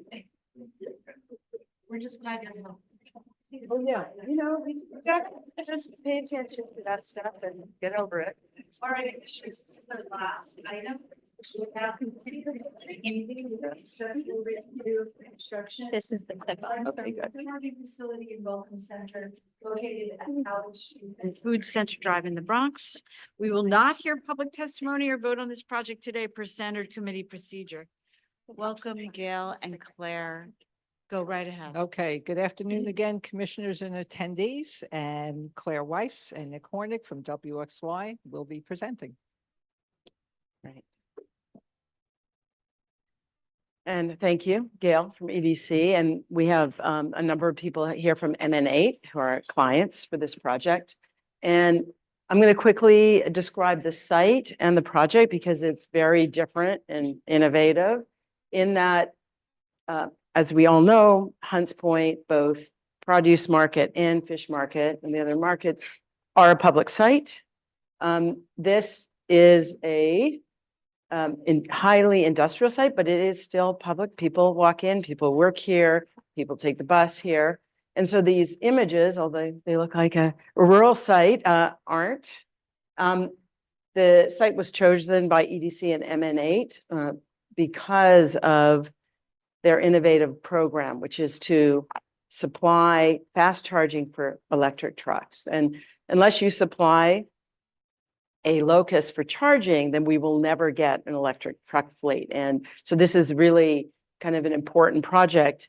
It's also, and I'll explain, you can see the pictures of it, a fence site that's been remediated already, which has particular problems. But its context really, that's why we put these pictures in, are really very much metal boxes as buildings, a little bit, some kind of silos and things like that, but generally low slung metal boxes and pretty solid, mostly garage doors because it's all truck loading.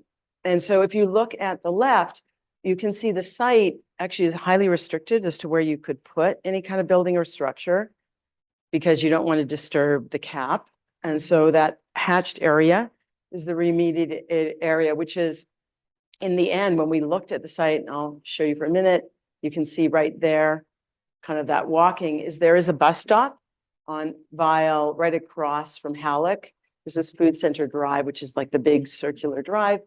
And so the idea was to put it on the corner of the site. It's also right beside a warehouse that Grow NYC has just done. So in fact, there's a lot of people who are going to the Grow NYC warehouse, and this will be right beside it.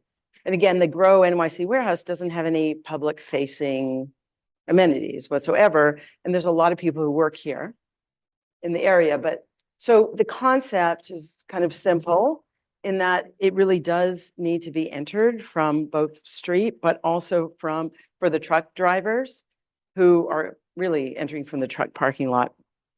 As a kind of model, it's very much like a it's sort of evolving a service station, right? So service stations depend on gas and you put the big thing, but in this case, no one's gassing up. There's going to be fast charging stations. So there's a small amount of required parking, but there will be charging at the building for mobility, e-mobility bikes. But it's really, this is the people-focused part of the program, is this small building.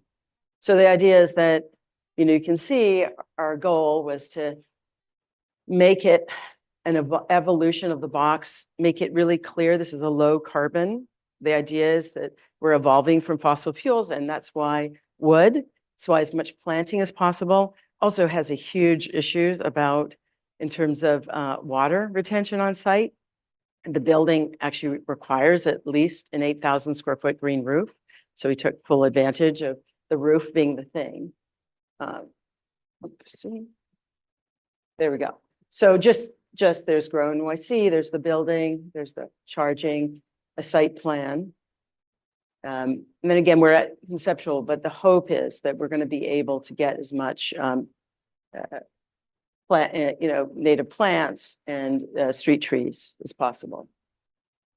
So the floor plan, the proposed floor plan has, from the public side, from the street side, we're raising the floor. It's around 13 now to 15 because of the flood level. So it does need a bit of a ramp and steps to get up. So we're kind of trying to make it more of a garden there in all cases, trying to use this area to have as much permeability, but also a feeling.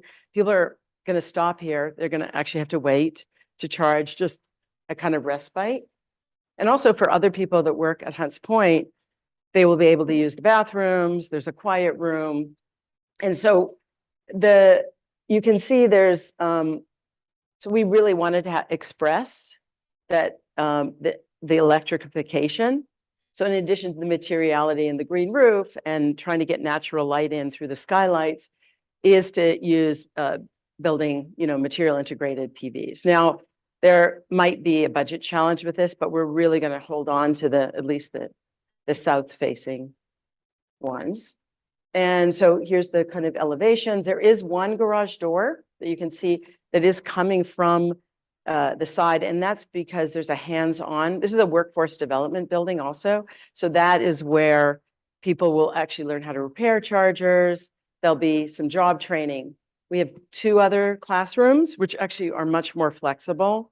So the idea is, and I'm gonna, as we get to the plan, I'm going through, there's the ramp. So this is the interpretive center right at the front. And so I think that this has a bit more of a flexible, like you could put exhibitions there, you could have a big community board meeting.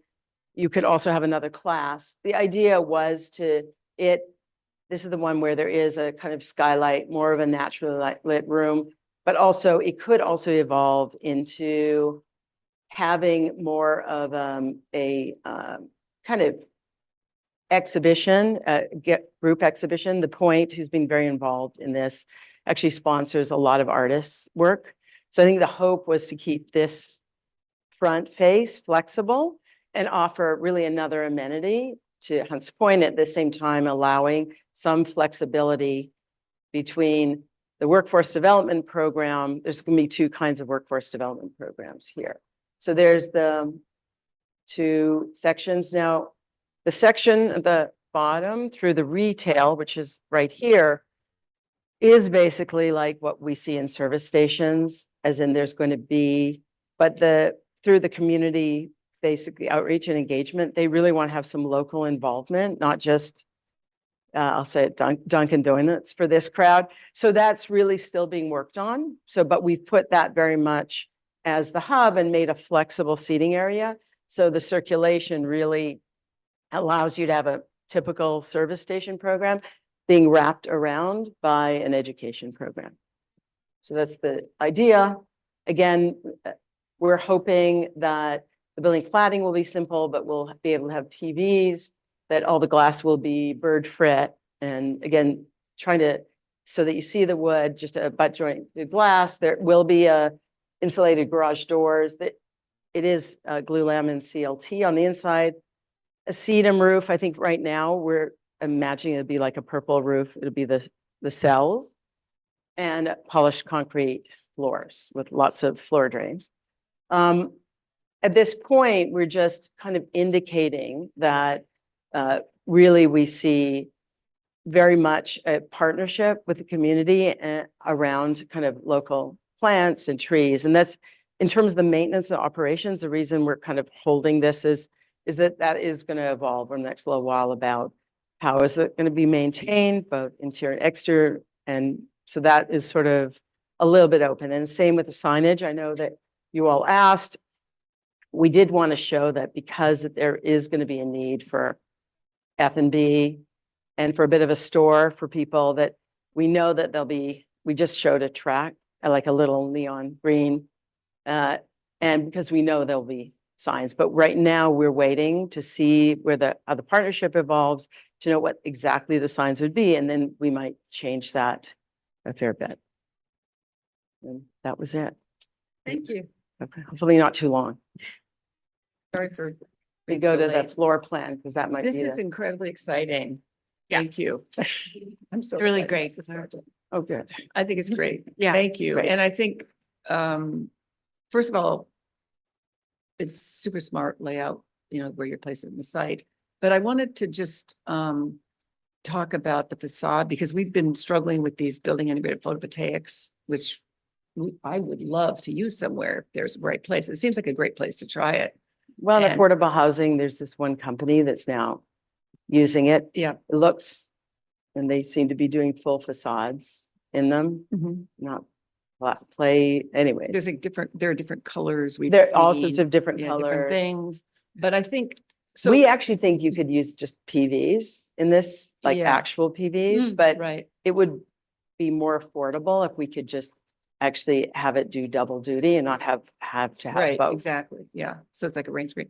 But so you put it on the south and then you're wondering about the other two elevations, whether you can get enough out of it or, I mean, you can study it, right? Yeah, we hope to They'll study it. Yeah. Because it would be nice if it wasn't just that's the same material that wraps. Yeah. It will. And I then agree. it would, and actually still like, it would be worth it because, and again, it's the same with the electrical demand on this building. We kind of know what the classrooms would be. We're getting enough natural lights, the lighting demand, but this will be a 24-hour building. So it is really, I think, important that we get as much, PVs on it as possible because it's about the whole message is electrification. So. No, I think it's great. And it seems like you don't quite know like who's going to be in charge of. Well, we the had building in the there was end. an operator, the Yeah. discussions are ongoing.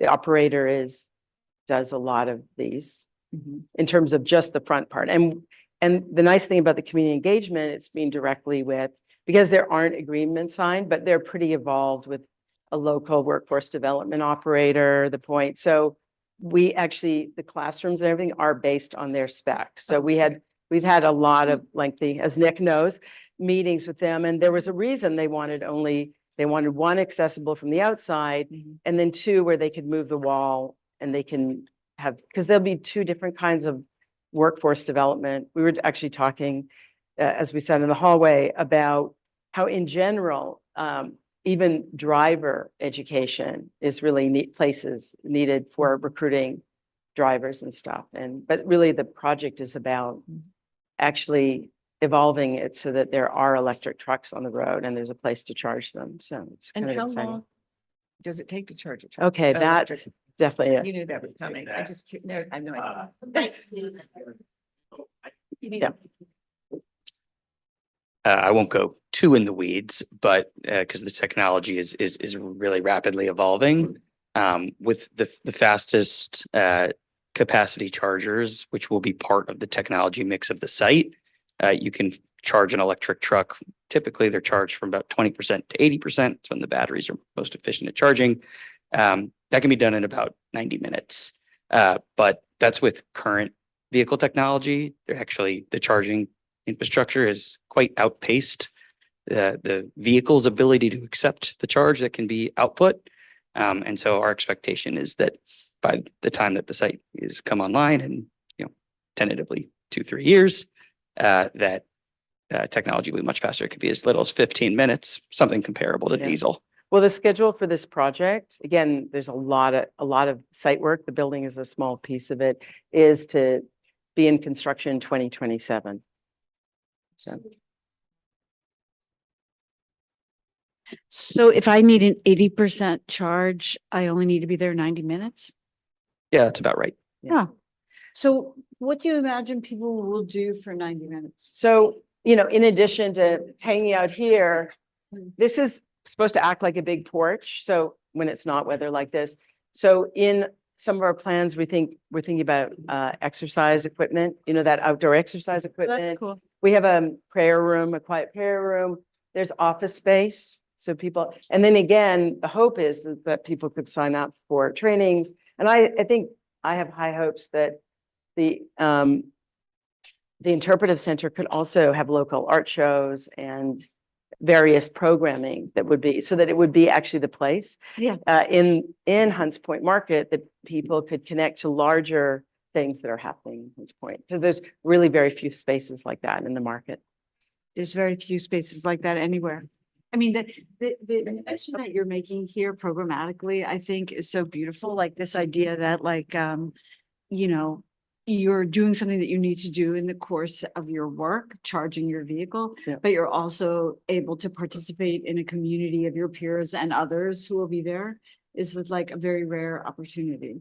Like, I don't know, for example, I'm not aware of similar centers where, let's say, for hire vehicles.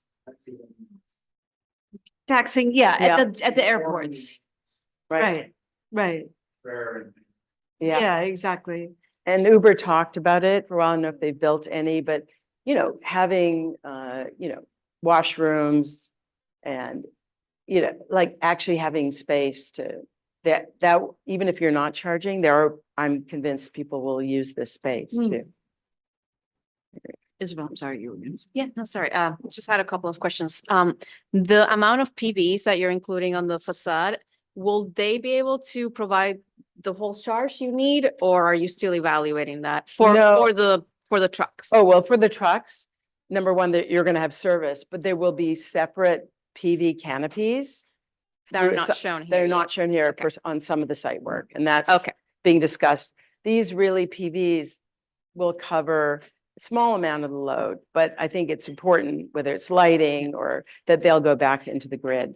So It's a this is huge- mostly building, let's say, and then you'll be adding some accessory canopies. Yeah, you to guys support. want to talk a little bit about the larger Sure. project? Yeah, and I can speak to that a little bit. Yeah, there will be two separate electrical connections for the site. So one dedicated solely for the EV charging, and that's to take advantage of some rate structures that Con Ed provides specific for charging loads. And then there'll be a separate interconnection for the building. Actually, none of the on-site PV will be directly connected to the EV charging. The rest of the considered on-site PV is intended to be a community solar. So interconnected, what we call in front of the meter, supplying energy to the grid and be consumed by residents of Hunts Point. And that's a piece of the project that's being co-developed by the Point CDC and Working Power. And there's still some, as you can probably imagine, some feasibility analyses that we're still doing on that because of the contaminated material and trying to understand the impact of the foundations and all of that stuff. But when you come back, you'll have a better sense of when those additional canopies may be added and how they may impact the whole site. Yep. Planning. Okay. And then my second question has to do with the contamination. So piggybacking on that, Claire, you mentioned the interest to also include a lot of landscaping for stormwater management, native plants. But typically when you have capped sites, you can't do much with it. So I just wanted to understand what are the limits of the cap right now? So that previous plan I showed with the hatch is the limits of it. So some of that is over the parking lot that's planned. It's over the parking lot. So the aqua box or whatever, the big storm is near where the Con Ed power is coming in. And the building is doing more passive with permeable and the green roof. So It's if we all go- draining towards the south end of the If site. we can go back to the site plan, maybe my question's not clear. There. How are you able to plant all of those trees over the capped site? In the parking lot area? Nick, you want? Varies in depth. Uh-huh. You know, that the cap varies in depth between 2.5 and 5 feet. And we're generally going to have to raise things up a little bit so that we get to our building elevation of 15 feet. So there will be some extra soil on that, and we'll have to work with our landscape architect to design some root balls and sort of kind of proper concrete casing for that, so that the roots don't penetrate any of the toxins. Exactly. Okay, so you're raising the site, you're adding soil, and then you're capping between the new soil and the cap. There is already a cap.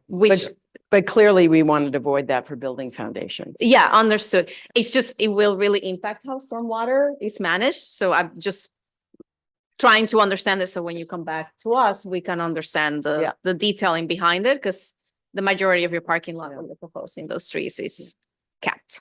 Are you saying that would you want to see a section? Yes.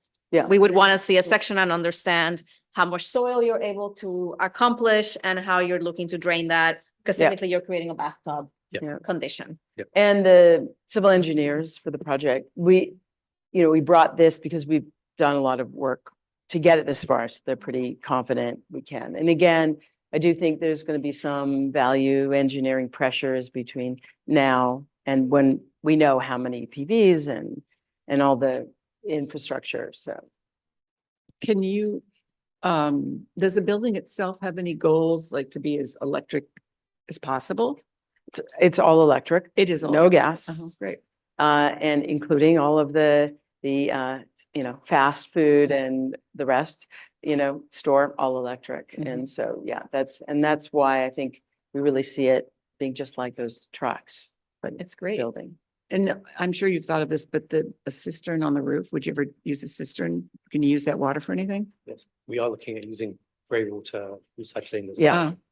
Okay, great. Toilets. Yeah. It's super exciting. Hope there are many more to Flush come. those toilets with gray water would be great. Yes. Great, thank you.